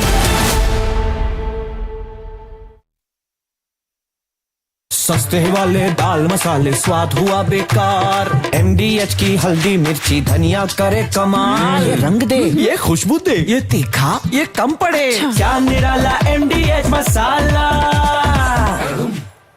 National positive influencers programme launch कर रहे हैं उसके बारे में मैं दो बातें आपसे शेयर करना चाहता हूं प्रधानमंत्री जी ग्लोबल कनेक्टिविटी के साथ ग्लोबल कनेक्टिविटी तो भरपूर है मगर जरूरत quality global good quality content की भी है और प्रॉब्लम कभी होती है कि लोग फॉलोअर्स या नंबर्स को देख के कंटेंट बनाते हैं प्रधानमंत्री जी हम चाहते हैं कि नैरेटिव को देख के कोई कंटेंट बनाए नंबर्स को देख के नहीं नंबर्स आ जाती हैं प्रधानमंत्री जी अगर नीयत सही हो जैसे आपने हर बार मुझे कहा अर्नब हिंदी में बात करो तो मैंने कहा कि मेरी तो हिंदी खराब है मगर मेरी नीयत साफ है तो प्रधानमंत्री जी हमारी नीयत बहुत clear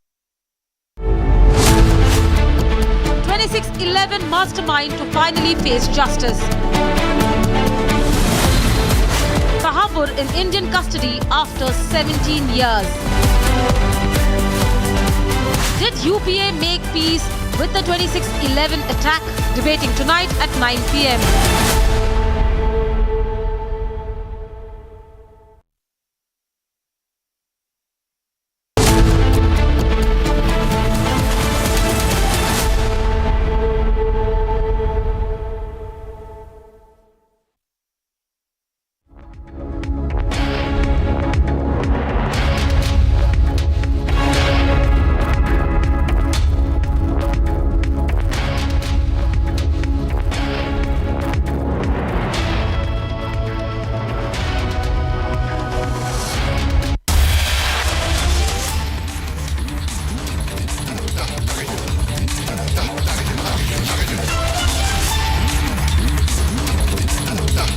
Coming in, we've now been told the paramilitary is deployed outside the NI headquarters where my colleagues were reporting from.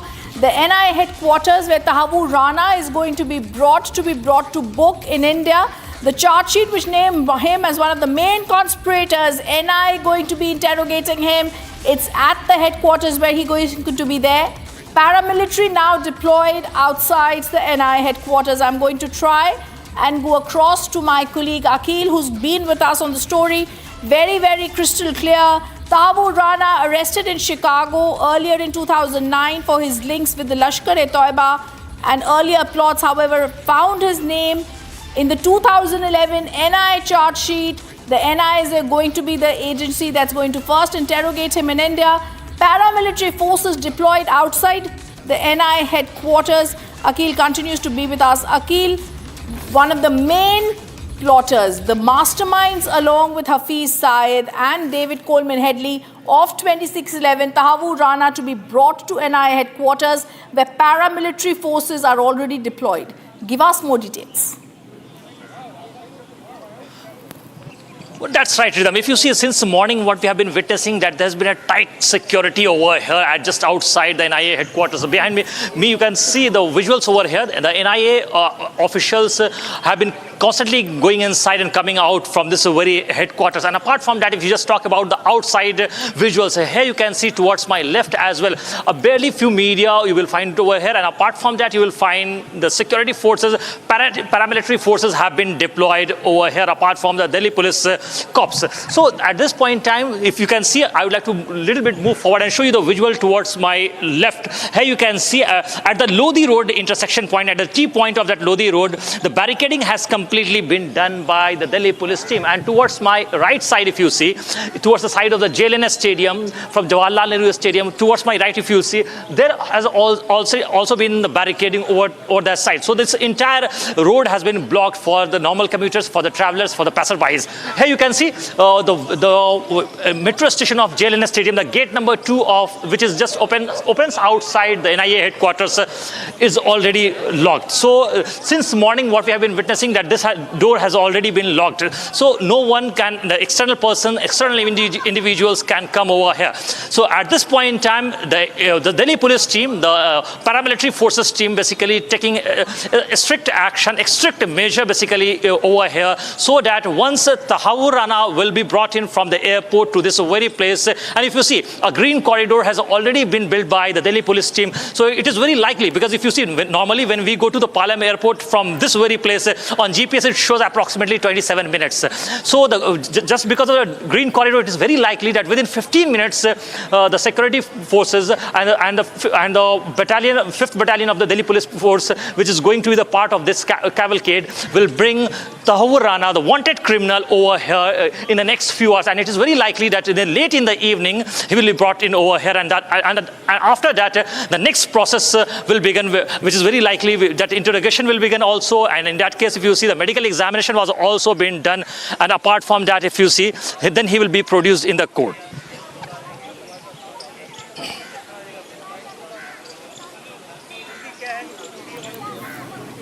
All right, this is the big story that we are breaking. NIA headquarters, paramilitary sources are there. We can see those visuals on the screen. India closes the loop on 26/11's hot chase. The extradition of the key conspirator expected to shed fresh light on his brief visit also to Kochi, we remember, in 2008. Following his arrest, the Kerala police had gathered intelligence that indicated he'd also spent time there. We also spoke earlier to the NIA investigators who revealed Rana had stayed at hotels on Marine Drive. Rakshita, I want to come across to you at the Patiala House Court. He had stayed at a hotel near Marine Drive on 16th of November 2008 under the pretext of conducting overseas recruitment, even published a newspaper advertisement inviting job seekers for opportunities in US and Canada. It suspected very, very clearly David Coleman Headley, whom he knew as a child, a US national of Pakistani origin, the terrorist. He also conducted reconnaissances of the 26/11 attack sites, visited Kochi prior to the attacks. I want to get more details about what and where, Rakshita, is Tahawwur Rana likely to be lodged in Delhi? Absolutely, of course. As far as him being lodged here is concerned, yes, it's a very high profile and high security case that pertains to national security. And indeed, he should be, what we understand as per reports, that he should be lodged either at the NIA headquarters in a special cell or at the high-profile Tihar jail, that is the largest prison complex in South Asia, and has a very advanced security system in place. It is a model jail, so we understand that he should be lodged there. That, of course, remains to be seen once the court hears the matter. The NIA court, which I am standing outside, the Patiala House Court complex, that will be deciding as to what happens next. But yes, everybody is waiting for the arrival and arrest of Tahawwur Rana on Indian soil. And given the fact that how he was operating in India, yes, that is something which will be investigated and interrogated. Of course, India has several leads, that he had an immigration firm here in Mumbai, and as you said, that he had also invited vacancies. He all was making a cover so that he looks very legitimate, so that his undercover activities are not exposed. Remember, he is the one who, in fact, not just recce'd several locations in the country, several cities in the country himself, but also held David Coleman Headley, the number one accused in the case, to in fact conduct the recce of several locations, including the Hubbard House or the Trident Hotel at Nariman Point, the Taj Hotel, of course, the CST station, and several other locations in Mumbai and in many other countries, because they were planning some more attacks. Not just that, he also helped David Coleman Headley to extend his visa by 5 to 10 years. That is also many questions about not just those working from Pakistan, but who was helping him on Indian soil. The sleeper cells, who were the local, where was he getting the local support from? Who were those people who were letting this happen, letting these people thrive over here back then? That is the biggest question. And what is expected is that all that will be revealed because it was something that is a security breach. What were the intelligence agencies doing back then? Who was helping him out? That is something that will be also interrogated, and that is everybody what is waiting for. Many people will be exposed, with them in this interrogation once Tahawwur Rana arrives. People who were operating from within the country, the enemies within the country, and of course Pakistan once again will be in the spot. It will be in the dock and will be exposed. I think I completely agree with you there, because the larger picture, Rakshita, is really going to be to see who else was involved here. I also want to tell our viewers what's going to be happening at the Patiala House Court where Rakshita is. The first thing that's going to happen, viewers, when Tahawwur Rana is brought out from the Palam airport, is the NI is going to be in the court and they're going to seek his custody. Once the custody is taken, the court appearance could be there of Tahawwur Rana himself, or his custody could be sought. I want to explain to our viewers that unlike other kangaroo courts that are there in Pakistan, in India we are very clearly giving him the full legal justice system, exactly like any other citizen in India would be getting. Tahawwur Rana is going to be getting the full protection, the full right of the judicial system. This is the beauty of India. First, his custody is going to be sought under the Indian law. After his custody has been given and he's landing in Delhi's Palam airport, he will then make way to the headquarters of the NIA, where my colleague Akil is reporting from. At the NIA headquarters, there is a high security cell that has been readied for his interrogation. Only after his custody is sought will the interrogation begin. He will then, thirdly, be put on trial for his involvement as one of the main masterminds of the 26/11 attack, which we all know claimed 166 lives during a 3-day coordinated assault in our city of Mumbai. Akil, I want to come back to you. Rana's arrival, that's been cloaked in a dense security blanket, comes hours after Pakistan's Foreign Office has issued a very carefully worded statement where they distance themselves from him. That's right, Rhythm. If you see, it's not going to work in Pakistan's favor, because if you see, Prime Minister Modi has reiterated this over and over and over again, that terror and talk cannot go together. And Pakistan has constantly been seen as the exporter of terrorism. This we have been seeing it for a very long time, and Pakistan has constantly been denying it. But if you see what has happened in 2011, when US forces, basically naval forces, Navy SEAL forces, basically tracked down Osama bin Laden from Abbottabad, and then he was shot down over there. So if you see, Pakistan has been seen as a breeding ground for the terrorists. So this has been a very long dispute, because Pakistan has been seen as an exporter of terrorism.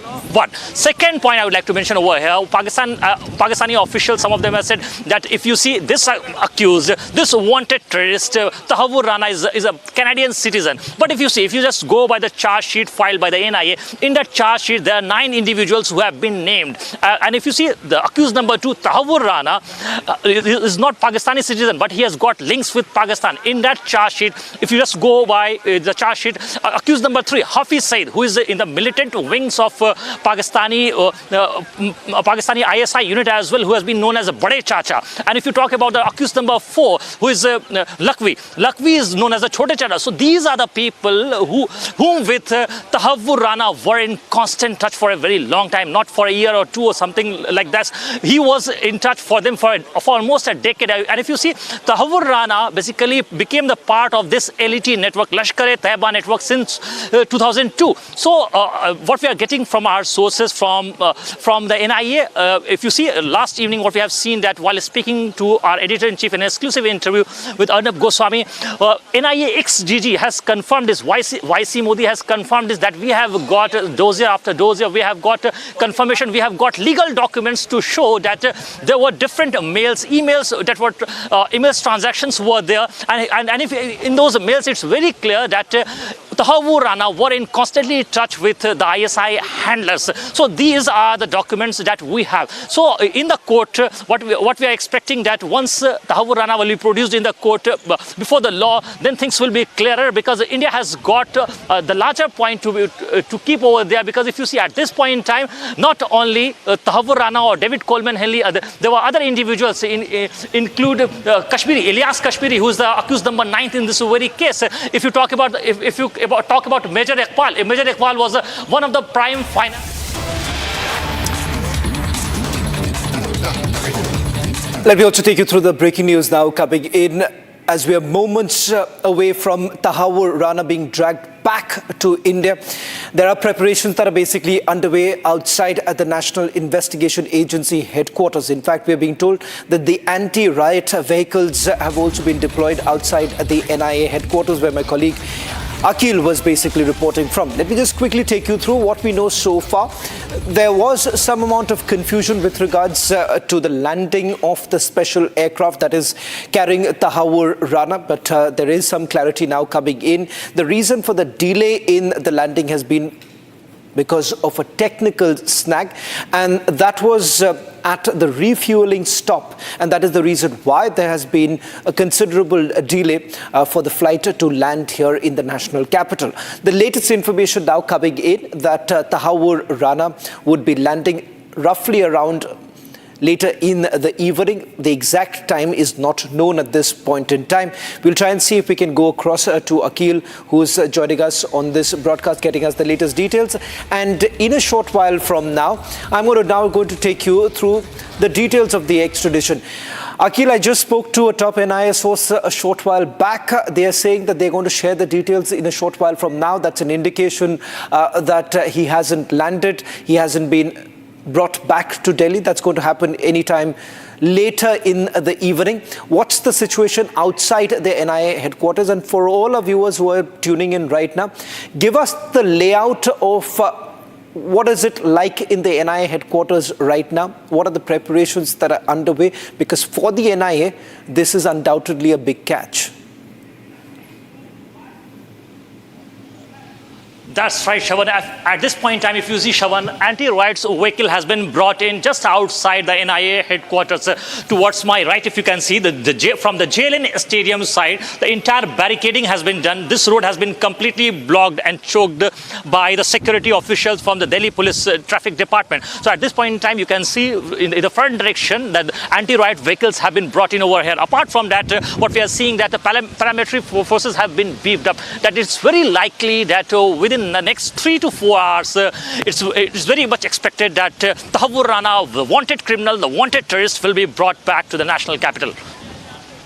Well, thank you very much, Akil, for joining us on this broadcast and getting us the latest details. We'll keep coming back to you as my colleague Akil getting us a minute-to-minute update from the National Investigation Agency headquarters. Also, our reporters from the Palam Technical Airport. We'll try and go across to Piyush Ori in a short while from now. But let me just quickly take you through some of the details that are basically emerging. One, the significance of the extradition itself. And how exactly has the government really secured this? Ladies and gentlemen, it was no easy task for the government to bring back Tahawwur Rana. Not to forget that during the UPA regime, David Coleman Headley was actually pardoned by the US government. In fact, it turns out that David Coleman Headley was a double agent. But how exactly did India really navigate this? And we have reached at a stage where you have Tahawwur Rana being dragged back. And the significance of this, I'm going to tell you in a short while from now. One, it was the pursuit of the 2611 plotter since Prime Minister Modi's second term. In fact, there were clear instructions that was given to the National Investigation Agency to immediately move the application for extradition. This was after Tahawwur Rana had completed his term and he was being let off on compassionate grounds by the US court. But this was on the very day that he was supposed to be released that India had already moved the extradition request. And that is the reason why many would say there was a clincher that we're really looking at. Let's move to the other. Formal extradition efforts started back in 2019, in December 2019. Let's take you through the other details coming in. All diplomatic channels were basically used to extradite Tahawwur Rana. In fact, the last meeting between President Trump and Prime Minister Modi ensured that the deal was done and a communication was made thereafter. Let's move to the others. India essentially gave foolproof documentation to United States. Let me just try and explain this to you. What do we really mean by foolproof evidence? That is essentially the email exchanges between Tahawwur Rana and David Coleman Headley. Apart from that, there were electronic evidence that was gathered first by the Mumbai police and thereafter by the National Investigation Agency. Now, India's evidence clincher on Tahawwur Rana in the US court, so much so that the US court in its order essentially observed that there was enough evidence that was provided by the Indian security agencies to extradite Tahawwur Rana, despite the double jeopardy argument that was put forth by the legal counsel of Tahawwur Rana. India's agencies were satisfied US concerns on the international standards, saying that this was after a criminal conspiracy, and this was not just a crime that was committed here in India, this was crime against humanity, is also the argument that was put forth. Let's take you through the others coming in. Now, there was also a video proof of Indian facilities that were shared with US courts. In fact, from the devices that were recovered from David Coleman Headley, there were pictures and coordinates of various locations in Mumbai and institutions that they basically wanted to target. These coordinates were thereafter given to Tahawwur Rana. In fact, they were also shared with the Lashkar-e-Toiba. And that's how the 26/11 attack was masterminded by Tahawwur Rana and Lashkar-e-Toiba. Let's take you through the others. Trump first confirmed Rana's handover in 2020. This was during the Prime Minister's visit to the United States of America.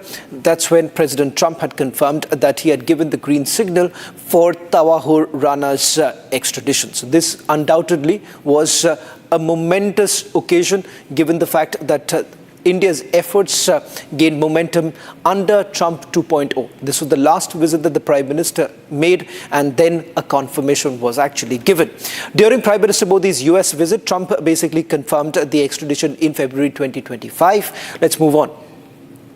These are the details of how exactly the Modi government basically pursued Tahawwur Rana and ensured that he's dragged back, and in moments from now, Tahawwur Rana would be taken to the National Investigation Agency's headquarters here in the national capital. So what's going to happen thereafter? Once he is taken out in an armored vehicle, because those preparations have already been undertaken, and thereafter, once he reaches the NIA headquarters, we're given to understand the first round of questioning is going to take place. We're not very sure whether at all he's going to be produced before the court even today, or that could happen sometime tomorrow or late evening through video conferencing. Let me just quickly now take you through some of the charges that Tahawwur Rana basically faces. In fact, the moment he lands here, he would be taken through the charges that were brought in. In fact, we were given to understand that this has already happened, but there's a clarification coming in that these charges haven't been read out to Tahawwur Rana. There are about 9 charges that we're talking about. First is criminal conspiracy, accused of conspiring with Headley. Let's move quickly. Let's move to charge number 2. That's committing terrorist attacks, provided logistical support to the Lashkar-e-Toiba. This was in consultation with David Coleman Headley, that Tahawwur Rana was providing the logistical support to LAT. Charge number 3, helped them to carry out the 2008 attacks. Charge number, can we just move a little quickly, please? 166 people killed in the 26/11 attack, and that was charge number 3. Murder, 6 Americans were also killed in the attack. Let's move to charge number 4. That's providing fake documents, helped Headley obtain an Indian visa, that too for 5 years. Let's take you through the other charges. Used fraudulent documents for the visa, because remember, he was running an immigration service, and using that, the visa was given to him. Charge number 5, facilitating reconnaissance, that's helping Headley to carry out a recce in Taj Hotel. Not just Taj Hotel, there were several other locations also. There were several other coordinates that were also shared. Identified the hotspots for the blast, looking at particularly the impact that the blast would actually have. That was the consideration that they've had. Facilitating the reconnaissance. Let's move to the others.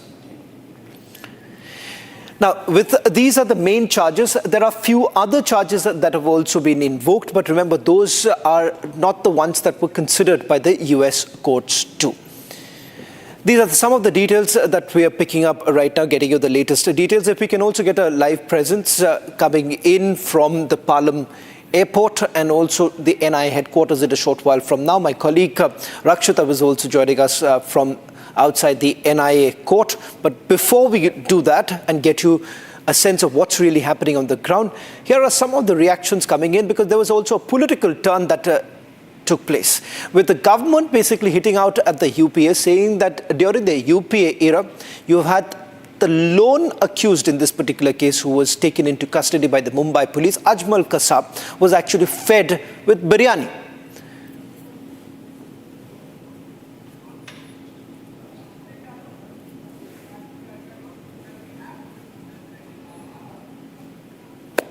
In fact, we'll try and play out the reactions in a short while from now.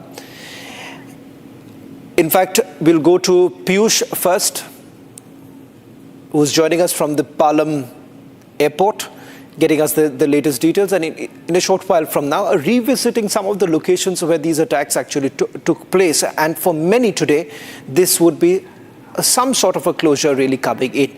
I'm not too very sure right now. These visuals, these images that you see on your screens are from the National Investigation Agency's headquarters, where you see these are the anti-riot vehicles that were brought in. So there are heavy preparations that are basically underway right now. Particularly, remember, there is a security threat to this high extradition value person that has been brought in. That's how he's been termed as by the intel agencies right now, saying that he's in high extradition value, and that is the reason why these are measures that are being taken. I'm not very sure if we have any live presence. If we do, let me try and go across to Piyush, getting us the latest details.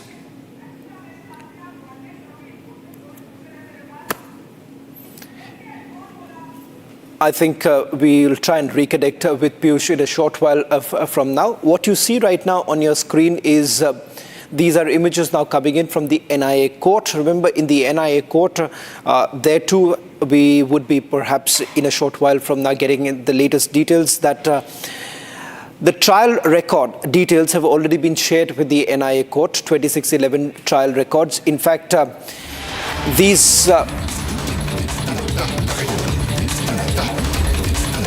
security has also been increased in the Patiala House Court. The dog squad has basically been brought in, but these are essentially preparations that the security agencies are making, if at all the NIA essentially takes a decision that they need to perhaps produce Tahawwur Rana in the court. Let me first get a quick update from Piyush, who's joining us on this broadcast.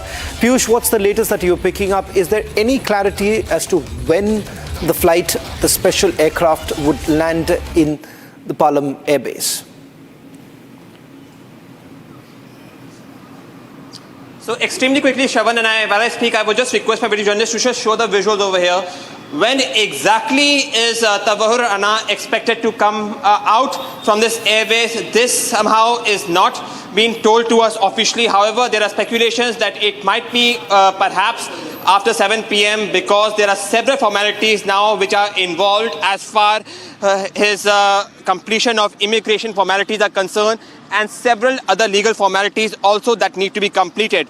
So as there have been visuals that have been presented to you by my video journalist Vijay Manish, we have been witnessing that there have been several vehicles of Delhi police and other vehicles of the central agency that have been moving to and fro inside and outside this Palam technical area, which comes under the Indian Air Force. So taking into consideration that we are making a terrorist who has been involved in 26/11 Mumbai terror plot concerned, he's coming out from this airbase.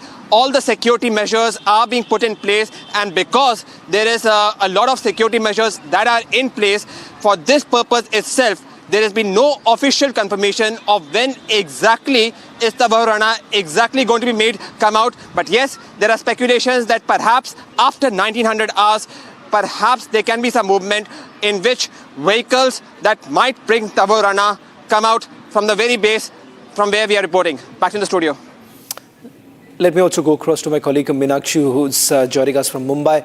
Meenakshi, in fact, you spoke to then Special Public Prosecutor Ujjwal Nikam, as well as a few others. The survivors, of course, they've all narrated the fact that there is a clear closure that they're looking forward to.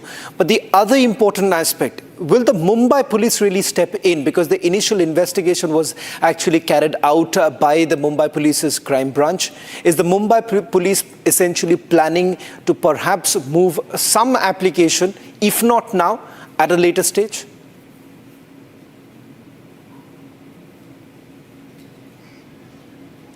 Well, Shravan, this Tahawwur Rana, who is the main conspirator, co-conspirator of Mumbai 26/11, and you were talking about Mumbai crime branch role, and I'm saying that now that Mumbai crime branch, they already filed their fifth supplementary charge sheet, which is 405 pages, which stated that Tahawwur Rana, who is the main conspirator, who is the co-conspirator with Headley, and now this evidence from Mumbai crime branch that submitted it as a charge sheet, that Mumbai crime branch stated that this Tahawwur Rana, who is the co-conspirator who stayed in Mumbai from 11 November to 20th November 2008, and in India and in Mumbai he stayed 2 days. After before some few days of Mumbai attack, he left Mumbai and he left India, and he travelled to Beijing, via Beijing to Dubai. Now Mumbai crime branch is saying it's a case of NIA, and they are waiting for landing of Tahawwur Rana. And after NIA court, after producing before NIA court, they will plan for the next step. They are saying now we have been informed that they are saying now they are waiting for the next step after that Tahawwur Rana presented before NIA court. I am now right outside that Taj Meenakshi, Palace of Mumbai. I'm just requesting you to just hold on for a minute. I'm just getting a breaking news right now from the Patiala House Court. That's the NIA court, where I believe there's been some movement that's taking place. In fact, my colleague Rakshita is joining us on this broadcast. Rakshita, walk us through the details that you're picking up. What's really happening there? No, as we were talking earlier, also that the security continues to be to get beefed up. We see that police personnel have now flanking both sides of this gate number 4, and yes, anybody who tries to enter is being investigated. His identity is being ascertained, and also if you see here, there are several of the Delhi police vehicles, the vans, also that are one after the other. They are parked outside. The dog squad also had just entered a while back. It is still inside, it has not come out. So the preparations for the proceeding, the court proceedings, whenever they take place, are being taken care of ahead of the arrival of Tahawwur Rana. We also saw the SWAT vehicle also outside the Patiala House Court complex. That's why we say that the top police officials have also come in today to take stock of the situation. So that, of course, remains very important, irrespective when he's produced. If he is produced here in person or via video conferencing, the judge, of course, will also be here whenever the proceedings take place. So this complex becomes very important as far as the judicial process is considered, and there is a watertight security in and around the Patiala House Court. So. Well, thank you very much, Rakshita, for getting us the latest details. Let me just quickly recap for all our viewers who are joining us right now. In fact, in a short while from now, we're expecting the special aircraft carrying Tahawwur Rana to land in the national capital, and thereafter he would be taken to the National Investigation Agency headquarters. We, in fact, also spoke to the former NIA chief. This was the time when the NIA had taken over this entire investigation. He's also the former Kerala DGP. Listen in.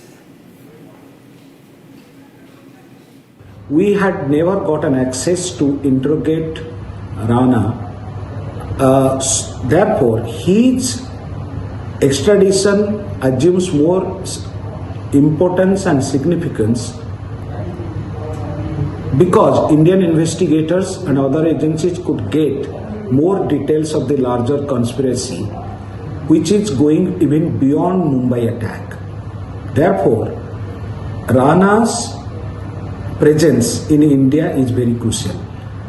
And I am sure the National Investigation Agency, the Mumbai Police and other agencies coming together will do a great job, which they are capable of, in actually extracting maximum information and converting them to evidence and filing supplementary charge sheets in the respective courts of law and prosecute him successfully to give him maximum punishment. You heard the former NIA director indicating that they were prevented from questioning Tahawwur Rana. His extradition becomes extremely crucial, and let me tell you why. And what is his direct role as far as the 26/11 attacks are concerned? One, that he was in touch with the terror group leaders in Pakistan. So he was some sort of a conduit between David Coleman Headley and few of the handlers with Lashkar-e-Toiba. Let's move on. The role of Tahawwur Rana here. Can we please move on? Well, in fact, key conspirators Headley testified against Rana. In fact, it was David Coleman Headley who had testified saying that he was in touch with Tahawwur Rana. They both know each other. Rana had helped Headley obtain Indian passport for the recce before the attack. So that's how David Coleman Headley, also known as Dawood Gilani, entered India few years before the attack took place, recce'd several locations. Let's move on.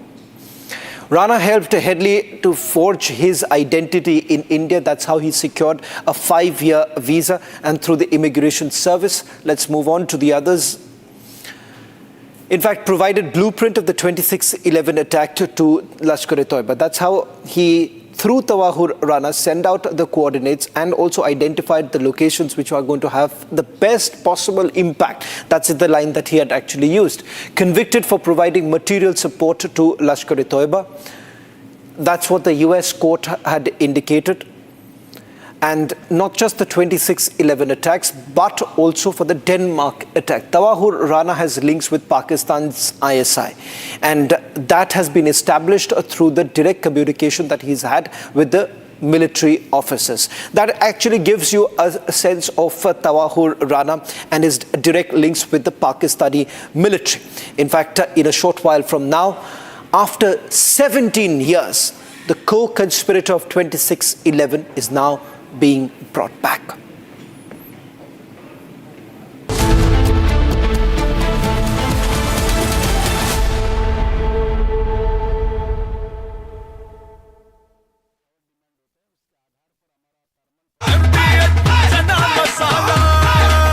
अब छोलिया हो या लोबिया, सफेद चने या काले चने, सब कुछ मजेदार बने। That also gives me the license to guarantee you brilliance on behalf of IIHM. This Ori, Ranveer Alabadia, Samay Raina, Apurva Makhija, this dirty influencer brigade are examples of the worst which has happened to one Indian generation. And while others from their generation do the country proud, achieve academic laurels globally, embark on space and AI startups, create and generate jobs, and contribute to the future of Bharat, these Oris, these Samay Rainas, these Ranveer Alabadias make us look away in shame and in disgust.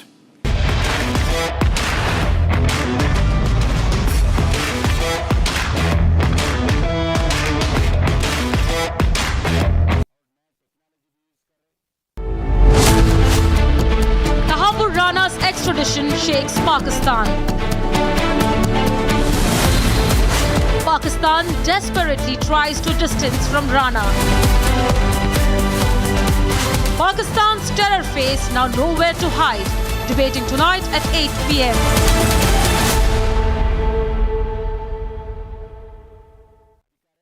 MDH का kitchen king kitchen में हो तो हम सब कुछ बना सकते हैं। बैंगन का भरता, आलू गोभी, भिंडी मसाला और भी बहुत कुछ। MDH national positive influencers programme launch कर रहे हैं। उसके बारे में मैं दो बातें आपसे शेयर करना चाहता हूं। प्रधानमंत्री जी ग्लोबल कनेक्टिविटी के साथ, ग्लोबल कनेक्टिविटी तो भरपूर है, मगर जरूरत quality, global good quality content की भी है। और प्रॉब्लम कभी होती है कि लोग फॉलोअर्स या नंबर्स को देख के कंटेंट बनाते हैं। प्रधानमंत्री जी, हम चाहते हैं कि नैरेटिव को देख के कोई कंटेंट बनाए, नंबर्स को देख के नहीं। नंबर्स आ जाती हैं प्रधानमंत्री जी अगर नियत सही हो। जैसे आपने हर बार मुझे कहा है अर्नब हिंदी में From Asia's largest news headquarters, setting the agenda for Bharat.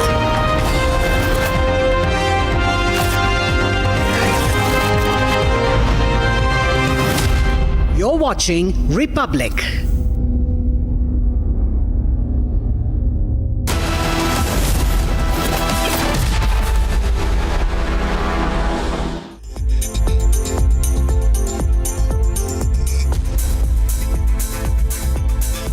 Hello and welcome. You're watching 6 Stories at 6 with me, Tanisha Awasthi. Ladies and gentlemen, it is the biggest win for India. The 26/11 mastermind, Tahawwur Rana, is finally being dragged back to India. The 17 years long wait has finally come to an end. So on this edition, we will get you the 6 angles that you need to know on this top story.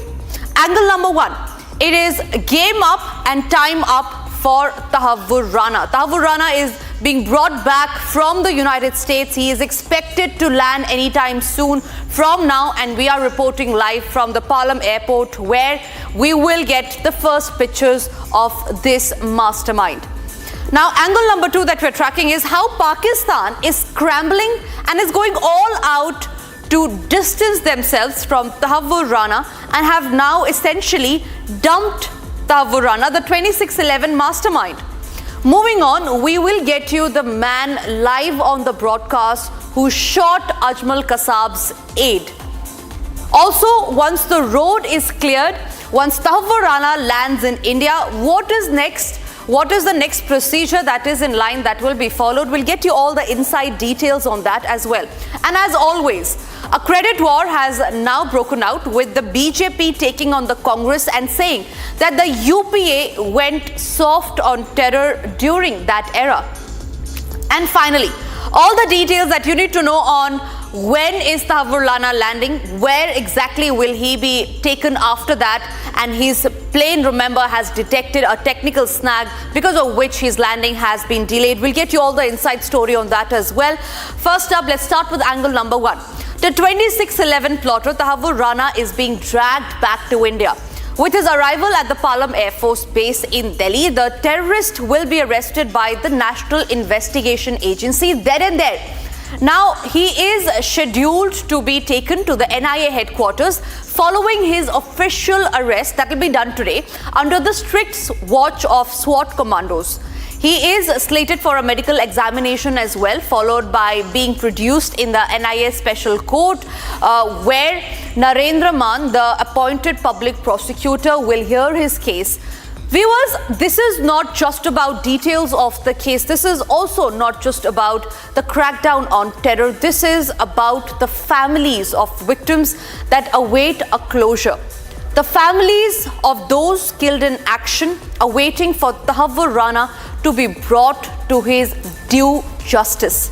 This is India's fight back over the redemption that the country saw on the horrific November 26th of 2008. Remember, Republic is tracking all the details. Piyush, my colleague, is reporting live from the Palam airport. Piyush, first and foremost, take us through what are the arrangements that have been done at the Palam airbase, because what we learn is that from where you are standing is that very exact place from where we will be watching Tahawwur Rana, the 2611 mastermind, leave for the NIA headquarters. Tanisha, very quickly, I will just request my video journalist to just show the visuals of Palam technical area, and you can understand the significance of this area because it is from this area where several top ministers, including the Prime Minister, often leaves when they come from abroad to the country. So yes, with this route being taken with Tahawwur Rana, the dreaded terrorist who has been reportedly involved in the 2611 Mumbai Terror Attacks, being used to move from this location to the NIA headquarters, you can understand that how much importance does the security agency that includes not only the NIA but several other central agencies, they are paying to make sure that all the security protocols are made in place when Tahawwur Rana is brought from America to this place, and from this place they are going to be sent to NIA headquarters, most possibly where he's going to be kept under the custody and interrogated for the dreaded crimes which he has committed. Having said that, taking into consideration that there are several security measures that are involved, one has also been witnessing that there has been no official confirmation of what time exactly is the Tahawwur Rana now exactly going to be coming out from Palam technical area. It was believed to begin with that he would be coming at around 1200 hours. It did not happen that time.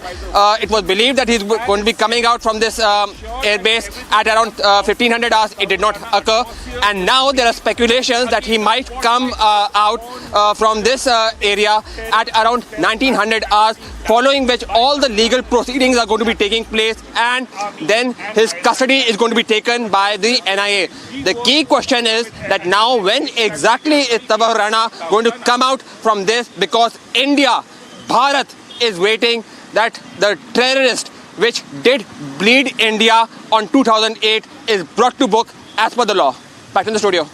Thank you very much for sharing those details. We will keep coming back to you as and when we see action in your frame. But for now, we move on to the other angles that we are tracking in this story now. Ladies and gentlemen, in a very, very classic move, which everyone saw coming, Pakistan has backed out from even identifying Tahawwur Rana as one of their own.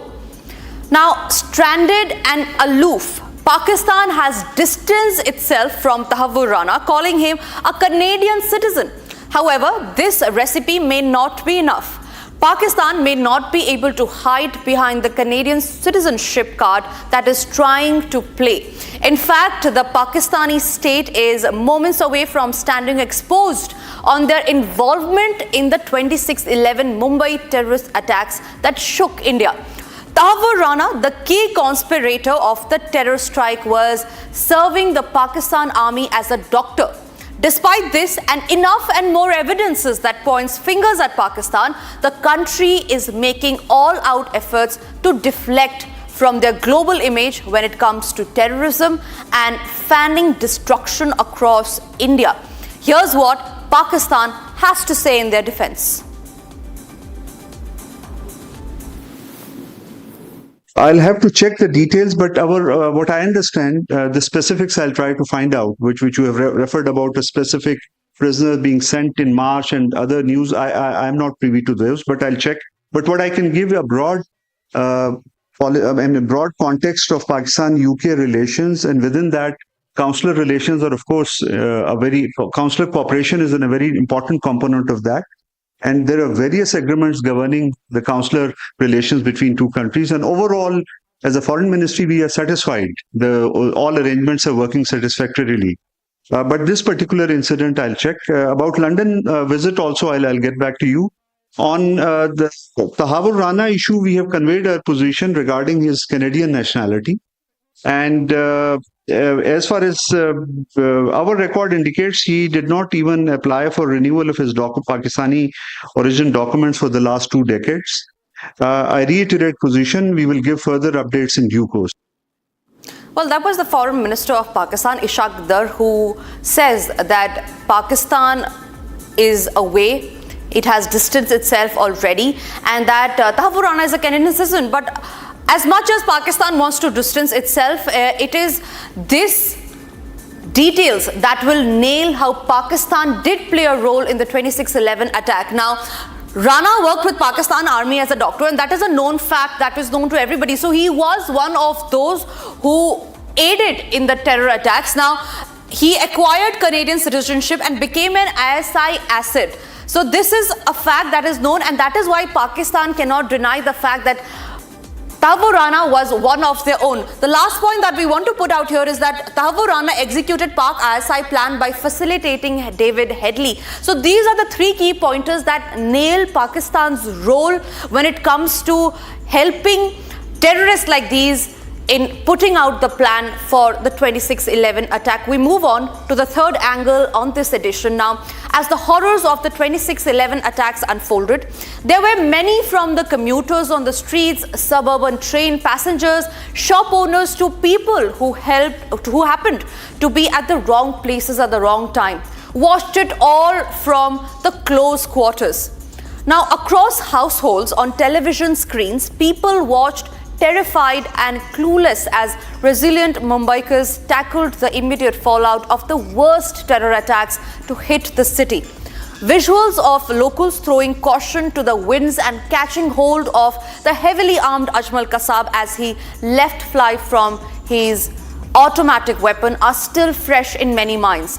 Joining us live on this edition is Hemant Bhavrankar, who shot terrorist Abu Ismail Khan, who was steering the hijacked Skoda car with terrorist Ajmal Kasab next to him. He will be with us in just some moments from now. We'll try and get that connection back. But remember, ladies and gentlemen, this is the story of getting justice, of providing justice to those families who have seen the horror unfold in front of their eyes.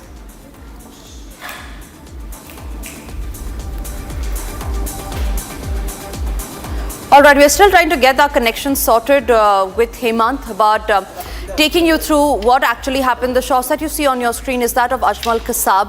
He was one of the attacker of the 26/11, one of the mastermind of the 26/11. He was hanged to death. The question now arises if Tahawwur Rana will face the same destiny as that of Ajmal Kasab.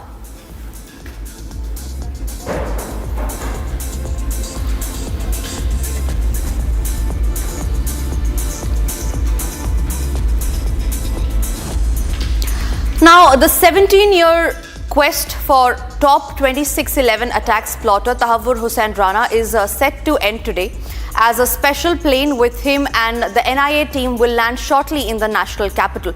The extradition on Rana, who take the top 26/11 targets, including the Taj and Trident hotels, will set in motion a process of bringing the plotters and perpetrators of these dastardly terror attacks to justice. As Tahawwur Rana starts ratting out on his handlers, the Pakistan Army and the ISI, the chorus to go after the masterminds Hafiz Saeed and Zakir Rahman Lakhvi is getting louder. Even as Pakistan makes desperate attempts to disown their deep state asset and 26/11 plotter, Rana's deposition could well hold the key to fulfilling the centre's pledge to bringing the masterminds in a Pakistani military establishment to justice. Let's see how this extradition will help India. So we will take you through certain points to know on how Rana, who was the main plotter of the 26/11, how his extradition is going to help India, not just to now get Rana, but to also get the other ISI handlers back in India. So now Rana knows the ISI 26/11 plan. He is the one who's going to spill the beans on Pakistan 26/11 plot, and that is why we say how extradition can help India. Now he is also the man who knows the names of Pakistan army officers who were involved in the 26/11 attack. So it is not just Tahawwur Rana, but it is also the other names who were involved in the attack, the terrorists that were aided by Pakistan, whose names are going to come out. Now Rana can give details of the LET Pak army links. So this is one of the main pointers that we are looking at. These are also the line of questioning on which the NIA will be questioning Tahawwur Rana. His interrogation would plug gaps in 26/11 conspiracy. Remember, there are many missing puzzles. It is like a jigsaw puzzle where it was not just Tahawwur Rana, it was not just Ajmal Kasab, but there were other handlers as well that were involved in 26/11 attack, and those names will now tumble out of the skeleton. Now it is Tahawwur Rana who can connect the dots on Pakistan's roles, and that is why, ladies and gentlemen, Pakistan is completely rattled because their secret is going to come out now, and that is why their foreign ministry has released a statement after very long, and so much so that they have now completely distanced themselves. Now Tahawwur Rana's testimony is crucial for corroborating Pakistan's role in terror. So all in all, it all bottles down to one thing, that is Pakistan's role in aiding the 26/11 terror attacks. Rana was involved in ISI funding channels and can help India case before the FATF. So these are some of the major pointers that we are looking at once the NIA formally arrests Tahawwur Rana. Akhil, my colleague, is joining me live from the outside the NIA headquarters. Akhil, what is it that the NIA will be looking forward after Tahawwur Rana's arrest has been done formally?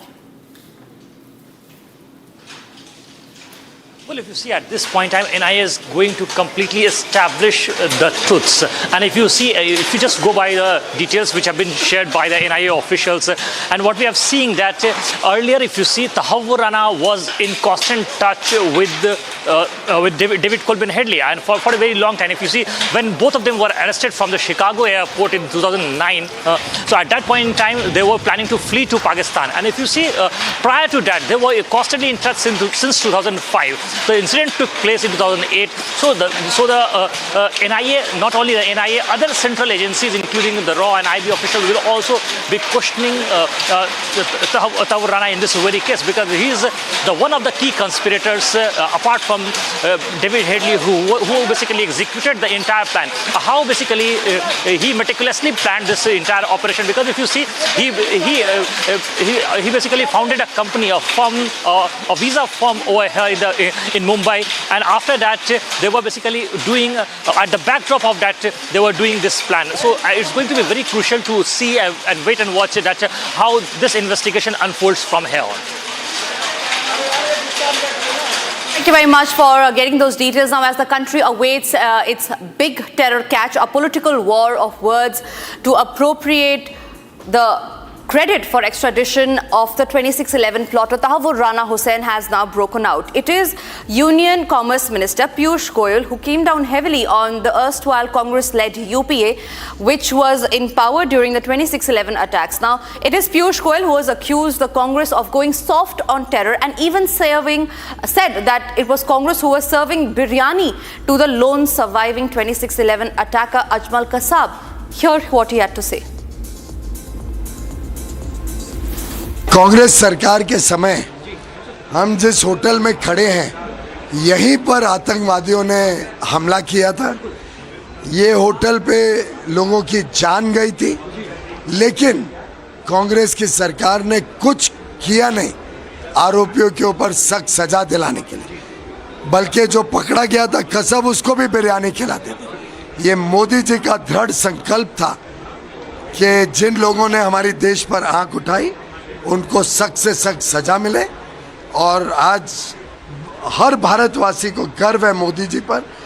विशेषकर हम सब मुंबईकर कृतज्ञ हैं मोदी जी के कि ऐसे लोग जिन्होंने हमारे देश के ऊपर हिंसक आक्रामक हमला किया था, उनको हम भारत के धरती पर भारत के कानून के अंतर्गत सजा दिलाएंगे। Now, if top जब से प्रधानमंत्री माननीय नरेंद्र मोदी जी बने हैं, तब से देशद्रोहियों पर कड़ी नजर रखी गई है और माननीय प्रधानमंत्री आदरणीय नरेंद्र मोदी जी के नेतृत्व में और माननीय गृह मंत्री श्री अमित शाह जी के मार्गदर्शन में इस देश से आतंकवाद लगभग सफाया की ओर है और जो भी देशद्रोही हैं, जो इस भारत में अस्थिरता पैदा करना चाहा है, इन 14 वर्षों में उन पर कड़ी कार्रवाई हुई है और कोई देशद्रोही अब बचने वाला नहीं। जब से प्रधानमंत्री माननीय नरेंद्र मोदी जी बने हैं, तब से देशद्रोहियों पर कड़ी नजर रखी गई है और माननीय प्रधानमंत्री आदरणीय नरेंद्र मोदी जी के नेतृत्व में और माननीय गृह मंत्री श्री अमित शाह जी के मार्गदर्शन में इस देश से आतंकवाद लगभग सफाया की ओर है और जो भी देशद्रोही हैं, जो इस भारत में अस्थिरता पैदा करना चाहा है, इन 14 वर्षों में उन पर कड़ी कार्रवाई हुई है और कोई देशद्रोही अब बचने वाला नहीं। Now, if top sources are to be believed, it is 2611 plotter Tahawwur Rana Hussain will be landing in Indian soil in just some moments from now. His exact time was said to be around 7 p.m. However, we learned that there was a technical snag that was reported and while he was in the Indian airspace.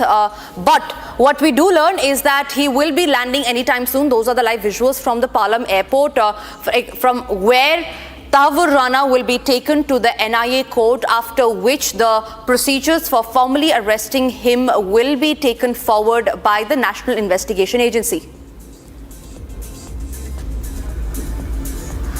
Alright, so security has been beefed at all places where Tahawwur Rana will be stopping. Number one is the Palam airport, where after the plane lands, there will be a cavalcade that will be escorting him with tight security towards the NIA headquarters, after which he will be produced via video conferencing is what we know.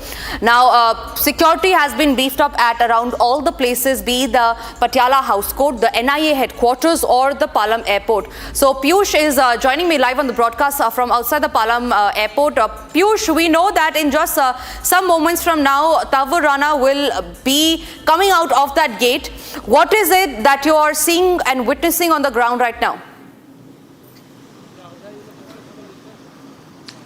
So very quickly, I will just request my very journalist to just show the visuals over here, and perhaps there is speculation that there can be some activity after 1900 hours. Having said that, taking into consideration that there is a lot of security measures which are at play, it was first believed that Tahawwur Rana would come out of the Palam technical area, the area from where we are reporting, at around 1200 hours. It did not happen that time. Then it was believed that he's going to come after 1500 hours. That also did not occur. And now there are speculations that following the formalities that results in immigration formalities to be completed, the legal formalities to be completed, there are chances that there can be some activities after 1900 hours. Having said that, taking into consideration that there is a lot of security protocols at play, and we have been witnessing from the very morning that there has been a lot of movement of vehicles of central agencies and Delhi police in and out of this area. There is still no confirmation. There is still no official confirmation, I would say, that at what time perhaps Tahawwur Rana is going to come out of the gate from where we are reporting. Having said that, it is one thing very certain that when he's going to come out of this gate, there are going to be legal proceedings that will take place, and from there, the NIA is going to be taking the custody of Tahawwur Rana, and from there, the investigation of establishing his role in the 26/11 terror Mumbai attack is going to take place. Back in the studio. Right, Piyush, thank you very much for getting those details. We'll keep a close watch on that. The biggest reporting team is on ground zero, from the Palam airport to the NIA headquarters to even the Patiala house court. That's all, viewers, that we could pack in this edition of 6 Stories at 6. Don't go anywhere, because we are continuing with our live and rolling coverage from all the key points where Tahawwur Rana will be there. And any moment from now, we will get you the first visuals of Tahawwur Rana, who will be landing in India very soon. Thank you very much for watching.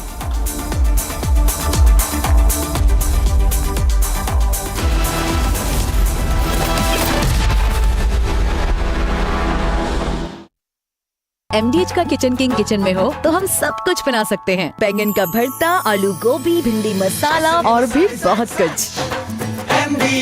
MDH. This Ori, Ranveer Alabadia, Samay Raina, Apurva Makhija, this dirty influencer brigade are examples of the worst which has happened to one Indian generation. And while others from their generation do the country proud, achieve academic laurels globally, embark on space and AI startups, create and generate jobs, and contribute to the future of Bharat, these Oris, these Samay Rainas, these Ranveer Alabadias make us look away in shame and in disgust.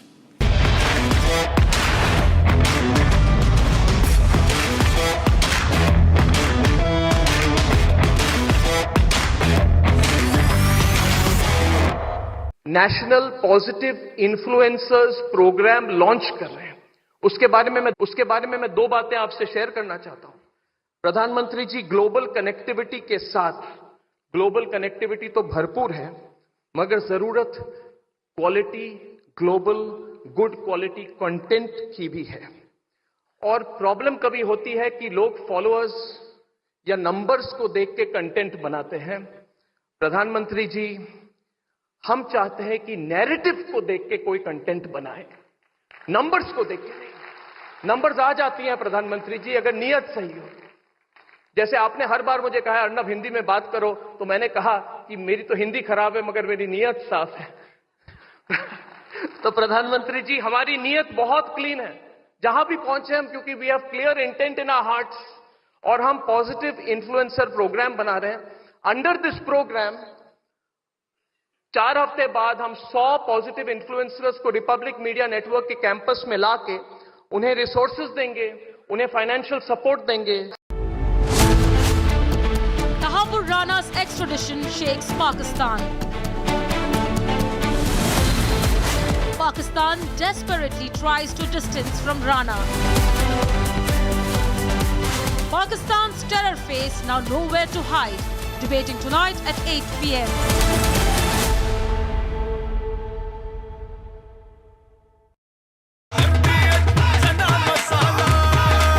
अब छोलिया हो या लोबिया, सफेद चने या काले चने, सब कुछ मजेदार बने।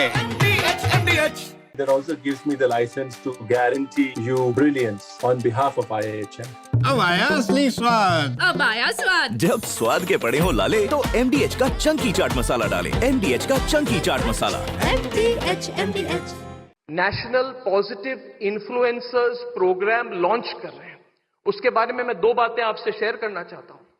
प्रधानमंत्री जी, ग्लोबल कनेक्टिविटी के साथ, ग्लोबल कनेक्टिविटी तो भरपूर है, मगर जरूरत quality, global good quality content की भी है।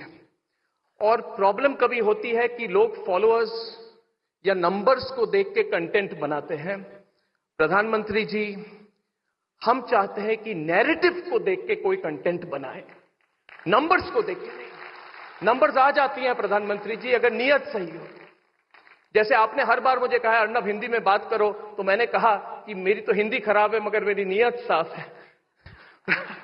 तो प्रधानमंत्री जी, हमारी नीयत बहुत क्लीन है जहां भी पहुंचे हम, क्योंकि we have clear intent in our hearts, और हम पॉजिटिव इन्फ्लुएंसर प्रोग्राम बना रहे हैं।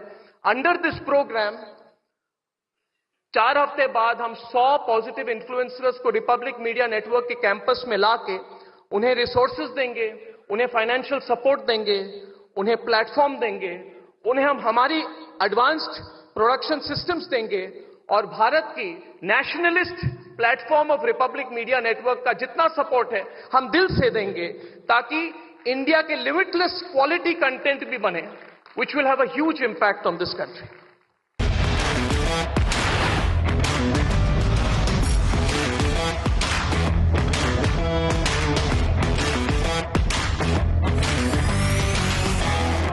Clean up the digital garbage heap with OTT platforms, YouTube comedians, and so-called dirty influencers running